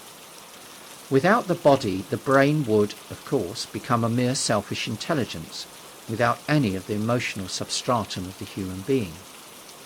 The last salient point in which the systems of these creatures differed from ours was in what one might have thought a very trivial particular. Microorganisms which cause so much disease and pain on Earth have either never appeared on Mars, or Martian sanitary science eliminated them ages ago. 100 diseases, all the fevers and contagions of human life, consumption, cancers, tumours and such morbidities, never entered the scheme of their life. And speaking of the difference between the life on Mars and terrestrial life, I may allude here to the curious suggestion of the red weed. Apparently the vegetable kingdom in Mars, instead of having green as a dominant colour, is of a vivid blood red tint. At any rate, the seeds that the Martians, intentionally or accidentally, brought with them gave rise in all cases to red-coloured growths. Only that known popularly as the red weed, however, gained any footing in competition with terrestrial forms. The red creeper was quite a transitory growth, and a few people have seen it growing. For a time, however, the red weed grew with astonishing vigour and luxuriance. It spread up the sides of the pit by the 3rd or 4th day of our imprisonment, and its cactus-like branches formed a carmine fridge to the edges of our triangular window. And afterwards I found it broadcast throughout the country, and especially wherever there was a stream of water. The Martians had what appears to have been an auditory organ, a single round drum at the back of the head body, and eyes with a visual range not very different from ours, except that, according to Phillips, blue and violet were as black to them. It is commonly supposed that they communicated by sounds and tentacular gesticulations. This is asserted, for instance, in the able but hastily compiled pamphlet, written evidently by someone not an eyewitness of Martian actions, to which I have already alluded, and which so far has been the chief source of information concerning them. Now, no surviving human being saw so much of the Martians in action as I did. I take no credit to myself for an accident, but the fact is so. And I assert that I watched them closely time after time, and that I have seen 4, 5, and at once 6 of them sluggishly performing the most elaborately complicated operations together without either sound or gesture. Their peculiar hooting invariably preceded feeding. It has no modulation, and was, I believe, in no sense a signal, but merely the expiration of air preparatory to the suctional operation. I have a certain claim to at least an elementary knowledge of psychology, and in this matter I am convinced, as firmly as I am convinced of anything, that the Martians interchange thoughts without any physical intermediation, and I have been convinced of this in spite of strong preconceptions. Before the Martian invasion, as an occasional reader here and there may remember, I had written with some little vehemence against the telepathic theory. The Martians wore no clothing. Their conceptions of ornament and decorum were necessarily different from ours, and not only were they evidently much less sensible of changes of temperature than we are, but changes of pressure do not seem to have affected their health at all seriously. Yet though they wore no clothing, it was in the other artificial additions to their body resources that their great superiority over man lay. We men, with our bicycles and road skates, our Lilienthal soaring machines, our guns and sticks and so forth, are just in the beginning of the evolution that the Martians have worked out. They have become practically mere brains, wearing different bodies according to their needs, just as men wear suits of clothes and take a bicycle in a hurry or an umbrella in the wet. And of all their appliances, perhaps nothing is more wonderful to a man than the curious fact that what is the dominant feature of almost all human devices in mechanism is absent. The wheel is absent. Among all the things they brought to earth, there is no trace or suggestion of their use of wheels. One would have at least expected it in locomotion, and in this connection it is curious to remark that even on this earth nature has never hit upon the wheel, or has preferred other expedients to its development.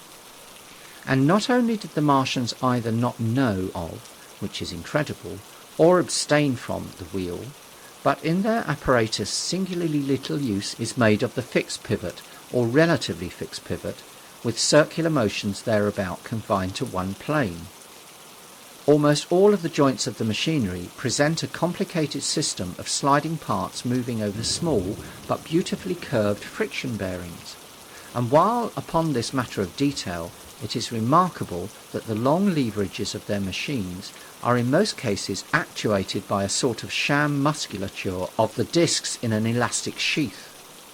These discs become polarized and drawn closely and powerfully together when transversed by a current of electricity. In this way the curious parallelism to animal motions, which was so striking and disturbing to the human beholder, was attained. Such quasi-muscles abounded in the crab-like handling machine, which, on my first peeping out of the slit, I watched unpacking the cylinder. It seemed infinitely more alive than the actual Martians lying beyond it in the sunset light, panting, stirring ineffectual tentacles, and moving feebly after their vast journey across space. While I was still watching their sluggish motions in the sunlight, and noting each strange detail of their form, the curate reminded me of his presence by pulling violently at my arm. I turned to a scowling face and silent, eloquent lips. He wanted the slit, which permitted only one of us to peep through, and so I had to forego watching them for a time while he enjoyed that privilege.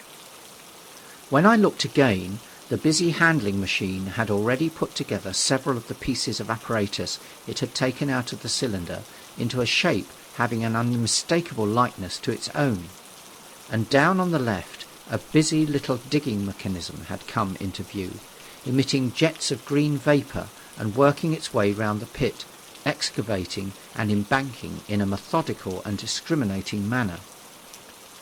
This it was which had caused the regular beating noise and the rhythmic shocks that had kept our ruinous refuge quivering.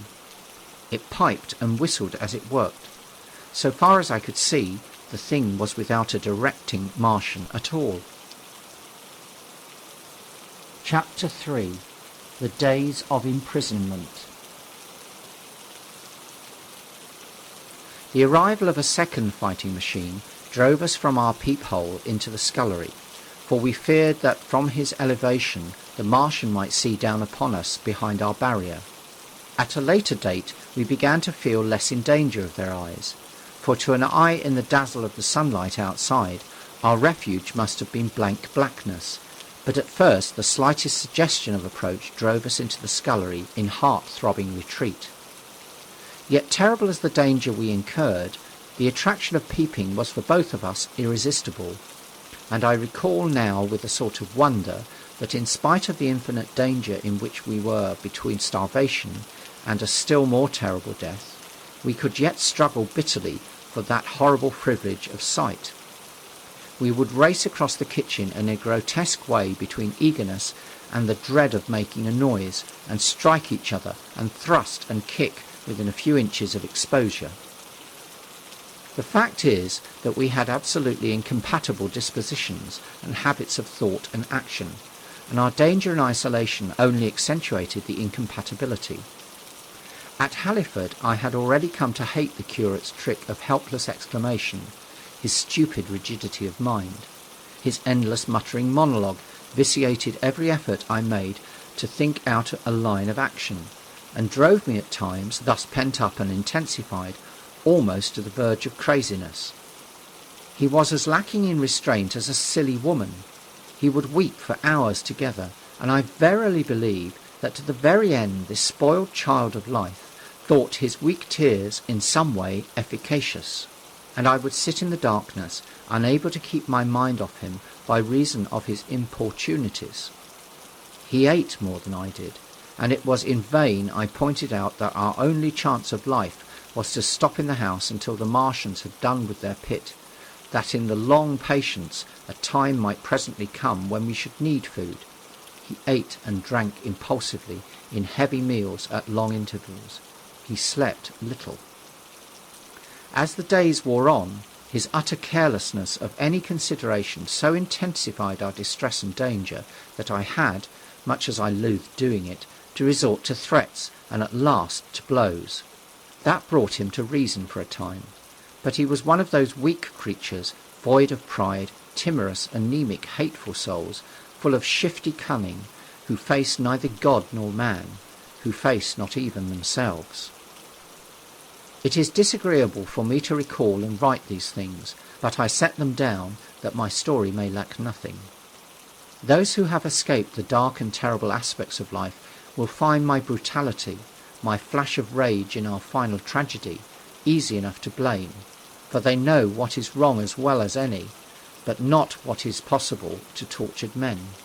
But those who have been under the shadow, who have gone down at last to elemental things, will have a wider charity. And while within we fought out our dark, dim contest of whispers, snatched food and drink, and gripping hands and blows without in the pitiless sunlight of that terrible June, was the strange wonder, the unfamiliar routine of the Martians in the pit. Let me return to those first new experiences of mine.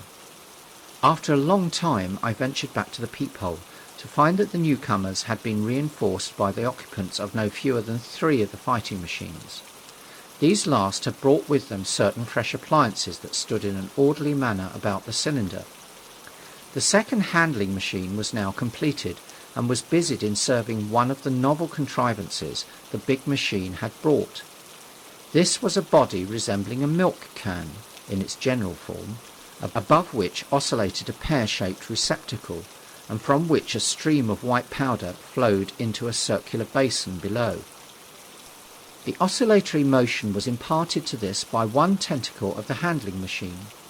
With 2 spatulate hands, the handling machine was digging out and flinging masses of clay into the pear-shaped receptacle above, while with another arm it periodically opened a door and removed rusty and blackened clinker from the middle part of the machine.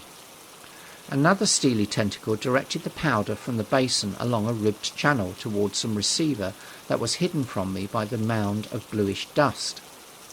From this unseen receiver a little thread of green smoke rose vertically into the quiet air.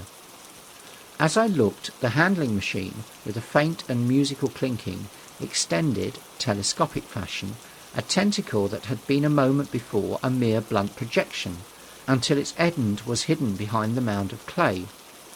In another second it had lifted a bar of white aluminium into sight, untarnished as yet, and shining dazzlingly, and deposited it in a growing stack of bars that stood at the side of the pit. Between sunset and starlight, this dexterous machine must have made more than 100 such bars out of the crude clay, and the mound of bluish dust rose steadily until it topped the side of the pit. The contrast between the swift and complex movements of these contrivances and the inert panting clumsiness of their masters was acute, and for days I had to tell myself repeatedly that these latter were indeed the living of the two things. The curate had possession of the slit when the first men were brought to the pit. I was sitting below, huddled up, listening with all my ears. He made a sudden movement backwards, and I, fearful that we were observed, crouched in a spasm of terror. He came sliding down the rubbish and crept beside me in the darkness, inarticulate, gesticulating, and for a moment I shared his panic. His gesture suggested a resignation of the slit, and after a little while my curiosity gave me courage, and I rose up, stepped across him, and clambered up to it. At first I could see no reason for his frantic behaviour. The twilight had come, the stars were little and faint, but the pit was illuminated by the flickering green fire that came from the aluminium making. The whole picture was a flickering scheme of green gleams and shifting rusty black shadows, strangely trying to the eyes.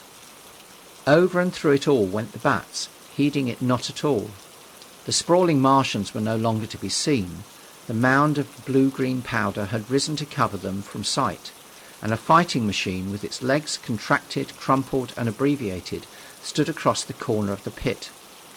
And then, amid the clangor of the machinery, came a drifting suspicion of human voices that I entertained at first only to dismiss. I crouched, watching this fighting machine closely, satisfying myself now for the first time that the hood did indeed contain a Martian. As the green flames lifted, I could see the oily gleam of his integument and the brightness of his eyes. And suddenly I heard a yell and saw a long tentacle reaching over the shoulder of the machine to the little cage that hunched upon its back. Then something struggling violently was lifted high against the sky, a black, vague enigma against the starlight. And as this black object came down again, I saw by the green brightness that it was a man. For an instant he was clearly visible. He was a stout, ruddy, middle-aged man, well-dressed. 3 days before, he must have been walking the world, a man of considerable consequence. I could see his staring eyes and gleams of light in his studs and watch chain. He vanished behind the mound, and for a moment there was silence, and then began a shrieking and a sustained and cheerful hooting from the Martians. I slid down the rubbish, struggled to my feet, clapped my hands over my ears, and bolted into the scullery. The curate, who had been crouching silently with his arms over his head, looked up as I passed, cried out quite loudly at my desertion of him, and came running after me. That night, as we lurked in the scullery, balanced between our horror and the terrible fascination this peeping had, although I felt an urgent need of action, I tried in vain to conceive some plan of escape. But afterwards, during the second day, I was able to consider our position with great clearness. The curate, I found, was quite incapable of discussion. This new and culminating atrocity had robbed him of all vestiges of reason or forethought. Practically, he had already sunk to the level of an animal. But as the saying goes, I gripped myself with both hands. It grew upon my mind, once I could face the facts, that terrible as our position was, there was as yet no justification for absolute despair.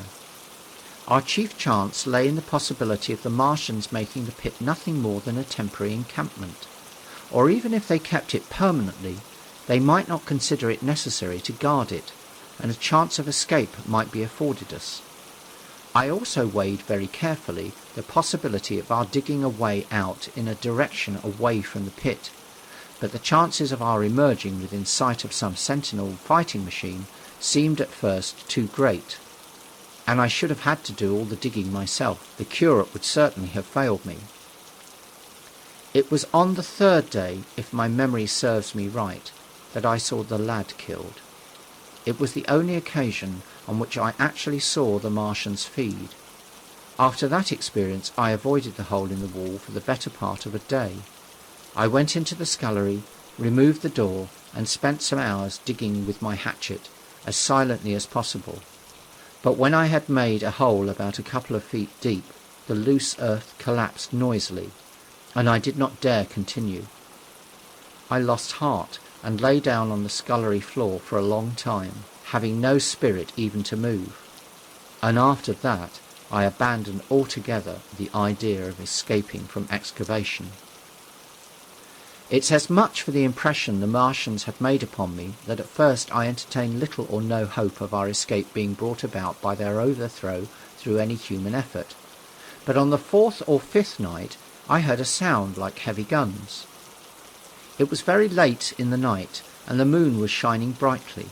The Martians had taken away the excavating machine, and save for a fighting machine that stood in the remoter bank of the pit, and a handling machine that was buried out of my sight in a corner of the pit immediately beneath my peephole, the place was deserted by them. Except for the pale glow from the handling machine, and the bars and patches of white moonlight, the pit was in darkness, and, except for the clinking of the handling machine, quite still. That night was a beautiful serenity, save for one planet. The moon seemed to have the sky to herself. I heard a dog howling, and that familiar sound it was that made me listen. Then I heard quite distinctly a booming, exactly like the sound of great guns. 6 distinct reports I counted, and after a long interval, 6 again. And that was all. Chapter 4. The Death of the Curate. It was on the 6th day of our imprisonment that I peeped for the last time, and presently found myself alone. Instead of keeping close to me and trying to oust me from the slit, the curate had gone back into the scullery. I was struck by a sudden thought. I went back quickly and quietly into the scullery. In the darkness I heard the curate drinking. I snatched in the darkness, and my fingers caught a bottle of Burgundy. For a few minutes there was a tussle. The bottle struck the floor and broke, and I desisted and rose. We stood panting and threatening each other. In the end I planted myself between him and the food, and told him of my determination to begin a discipline. I divided the food in the pantry into rations to last us 10 days. I would not let him eat any more than that. In the afternoon he made a feeble effort to get at the food. I had been dozing, but in an instant I was awake. All day and all night we sat face to face, I weary but resolute, and the weeping and complaining of his immediate hunger. It was, I know, a night and a day, but to me it seems now, an interminable length of time. And so our widened incompatibility ended at last in open conflict. For 2 vast days we struggled in undertones and wrestling contests.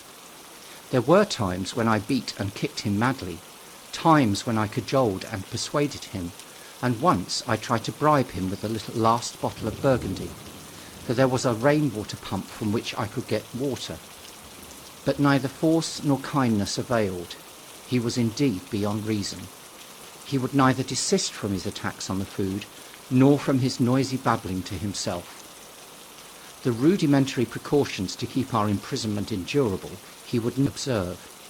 Slowly I began to realize the complete overthrow of his intelligence, to perceive that my sole companion in this close and sickly darkness was a man insane. From certain vague memories, I am inclined to think my own mind wandered at times. I had strange and hideous dreams whenever I slept. It sounds paradoxical, but I am inclined to think that the weakness and insanity of the curate warned me, braced me, and kept me a sane man. On the 8th day he began to talk aloud instead of whispering, and nothing I could do would moderate his speech. "It is just, O God," he would say over and over again. "It is just. On me and mine be the punishment laid. We have sinned.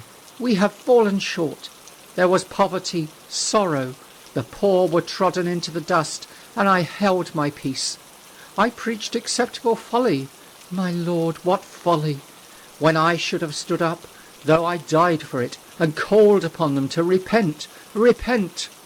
Oppressors of the poor and needy, the winepress of God." Then he would suddenly revert to the matter of the food I withheld from him, praying, begging, weeping, at last threatening. He began to raise his voice. I prayed him not to. He perceived a hold on me. He threatened he would shout and bring the Martians upon us. For a time that scared me, but any concession would have shortened our chance of escape beyond estimating. I defied him, although I felt no assurance that he might not do this thing. But that day, at any rate, he did not.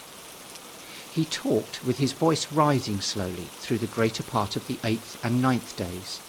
Threats, entreaties, mingled with a torrent of half-sane and always frothy repentance for his vacant sham of God's service, such as made me pity him. Then he slept a while, and began again with renewed strength, so loudly that I must needs make him desist. "Be still!" I implored. He rose to his knees, for he had been sitting in the darkness near the copper. "I have been still too long," he said, in a tone that must have reached the pit, "and now I must bear witness. Woe unto this unfaithful city! Woe, woe, woe, woe, woe to the inhabitants of the earth by reason of other voices of the trumpet." "Shut up!" I said, rising to my feet, and in a terror lest the Martian should hear us. "For God's sake, nay!" shouted the curate at the top of his voice, standing likewise and extending his arms. "Speak! The word of the Lord is upon me." In 3 strides he was at the door leading into the kitchen. "I must bear witness. I go. It has already been too long delayed." I put out my hand and felt the meat chopper hanging to the wall. In a flash I was after him. I was fierce with fear. Before he was halfway across the kitchen, I had overtaken him. With one last touch of humanity, I turned the blade back and struck him with the butt. He went headlong forward and lay stretched on the ground. I stumbled over him and stood panting. He lay still. Suddenly I heard a noise without, the run and smash of slipping plaster, and the triangular aperture in the wall was darkened. I looked up and saw the lower surface of a handling machine coming slowly across the hole. One of its gripping limbs curled amid the debris. Another limb appeared, feeling its way over the fallen beams. I stood petrified, staring. Then I saw through a sort of glass plate near the edge of the body the face, as we may call it, and the large dark eyes of a Martian peering, and then a long metallic snake of tentacle came feeling slowly through the hole. I turned by an effort, stumbled over the curate, and stopped at the scullery door. The tentacle was now some way, 2 yards or more, in the room, and twisting and turning with queer sudden movements this way and that. For a while I stood fascinated by that slow, fitful advance. Then, with a faint hoarse cry, I forced myself across the scullery. I trembled violently. I could scarcely stand upright. I opened the door of the coal cellar and stood there in the darkness, staring at the faintly lit doorway into the kitchen and listening. Had the Martian seen me? What was it doing now? Something was moving to and fro there, very quietly. Every now and then it tapped against the wall, or started on its movements with a faint metallic ringing, like the movements of keys on a split ring. Then a heavy body, I knew too well what, was dragged across the floor of the kitchen towards the opening. Irresistibly attracted, I crept to the door and peeped into the kitchen. In the triangle of bright outer sunlight, I saw the Martian, in its Briareus of the handling machine, scrutinizing the curate's head. I thought at once that it would infer my presence from the mark of the blow it had given him. I crept back to the coal cellar, shut the door, and began to cover myself up as much as I could, and as noiselessly as possible in the darkness, among the firewood and coal therein. Every now and then I paused, rigid, to hear if the Martian had thrust its tentacles through the opening again. Then the faint metallic jingle returned. I traced it slowly, feeling over the kitchen. Presently I heard it nearer, in the scullery as I judged. I thought that its length might be insufficient to reach me. I prayed copiously. It passed, scraping faintly across the cellar door. An age of almost intolerable suspense intervened. Then I heard it fumbling at the latch. It had found the door.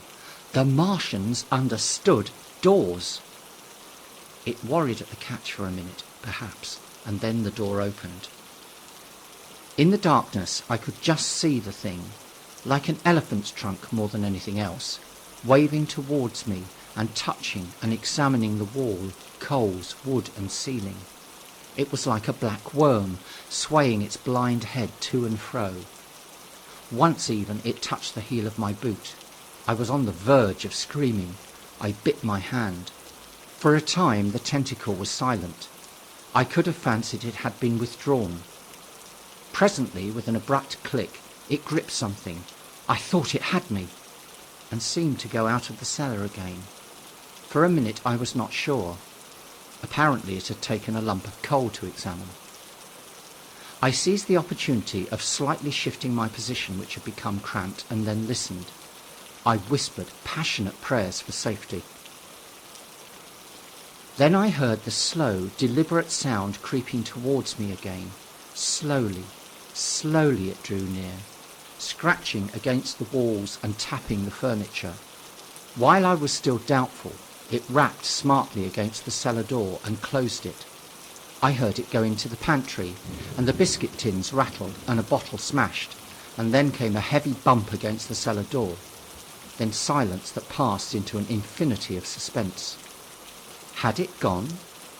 At last I decided that it had. It came into the scullery no more, but I lay there all the 10th day in the close darkness, buried among coals and firewood, not daring even to crawl out for the drink for which I craved. It was the 11th day before I ventured so far from my security. Chapter 5. The Stillness. My first act before I went into the pantry was to fasten the door between the kitchen and the scullery. But the pantry was empty. Every scrap of food had gone. Apparently, the Martian had taken it all on the previous day. At that discovery, I despaired for the first time. I took no food or no drink either on the 11th or the 12th day.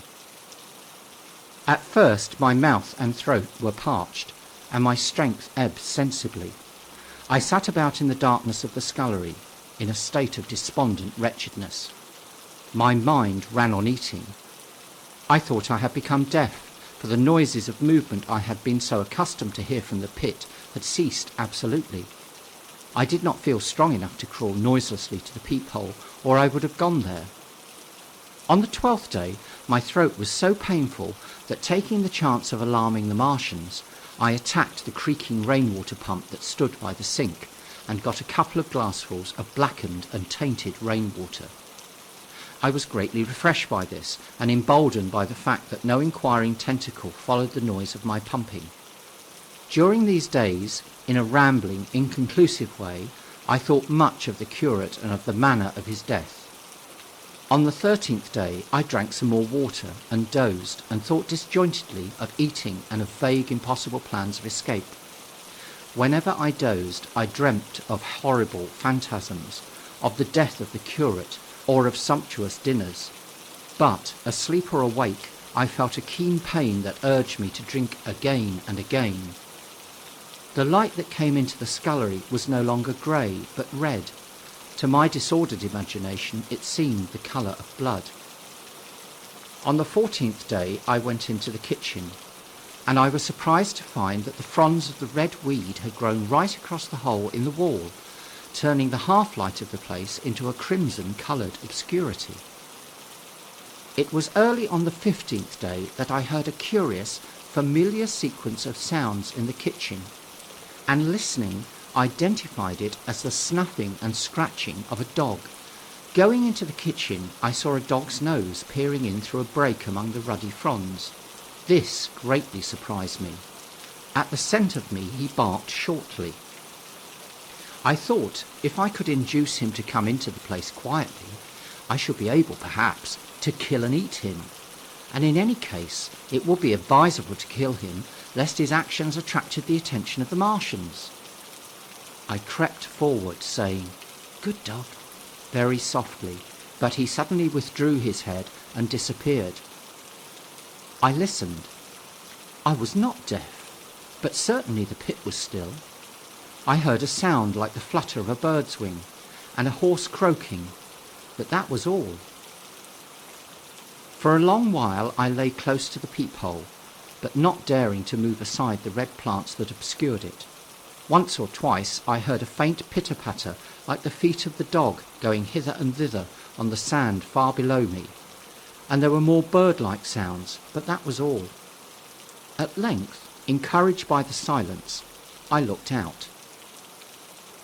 Except in the corner, where a multitude of crows hopped and fought over the skeletons of the dead the Martians had consumed, there was not a living thing in the pit. I stared about me, scarcely believing my eyes. All the machinery had gone. Save for the big mound of greyish-blue powder in one corner, certain bars of aluminium in another, the black birds and the skeletons of the killed, the place was merely an empty circular pit in the sand. Slowly I thrust myself out through the red weed and stood upon the mound of rubble. I could see in any direction save behind me, to the north, and neither Martians nor sign of Martians were to be seen. The pit dropped sheerly from my feet, but a little way along the rubbish afforded a practicable slope to the summit of the ruins. My chance of escape had come. I began to tremble. I hesitated for some time, and then, in a gust of desperate resolution, and with a heart that throbbed violently, I scrambled to the top of the mound in which I had been buried so long. I looked about again, to the northward too. No Martian was visible. When I had last seen this part of Sheen in the daylight, it had been a straggling street of comfortable white and red houses, interspersed with abundant shady trees. Now I stood on a mound of smashed brickwork, clay and gravel, over which spread a multitude of red cactus-shaped plants, knee-high, without a solitary terrestrial growth to dispute their footing.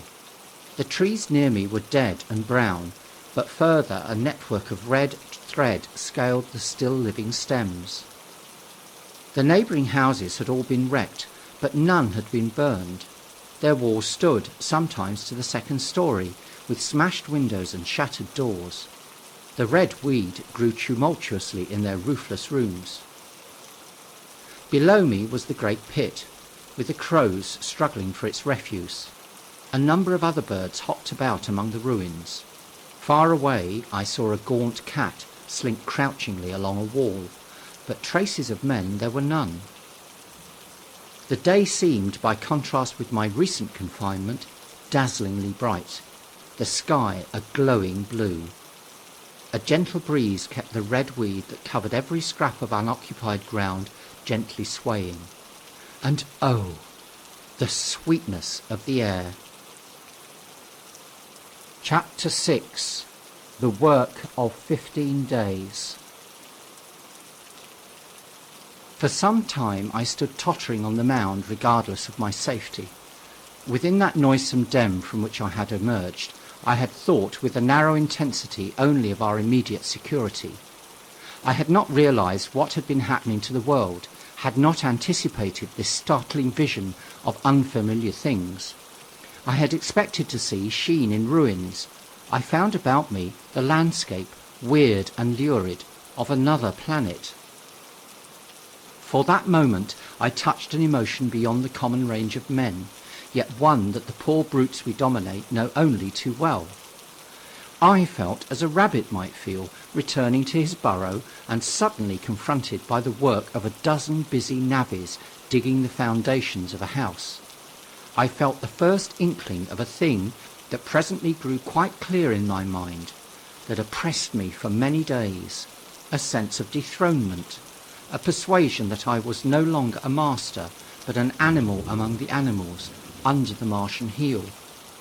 With us it would be as with them, to lurk and watch, to run and hide. The fear and empire of man had passed away. But so soon as this strangeness had been realized, it passed, and my dominant motive became the hunger of my long and dismal fast. In the direction away from the pit, I saw, beyond a red-covered wall, a patch of garden ground unburied. This gave me a hint, and I went knee-deep and sometimes neck-deep in the red weed. The density of the weed gave me a reassuring sense of hiding. The wall was some 6 feet high, and when I attempted to clamber it, I found I could not lift my feet to the crest. So I went along by the side of it and came to a corner and a rock work that enabled me to get to the top and tumble into the garden I coveted. Here I found some young onions, a couple of gladiolus bulbs, and a quantity of immature carrots, all of which I secured, and scrambling over the ruined wall, went on my way through the scarlet and crimson trees towards Kew. It was like walking through an avenue of gigantic blood drops, possessed with two ideas: to get more food and to limp, as soon and as far as my strength permitted, out of this accursed unearthly region of the pit. Some way farther, in a grassy place, was a group of mushrooms, which also I devoured, and then I came upon a brown sheet of flowing shallow water, where meadows used to be. These fragments of nourishment served only to whet my hunger. At first I was surprised at this flood in a hot, dry summer, but afterwards I discovered that it was caused by the tropical exuberance of the red weed.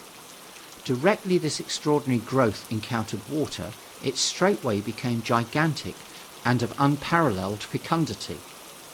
Its seeds were simply poured down into the water of the Wey and Thames, and its swiftly growing and titanic water fronds speedily choked both those rivers.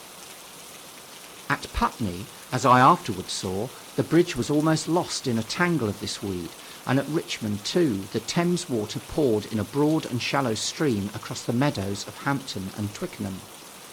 As the water spread, the weed followed them, until the ruined villas of the Thames Valley were for a time lost in this red swamp, whose margins I explored, and much of the desolation the Martians had caused was concealed. In the end, the red weed succumbed almost as quickly as it had spread, a cankering disease due, it is believed, to the action of certain bacteria presently seized upon it. Now, by the action of natural selection, all terrestrial plants have acquired a resisting power against bacterial diseases. They never succumb without a severe struggle, but the red weed rotted like a thing already dead. The fronds became bleached and then shriveled and brittle. They broke off at the least touch, and the waters that had stimulated their early growth carried their last vestiges out to sea. My first act on coming to this water was, of course, to slake my thirst. I drank a great deal of it, and moved by an impulse, gnawed some fronds of red weed.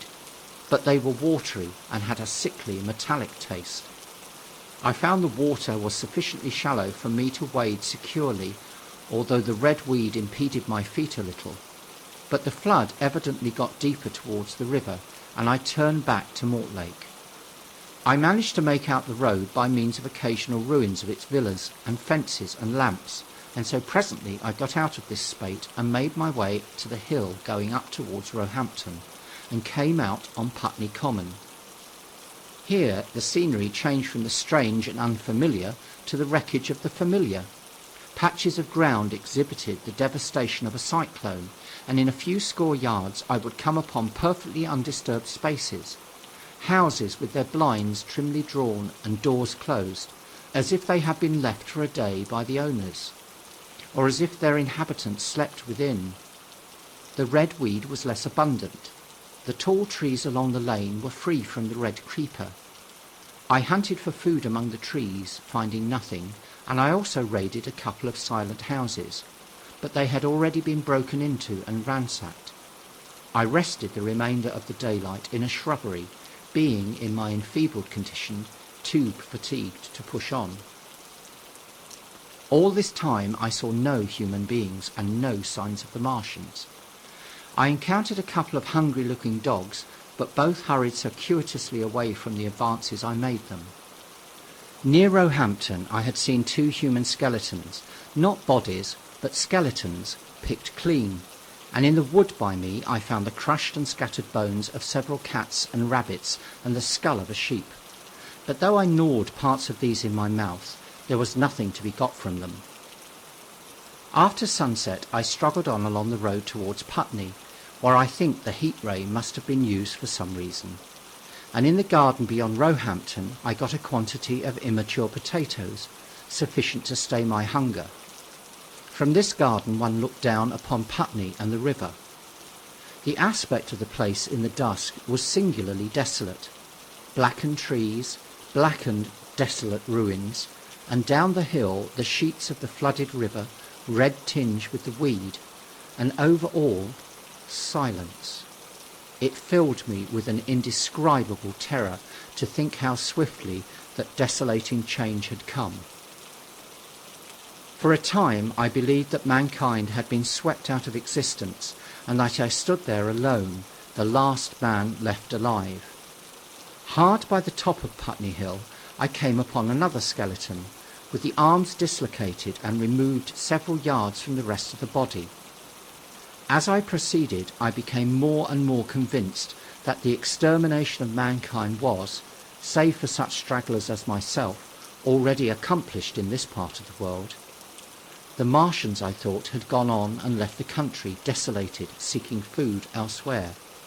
Perhaps even now they were destroying Berlin or Paris, or it might be they had gone northward. Chapter 7. The Man on Putney Hill.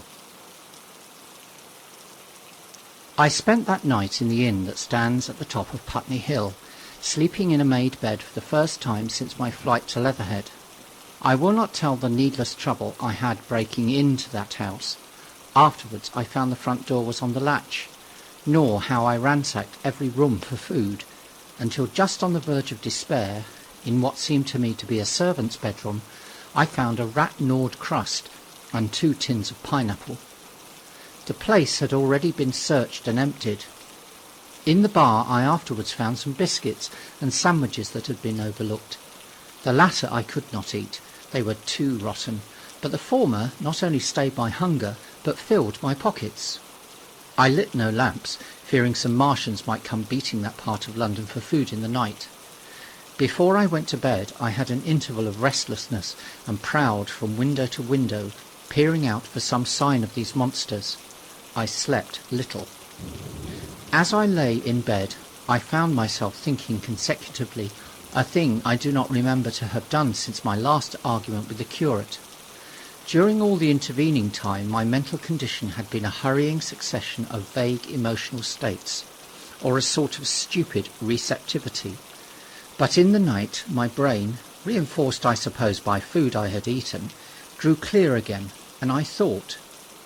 3 things struggled for possession of my mind: the killing of the curate, the whereabouts of the Martians, and the possible fate of my wife. The former gave me no sensation of horror or remorse to recall. I saw it simply as a thing done, a memory infinitely disagreeable, but quite without the quality of remorse. I saw myself then as I see myself now, driven step by step towards that hasty low, the creature of a sequence of accidents leading inevitably to that. I felt no condemnation, yet the memory, static, unprogressive, haunted me.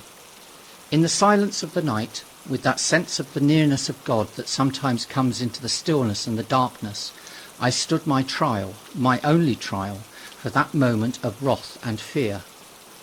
I retraced every step of our conversation from the moment when I had found him crouching beside me, heedless of my thirst, and pointing to the fire and smoke that streamed up from the ruins of Weybridge. We had been incapable of cooperation. Grim chance had taken no heed of that. Had I foreseen, I should have left him at Halliford. But I did not foresee, and crime is to foresee and do. And I set this down as I have set all this story down, as it was. There were no witnesses. All these things I might have concealed, but I set it down, and the reader must form his judgment as he will. And when, by an effort, I had set aside that picture of a prostrate body, I faced the problem of the Martians and the fate of my wife. For the former I had no data. I could imagine 100 things, and so, unhappily, I could for the latter. And suddenly that night became terrible. I found myself sitting up in bed staring at the dark. I found myself praying that the heat ray might have suddenly and painlessly struck her out of being. Since the night of my return from Leatherhead, I had not prayed. I had uttered prayers, fetish prayers, had prayed as heathens mutter charms when I was in extremity, but now I prayed indeed, pleading steadfastly and sanely, face to face with the darkness of God. Strange night. Strangest in this, that so soon as dawn had come, I, who had talked with God, crept out of the house like a rat leaving its hiding place. A creature scarcely larger, an inferior animal, a thing that for any passing whim of our masters might be hunted and killed. Perhaps they also prayed confidently to God. Surely, if we have learned nothing else, this war has taught us pity, pity for those witless souls that suffer our dominion. The morning was bright and fine, and the eastern sky glowed pink, and was fretted with little golden clouds. In the road that runs from the top of Putney Hill to Wimbledon was a number of poor vestiges of the panicked torrent that must have poured Londonward on the Sunday night after the fighting began. There was a little two-wheeled cart, inscribed with the name of Thomas Lobb, greengrocer, New Malden, with a smashed wheel and an abandoned tin trunk. There was a straw hat trampled into the now hardened mud, and at the top of West Hill a lot of blood-stained glass about the overturned water trough. My movements were languid, my plans of the vaguest. I had an idea of going to Leatherhead, though I knew that there I had the poorest chance of finding my wife. Certainly, unless death had overtaken them suddenly, my cousins and she would have fled thence. But it seemed to me I might find or learn there whither the Surrey people had fled. I knew I wanted to find my wife, that my heart ached for her and the world of men, but I had no clear idea how the finding might be done. I was also sharply aware now of my intense loneliness. From the corner I went, under cover of a thicket of trees and bushes, to the edge of Wimbledon Common, stretching wide and far. That dark expanse was lit in patches by yellow gorse and broom. There was no red weed to be seen, and as I prowled hesitatingly on the verge of the open, the sun rose, flooding it all with light and vitality. I came upon a busy swarm of little frogs in a swampy place among the trees. I stopped to look at them, drawing a lesson from their stout resolve to live. And presently, turning suddenly with an odd feeling of being watched, I beheld something crouching amid a clump of bushes. I stood regarding this. I made a step towards it, and it rose up and became a man armed with a cutlass. I approached him slowly. He stood silent and motionless, regarding me. As I drew nearer, I perceived he was dressed in clothes as dusty and filthy as my own. He looked, indeed, as though he had been dragged through a culvert. Nearer, I distinguished the green slime of ditches mixing with the pale drab of dried clay and shiny, coaly patches.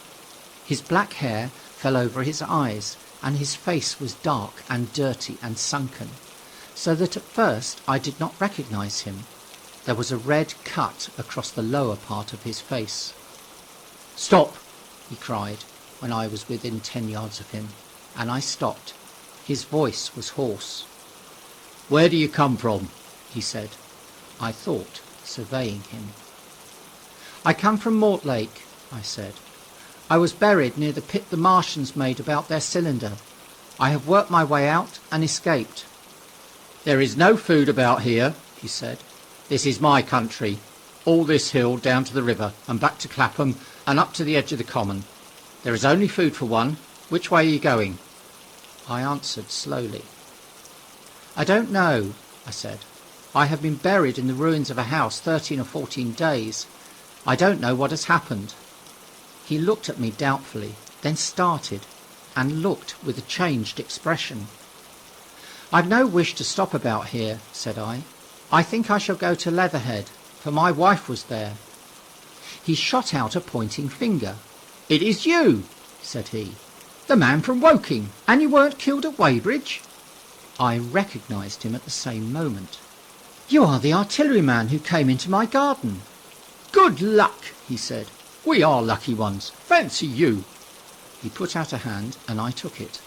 "I crawled up a drain," he said, "but they didn't kill everyone. And after they went away, I got off towards Walton across the fields. But it's not 16 days altogether, and your hair is grey." He looked over his shoulder suddenly. "Only a rook," he said. "One gets to know that birds have shadows these days. This is a bit open. Let us crawl under those bushes and talk." "Have you seen any Martians?" I said. "Since I crawled out, they've gone away, across London," he said. "I guess they've got a bigger camp there. Of a night, all over there, Hampstead way, the sky's alive with their lights. It's like a great city, and in the glare you can just see them moving. By daylight you can't. But nearer I haven't seen them." He counted on his fingers. 5 days. Then I saw a couple across Hammersmith way, carrying something big. And the night before last," he stopped and spoke impressively, "it was just a matter of lights, but it was something up in the air. I believe they've built a flying machine and are learning to fly." I stopped on hands and knees where we had come to the bushes. "Fly?" "Yes," he said, "fly." I went on into the little bower and sat down. "It is all over with humanity," I said. "If they can do that, they will simply go round the world." He nodded. "They will, but it will relieve things over here a bit. And besides," he looked at me, "aren't you satisfied it is up with humanity? I am. We're down. We're beat." I stared. Strange as it may seem, I had not arrived at this fact, a fact perfectly obvious so soon as he spoke. I had still held a vague hope. Rather, I had kept a lifelong habit of mind. He repeated his words. "We're beat." They carried absolute conviction. "It's all over," he said. "They've lost one, just one, and they've made their footing good and crippled the greatest power in the world. They've walked over us. The death of that one at Weybridge was an accident, and these are only pioneers. They kept on coming. These green stars, I've seen none these 5 or 6 days, but I've no doubt they're falling somewhere every night. Nothing to be done. We're under. We're beat." I made him no answer. I sat staring before me, trying in vain to devise some countervailing thought. "This isn't a war," said the artilleryman. "It never was a war, any more than there's war between man and ants." Suddenly I recalled the night in the observatory. After the 10th shot they fired no more, at least until the first cylinder came. "How do you know?" said the artilleryman. I explained. He thought.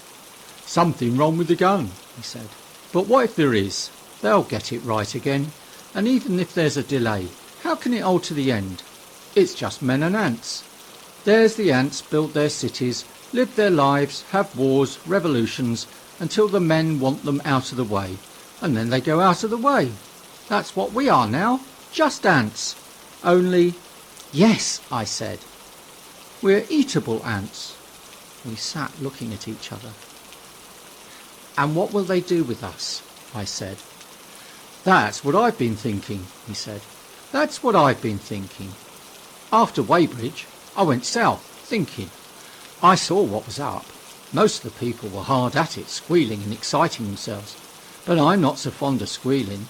I've been in sight of death once or twice. I'm not an ornamental soldier, and at the best and worst, death is just death. And it's the man that keeps on thinking that comes through. I saw everyone tracking away south. Says I, food won't last this way, and I turned right back. I went for the Martians like a sparrow goes for man. All round." He waved a hand to the horizon. "They're starving in heaps, bolting, treading on each other." He saw my face and halted awkwardly. "No doubt lots who had money have gone away to France," he said. He seemed to hesitate whether to apologise, met my eyes and went on. "There's food all about here, canned things in shops, wines, spirits, mineral waters, and the water mains and drains are empty. Well, I was telling you what I was thinking. Here's intelligent things, I said, and it seems they want us for food. First they'll smash us up. Ships, machines, guns, cities, all the order and organisation. All that will go. If we were the size of ants, we might pull through, but we're not. It's all too bulky to stop. That's the first certainty. Eh? I assented. It is. I've thought it out. Very well then, next. At present we're caught as we're wanted. A Martian has only to go a few miles to get a crowd on the run, and I saw one day out by Wandsworth picking houses to pieces and routing among the wreckage. But they won't keep on doing that. So soon as they've settled all our guns and ships and smashed our railways and done all the things they are doing over there, they will begin catching us systematic, picking the best and storing us in cages and things. That's what they will start doing in a bit. Lord, they haven't begun on us yet. Don't you see that?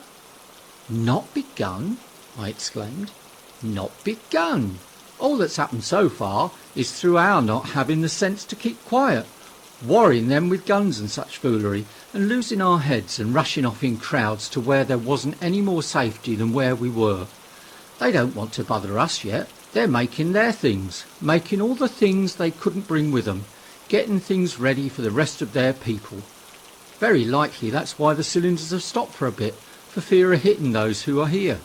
And instead of us rushing around blind on the howl, or getting dynamite on the chance of busting them up, we've got to fix ourselves up according to the new state of affairs.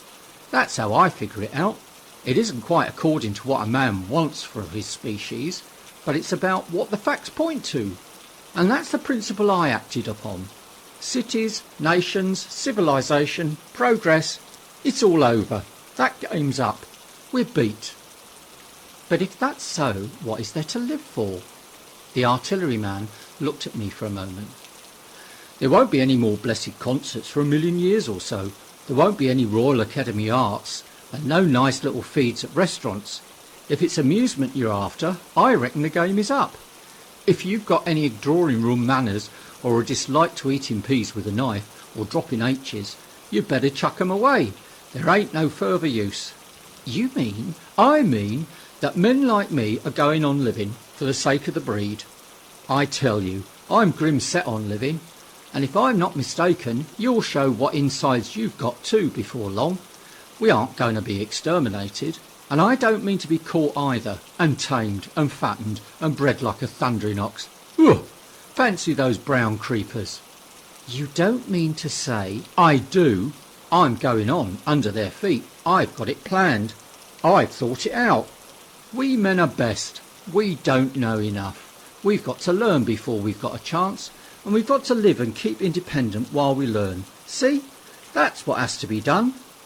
I stared astonished and stirred profoundly by the man's resolution. Great God! Cried I.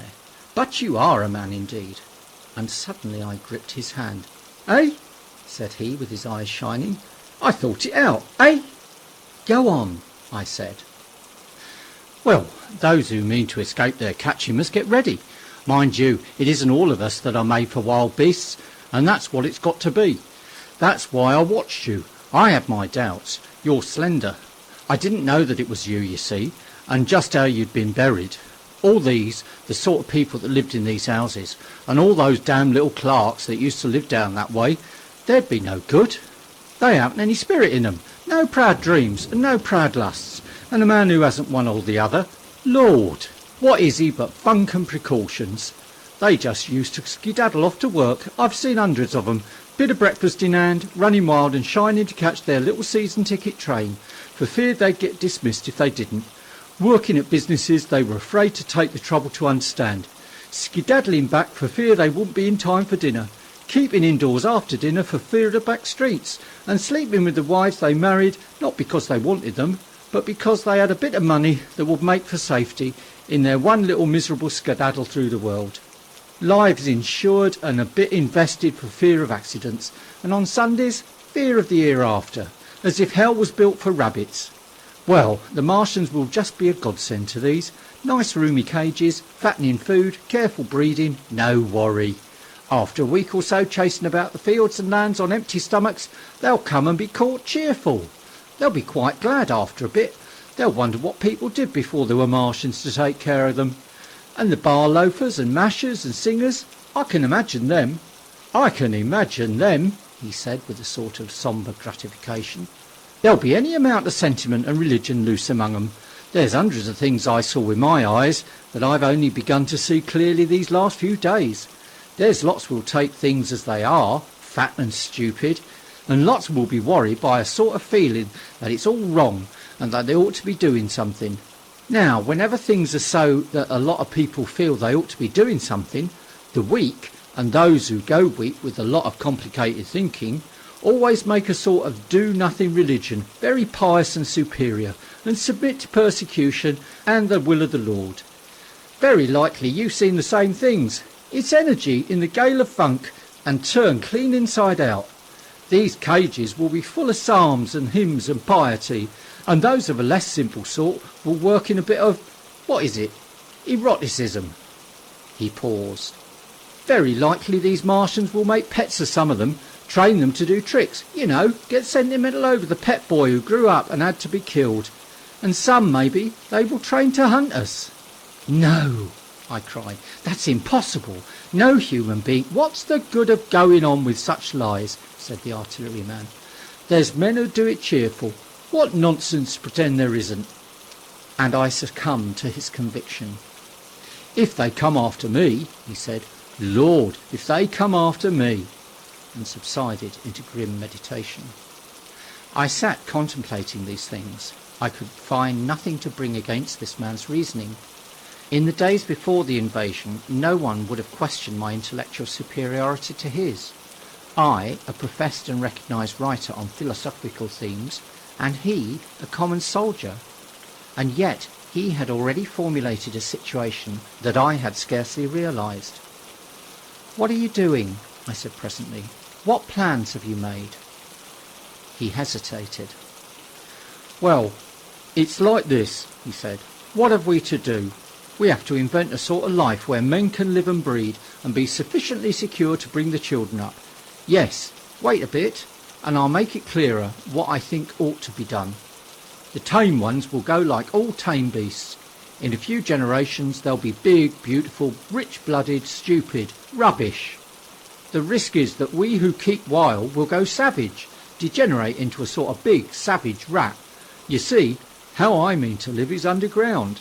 I've been thinking about the drains. Of course, those who don't know drains think horrible things, but under this London are miles and miles, hundreds of miles, and a few days' rain and London empty will leave them sweet and clean.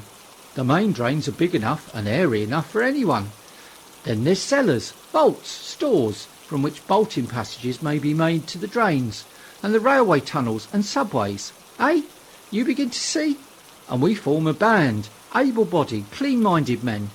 We're not going to pick up any rubbish that drifts in. Weaklings go out again. As you meant me to go. Well, I parleyed, didn't I? We won't quarrel about that. Go on. Those who stop obey orders. Able-bodied, clean-minded women we want also. Mothers and teachers. No lackadaisical ladies, no blasted rolling eyes. We can't have any weak or silly. Life is real again, and the useless and cumbersome and mischievous have to die. They ought to die. They ought to be willing to die. It's a sort of disloyalty, after all, to live and taint the race. And they can't be happy. Moreover, dying's none too dreadful. It's the funking makes it bad. And in all those places we shall gather. Our district will be London, and we may even be able to keep a watch and run about in the open when the Martians keep away. Play cricket, perhaps. That's how we shall save the race, eh? It's a possible thing, but saving the race is nothing in itself. As I say, that's only being rats. It's saving our knowledge and adding to it is the thing. There men like you come in. There's books, there's models. We must make great safe places down deep and get all the books we can, not novels and poetry swipes, but ideas, science books. That's where men like you come in. We must go to the British Museum and pick all those books through. Especially we must keep up our science, learn more. We must watch these Martians. Some of us must go as spies. When it's all working, perhaps I will. Get caught, I mean. And the great thing is, we must leave the Martians alone. We mustn't even steal. If we get in their way, we clear out. We must show them we mean no harm. Yes, I know, but they're intelligent things, and they won't hunt us down if they have all they want, and think we're just harmless vermin." The artilleryman paused and laid a brown hand on my arm. "After all, it may not be so much we may have to learn before. Just imagine this. 4 or 5 of their fighting machines suddenly starting off, heat rays right and left, and not a Martian in 'em. Not a Martian in 'em, but men who have learned the way how. It may be in my time even, those men. Fancy having one of them lovely things with its heat ray wide and free. Fancy having it in control. What would it matter if you smashed it to smithereens at the end of the run after a bust like that? I reckon the Martians will open up their beautiful eyes. Can't you see them, man? Can't you see 'em hurrying, puffing and blowing and hooting to their other mechanical affairs? Something out of gear in every case, and swish, bang, rattle, swish. Just as they are fumbling over it, swish comes the heat ray, and behold, man has come back to his own." For a while, the imaginative daring of the artilleryman and the tone of assurance and courage he assumed completely dominated my mind. I believed unhesitatingly both in his forecast of human destiny and in the practicability of his astonishing scheme. And the reader who thinks me susceptible and foolish must contrast his position, reading steadily with all his thought about his subject, and mine crouching fearfully in the bushes and listening distracted by apprehension. We talked in this manner through the early morning time, and later crept out of the bushes, and after scanning the sky for Martians, hurried precipitately to the house on Putney Hill where he had made his lair. It was the coal cellar of the place, and when I saw the work he had spent a week upon, it was a burrow scarcely 10 yards long, which he designed to reach to the main drain on Putney Hill, I had my first inkling of the gulf between his dreams and his powers. Such a hole I could have dug in a day, but I believed in him sufficiently to work with him all that morning until past midday at his digging. We had a garden barrow, and shot the earth we removed against the kitchen range. We refreshed ourselves with a tin of mock turtle soup and wine from the neighbouring pantry. I found a curious relief from the aching strangeness of the world in this steady labour. As we worked, I turned his project over in my mind, and presently objections and doubts began to arise. But I worked there all morning, so glad was I to find myself with a purpose again. After working an hour, I began to speculate on the distance one had to go before the cloaca was reached, the chances we had of missing it altogether. My immediate trouble was why we should dig this long tunnel, when it was possible to get into the drain at once down one of the manholes, and work back to the house. It seemed to me, too, that the house was inconveniently chosen and required a needless length of tunnel. And just as I was beginning to face these things, the artilleryman stopped digging and looked at me. "We're working well," he said. He put down his spade. "Let us knock off a bit," he said. "I think it's time we reconnoitred from the roof of the house." I was for going on, and after a little hesitation he resumed his spade. And then suddenly I was struck by a thought. I stopped, and so did he at once. "Why were you walking about on the common," I said, "instead of being here?" "Taking the air," he said. "I was coming back. It's safer by night." "But the work?" "Oh, one can always work," he said, and in a flash I saw the man plain. He hesitated, holding his spade.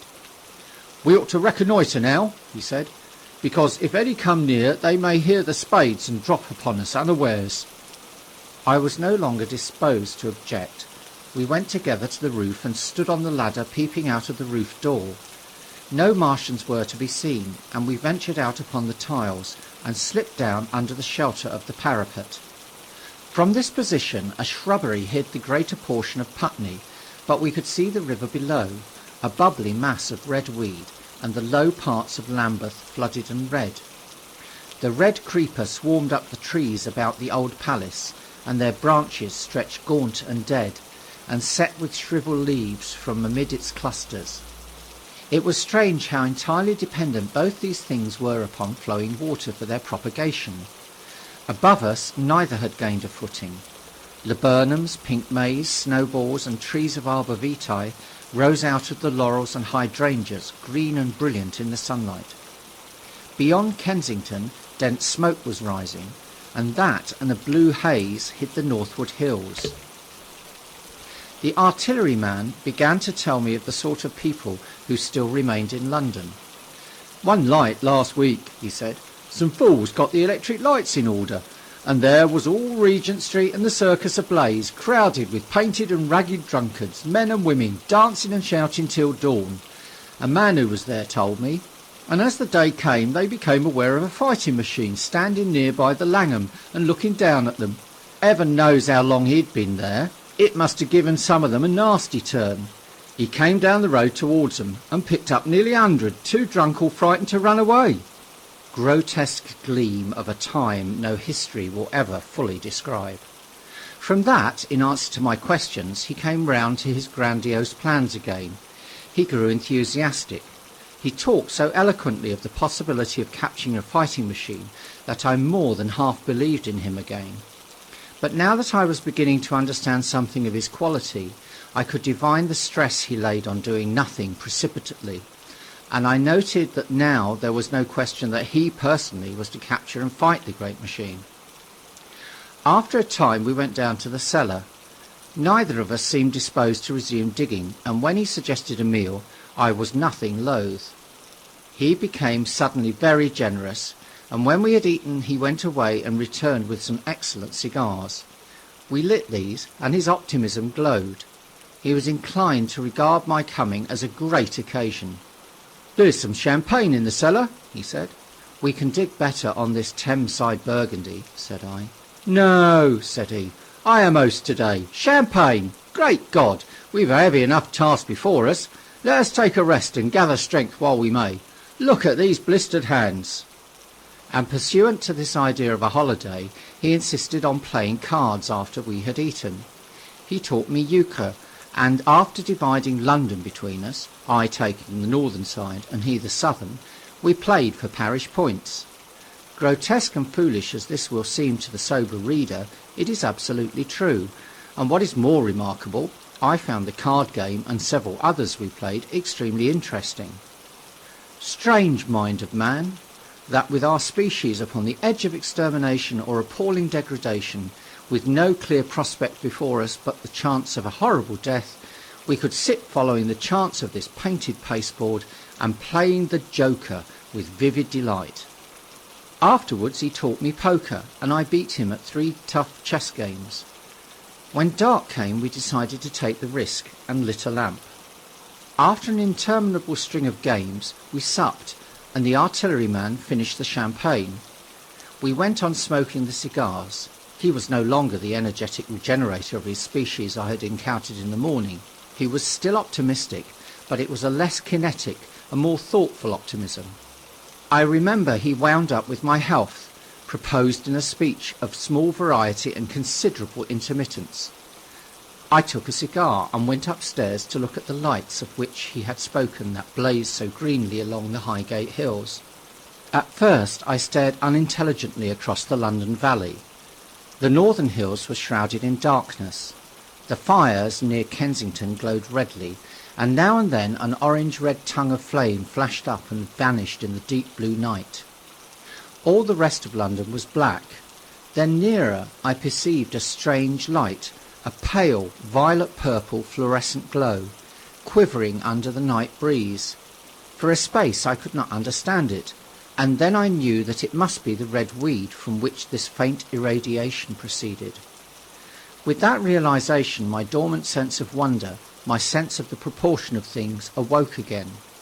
I glanced from that to Mars, red and clear, glowing high in the west, and then gazed long and earnestly at the darkness of Hampstead and Highgate.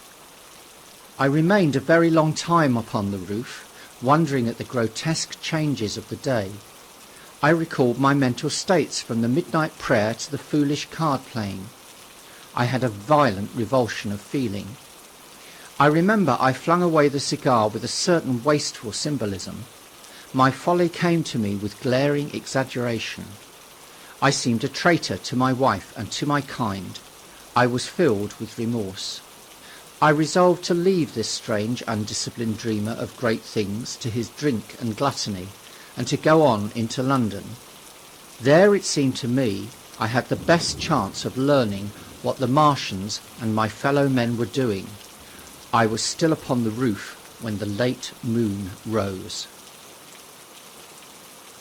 Chapter 8. Dead London. After I had parted from the artilleryman, I went down the hill and by the High Street across the bridge to Fulham. The red weed was tumultuous at that time and nearly choked the bridge roadway, but its fronds were already whitened in patches by the spreading disease that presently removed it so swiftly. At the corner of the lane that runs to Putney Bridge Station, I found a man lying. He was as black as a sweep, with the black dust, alive but helplessly and speechlessly drunk. I could get nothing from him but curses and furious lunges at my head. I think I should have stayed by him but for the brutal expression of his face. There was black dust along the roadway from the bridge onwards, and it grew thicker in Fulham. The streets were horribly quiet. I got food, sour, hard and mouldy, but quite eatable, in a baker's shop here. Some way towards Walham Green, the streets became clear of powder, and I passed a white terrace of houses on fire. The noise of the burning was an absolute relief. Going on towards Brompton, the streets were quiet again. Here I came once more upon the black powder in the streets, and upon dead bodies. I saw together about a dozen in the length of the Fulham Road. They had been dead many days, so that I hurried quickly past them. The black powder covered them over and softened their outlines. One or two had been disturbed by dogs. Where there was no black powder, it was curiously like a Sunday in the city, with the closed shops, the houses locked up and the blinds drawn, the desertion and the stillness. In some places plunderers had been at work, but rarely at other than the provision and wine shops. A jeweller's window had been broken open in one place, but apparently the thief had been disturbed, and a number of gold chains and a watch lay scattered on the pavement. I did not trouble to touch them. Farther on was a tattered woman in a heap on a doorstep. The hand that hung over her knee was gashed and bled down her rusty brown dress, and a smashed magnum of champagne formed a pool across the pavement. She seemed asleep, but she was dead. The farther I penetrated into London, the profounder grew the stillness.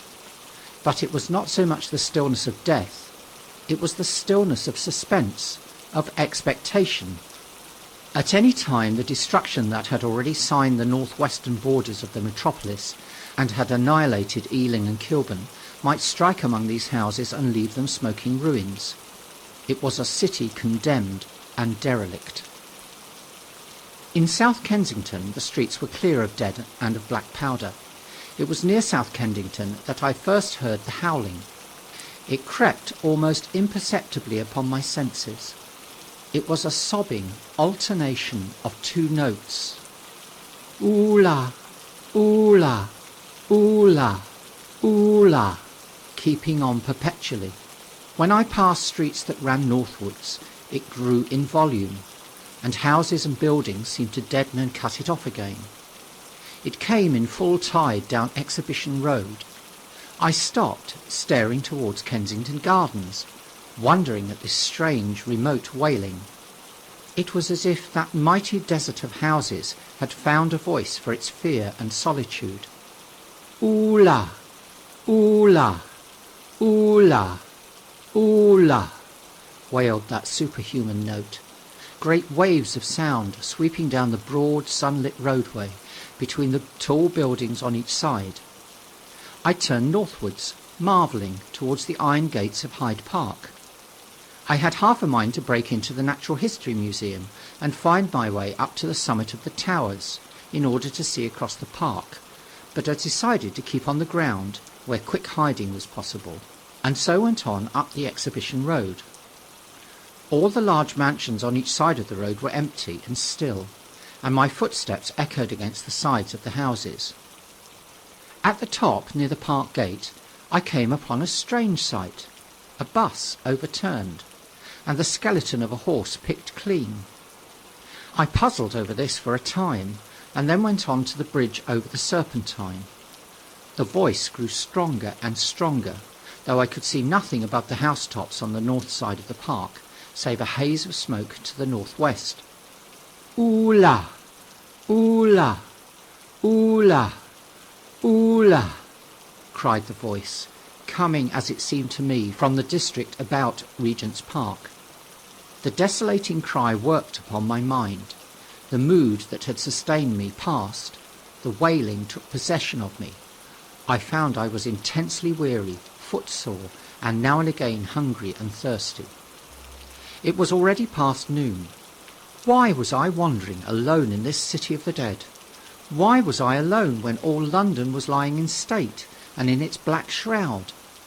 I felt intolerably lonely. My mind ran on old friends that I had forgotten for years. I thought of the poisons in the chemists' shops, of the liquors the wine merchants stored. I recalled the two sodden creatures of despair, who so far as I knew shared the city with myself. I came into Oxford Street by the Marble Arch, and here again were black powder and several bodies, and an evil, ominous smell from the gratings of the cellars of some of the houses. I grew very thirsty after the heat of my long walk.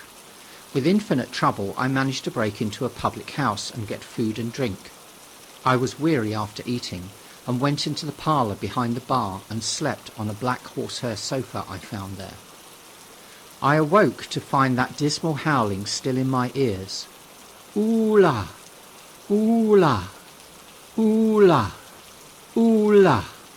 It was now dusk, and after I had routed out some biscuits and a cheese in the bar, there was a meat safe, but it contained nothing but maggots.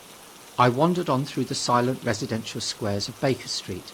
Portman Square is the only one I can name, and so came out at last upon Regent's Park. And as I emerged from the top of Baker Street, I saw, far away over the trees, in the clearness of the sunset, the hood of the Martian giant from which this howling proceeded. I was not terrified. I came upon him as if it were a matter of course. I watched him for some time, but he did not move. He appeared to be standing and yelling, for no reason that I could discover. I tried to formulate a plan of action. That perpetual sound of ooh-la, ooh-la, ooh-la, ooh-la confused my mind. Perhaps I was too tired to be very fearful. Certainly I was more curious to know the reason for this monotonous crying than afraid. I turned back away from the park and struck into Park Road, intending to skirt the park, went along under the shelter of the terraces, and got a view of this stationary, howling Martian from the direction of St. John's Wood. A couple of 100 yards out of Baker Street, I heard a yelping chorus, and saw first a dog with a piece of putrescent red meat in his jaws coming headlong towards me, and then a pack of starving mongrels in pursuit of him. He made a wide curve to avoid me, as though he feared I might prove a fresh competitor. As the yelping died away down the silent road, the wailing sound of ooh-la, ooh-la, ooh-la, ooh-la reasserted itself. I came upon the wrecked handling machine halfway to St. John's Wood station. At first I thought a house had fallen across the road. It was only as I clambered among the ruins that I saw, with a start, this mechanical Samson lying, with its tentacles bent and smashed and twisted, among the ruins it had made. The forepart was shattered. It seemed as if it had driven blindly straight at the house and had been overwhelmed in its overthrow. It seemed to me then that this might have happened by a handling machine escaping from the guidance of its Martian. I could not clamber among the ruins to see it, and the twilight was now so far advanced, the blood with which its seat was smeared, and the gnawed gristle of the Martian that the dogs had left, were invisible to me. Wondering still more at all that I had seen, I pushed on towards Primrose Hill. Far away, through a gap in the trees, I saw a second Martian, as motionless as the first, standing in the park towards the zoological gardens, and silent. A little beyond the ruins about the smashed handling machine, I came upon the red weed again and found the Regent's Canal, a spongy mass of dark red vegetation. As I crossed the bridge, the sound of ooh-la, ooh-la, ooh-la, ooh-la ceased. It was as if it were cut off. The silence came like a thunderclap. The dusky houses about me stood faint and tall and dim. The trees towards the park were growing black. All about me the red weed clambered among the ruins, writhing to get above me in the dimness. Night, the mother of fear and mystery, was coming upon me, but while that voice sounded the solitude, the desolation had been endurable. By virtue of it, London had still seemed alive, and the sense of life about me had upheld me. Then suddenly a change, the passing of something, I knew not what, and then a stillness that could be felt, nothing but this gaunt quiet. London about me gazed at me spectrally. The windows of the white houses were like the eye sockets of skulls. About me my imagination found 1,000 noiseless enemies moving. Terror seized me, a horror of my temerity. In front of me the road became pitchy black, as though it was tarred, and I saw a contorted shape lying across the pathway. I could not bring myself to go on. I turned down St. John's Wood Road and ran headlong from this unendurable stillness towards Kilburn. I hid from the night and the silence until long after midnight in a cabman's shelter in Harrow Road. But before the dawn my courage returned, and while the stars were still in the sky, I turned once more towards Regent's Park. I missed my way among the streets and presently saw down the long avenue, in the half-light of the early dawn, the curve of Primrose Hill. On the summit, towering up to the fading stars, was a third Martian, erect and motionless like the other. An insane resolve possessed me. I would die and end it, and I would save myself even the trouble of killing myself. I marched on recklessly towards this Titan, and then, as I drew nearer and the light grew, I saw that a multitude of black birds was circling and clustering about the hood. At that, my heart gave a bound, and I began running along the road. I hurried through the red weed that choked St. Edmund's Terrace. I waded breast high across a torrent of water that was rushing down from the waterworks towards the Albert Road, and emerged upon the grass before the rising of the sun. Great mounds had been heaped about the crest of the hill, making a huge redoubt of it. It was the final and largest place the Martians had made, and from behind these heaps there rose a thin smoke against the sky. Against the skyline an eager dog ran and disappeared. The thought that had flashed into my mind grew real, grew credible. I felt no fear, only a wide, trembling exultation, as I ran up the hill towards the motionless monster. Out of the hood hung lank shreds of brown, at which the hungry birds pecked and tore. In another moment I had scrambled up the earthen rampart and stood upon its crest, and the interior of the redoubt was below me. A mighty space it was, with gigantic machines here and there within it, huge mounds of material and strange shelter places, and scattered about it, some in their overturned war machines, some in the now rigid handling machines, and a dozen of them stark and silent and laid in a row, were the Martians, dead, slain by the putrefactive and disease bacteria against which their systems were unprepared, slain as the red weed was being slain, slain after all man's devices had failed by the humblest things that God in his wisdom has put upon this earth. For so it had come about, as indeed I and many men might have foreseen had not terror and disaster blinded our minds. These germs of disease have taken toll of humanity since the beginning of things, taken toll of our pre-human ancestors since life began here. But by virtue of this natural selection of our kind, we have developed resisting power. To no germs do we succumb without a struggle, and to many, those that cause putrefaction in dead matter, for instance, our living frames are altogether immune.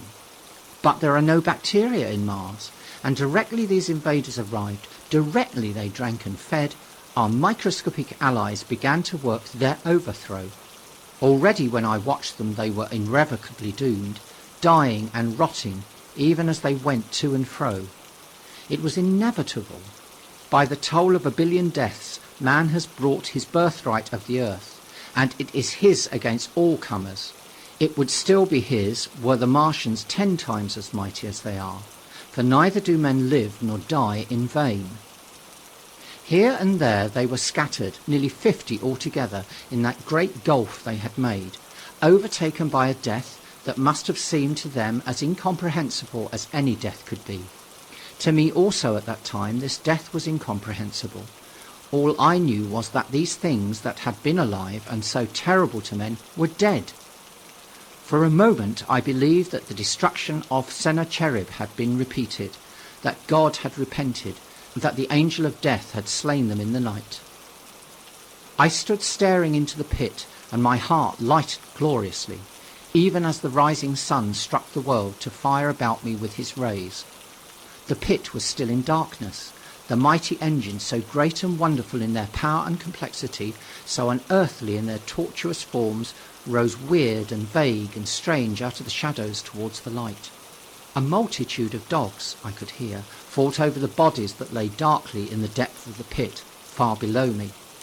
Across the pit on its farther lip, flat and vast and strange, lay the great flying machine with which they had been experimenting upon our denser atmosphere when decay and death arrested them. Death had come not a day too soon. At the sound of a cawing overhead, I looked up at the huge fighting machine that would fight no more forever, at the scattered red shreds of flesh that dripped down upon the overturned seats on the summit of Primrose Hill. I turned and looked down the slope of the hill to where, enhaloed now in birds, stood those other 2 Martians that I had seen overnight. Just as death had overtaken them. The one had died even as it had been crying to its companions.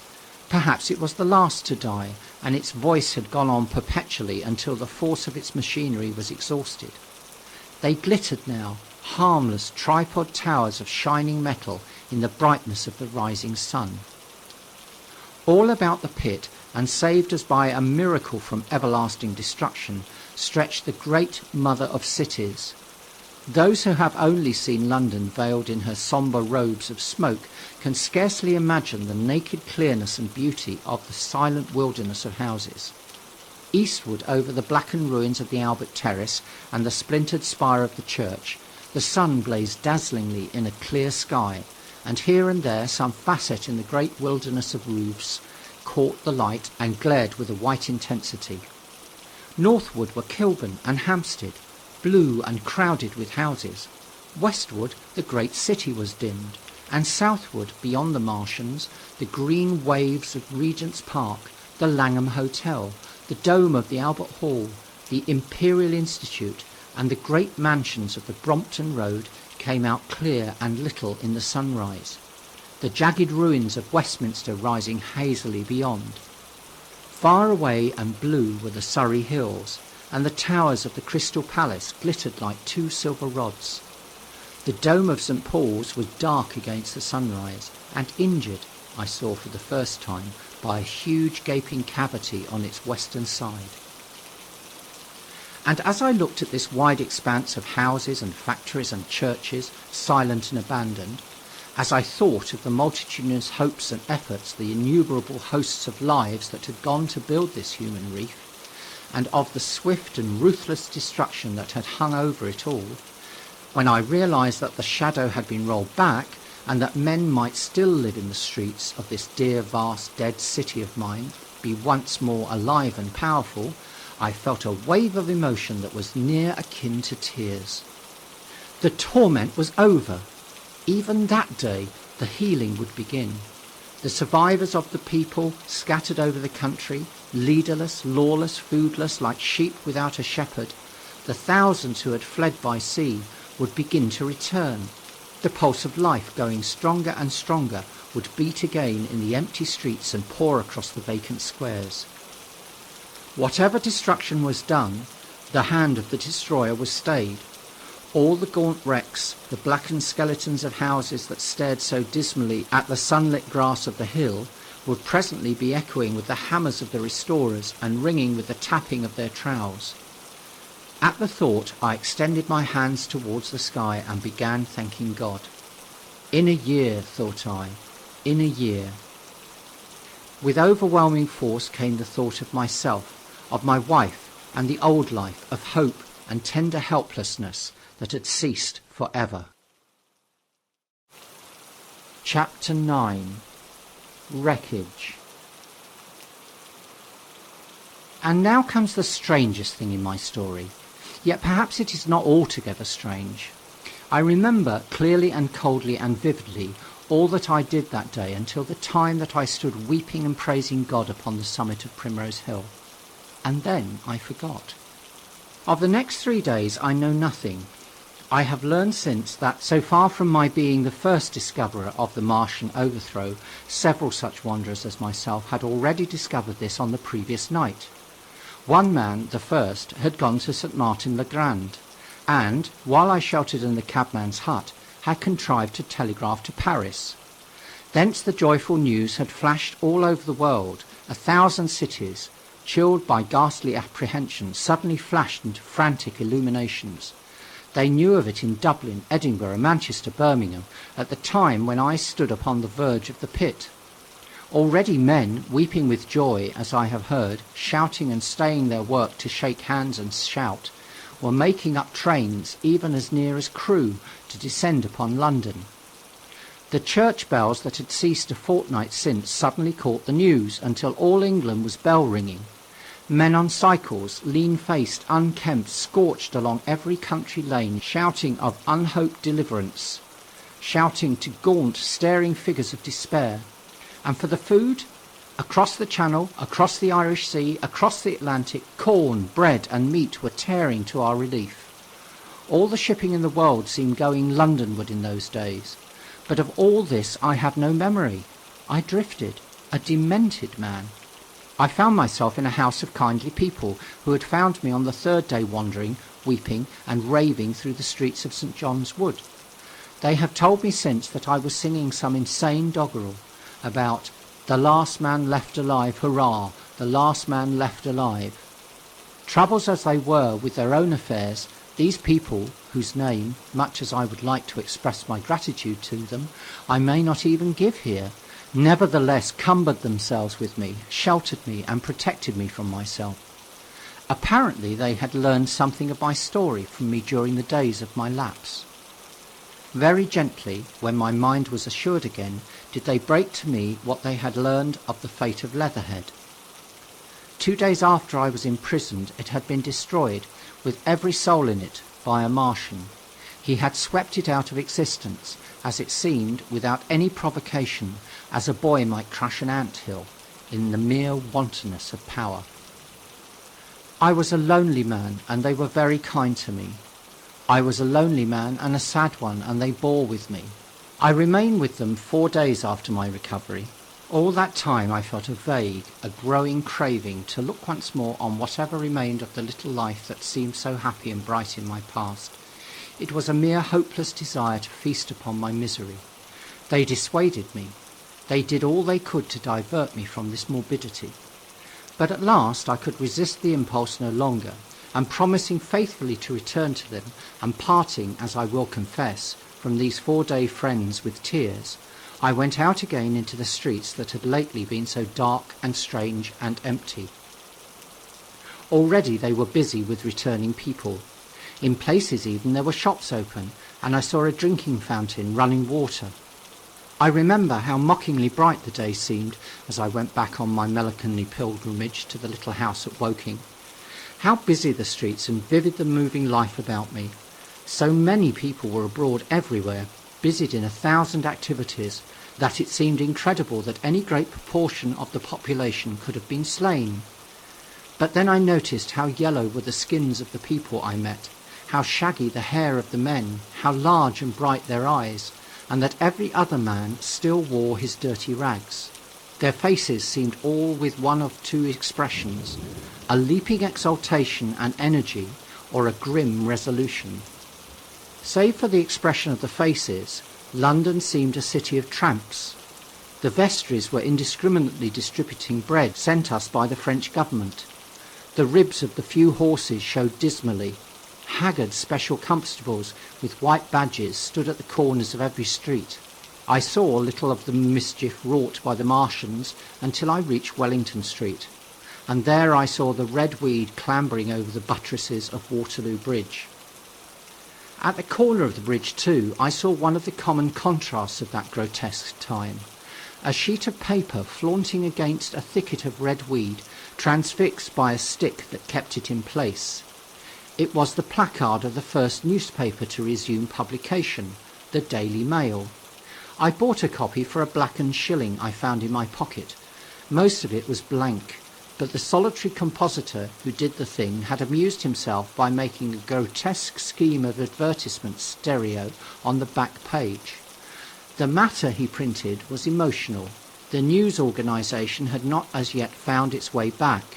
I learned nothing fresh except that already in 1 week the examination of the Martian mechanisms had yielded astonishing results. Among other things, the article assured me what I did not believe at the time, that the secret of flying was discovered. At Waterloo I found the free trains that were taking people to their homes. The first rush was already over. There were few people in the train, and I was in no mood for casual conversation.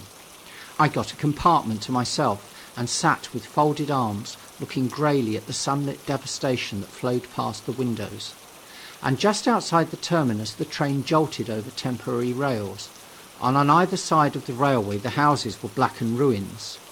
To Clapham Junction the face of London was grimy with powder of the black smoke, in spite of 2 days of thunderstorms and rain. And at Clapham Junction the line had been wrecked again.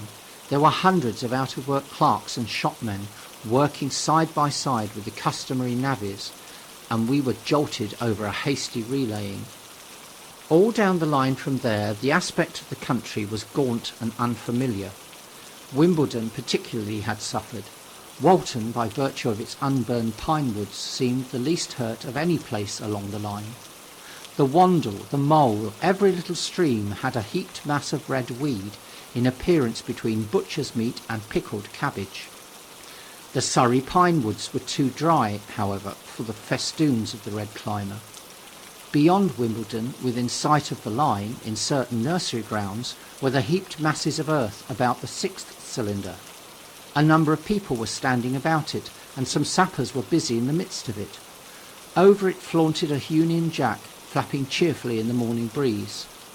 The nursery grounds were everywhere crimson with the weed, a wide expanse of livid colour cut with purple shadows, and very painful to the eye.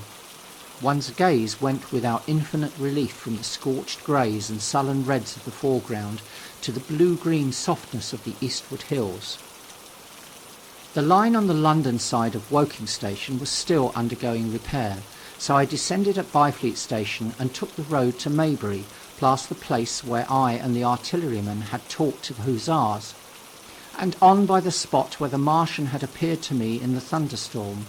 Here, moved by curiosity, I turned aside to find, among a tangle of red fronds, the warped and broken dog-cart with the whitened bones of the horse scattered and gnawed. For a time I stood regarding these vestiges. Then I returned through the pine wood, neck-high with red weed here and there, to find the landlord of the Spotted Dog had already found burial, and so came home past the College Arms. A man standing at an open cottage door greeted me by name as I passed. I looked at my house with a quick flash of hope that faded immediately. The door had been forced. It was unfast and was opening slowly as I approached. It slammed again. The curtains of my study fluttered out of the open window from which I and the artillerymen had watched the dawn. No one had closed it since. The smashed bushes were just as I had left them nearly 4 weeks ago. I stumbled into the hall, and the house felt empty.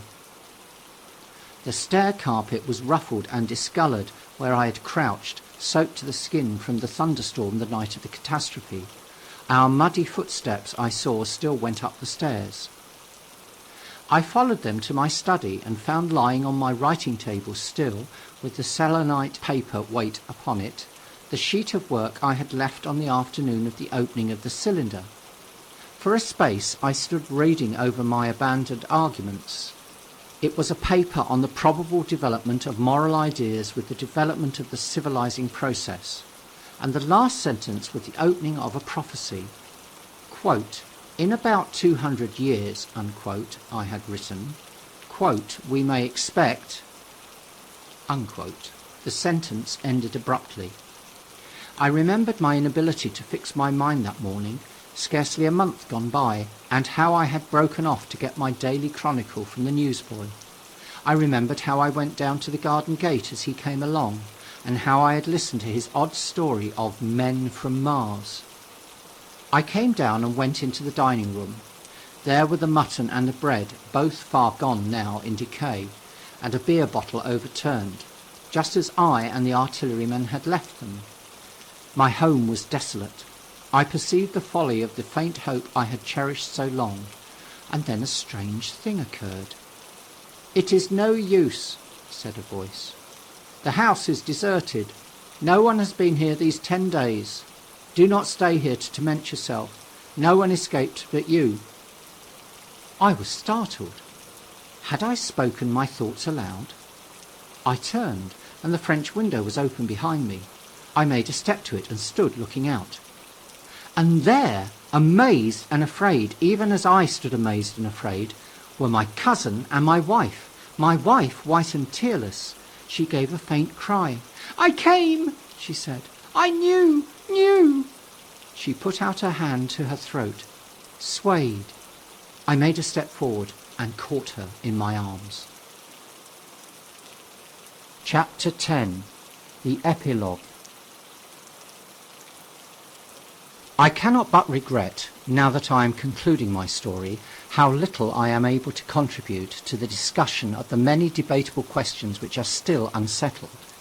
In one respect I shall certainly provoke criticism. My particular province is speculative philosophy.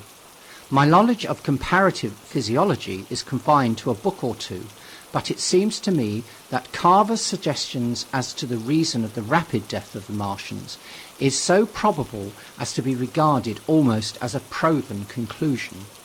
I have assumed that in the body of my narrative. At any rate, in all the bodies of the Martians that were examined after the war, no bacteria except those already known as terrestrial species were found.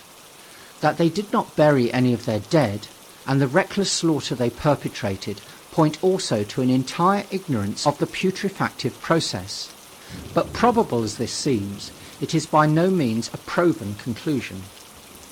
Neither is the composition of the black smoke known, which the Martians used with such deadly effect, and the generator of the heat rays remains a puzzle. The terrible disasters at the Ealing and South Kensington laboratories have disinclined analysts for further investigation upon the latter. Spectrum analysis of the black powder points unmistakably to the presence of an unknown element with a brilliant group of 3 lines in the green, and it is possible that it combines with argon to form a compound which acts at once with deadly effect upon some constituent of the blood. But such unproven speculations will scarcely be of interest to the general reader, to whom this story is addressed. None of the brown scum that drifted down the Thames after the destruction of Shepperton was examined at the time, and now none is forthcoming. The results of an anatomical examination of the Martians, so far as prowling dogs had left such an examination possible, I have already given. But everyone is familiar with the magnificent and almost complete specimen in spirits at the Natural History Museum, and the countless drawings that have been made from it. And beyond that, the interest of their physiology and structure is purely scientific. A question of graver and universal interest is the possibility of another attack from the Martians. I do not think that nearly enough attention is being given to this aspect of the matter. At present, the planet Mars is in conjunction, but with every return to opposition, I, for one, anticipate a renewal of their adventure. In any case, we should be prepared. It seems to me that it should be possible to define the position of the gun from which the shots are discharged. to keep a sustained watch upon this part of the planet and to anticipate the arrival of the next attack. In that case, the cylinder might be destroyed with dynamite or artillery before it was sufficiently cool for the Martians to emerge, or they might be butchered by means of a gun so soon as the screw opened. It seems to me that they have lost a vast advantage in the failure of their first surprise. Possibly they see it in the same light. Lessing has advanced excellent reasons for supposing that the Martians have actually succeeded in effecting a landing on the planet Venus. 7 months ago now, Venus and Mars were in alignment with the Sun. That is to say, Mars was in opposition from the point of view of an observer on Venus. Subsequently, a peculiar luminous and sinuous marking appeared on the unillumined half of the inner planet, and almost simultaneously a faint dark mark of a similar sinuous character was detected upon a photograph of the Martian disk. One needs to see the drawings of these appearances in order to appreciate fully their remarkable resemblance in character. At any rate, whether we expect another invasion or not, our views of the human future must be greatly modified by these events. We have learned now that we cannot regard this planet as being fenced in and a secure abiding place for man.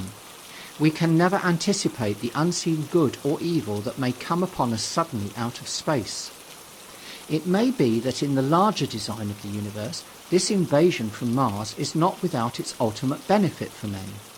It has robbed us of that serene confidence in the future which is the most faithful source of decadence. The gifts of human science it has brought are enormous, and it has done much to promote the conception of the commonwealth of mankind.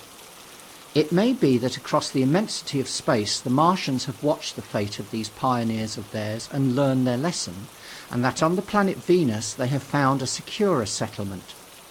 Be that as it may, for many years yet there will certainly be no relaxation of the eager scrutiny of that Martian disk, and those fiery darts of the sky, the shooting stars, will bring with them as they fall an unavoidable apprehension to all the sons of men. The broadening of men's views that has resulted can scarcely be exaggerated. Before the cylinder fell, there was a general persuasion that through all the deep of space no life existed beyond the petty surface of our minute sphere. Now we see further. If the Martians can reach Venus, there is no reason to suppose that the thing is impossible for men.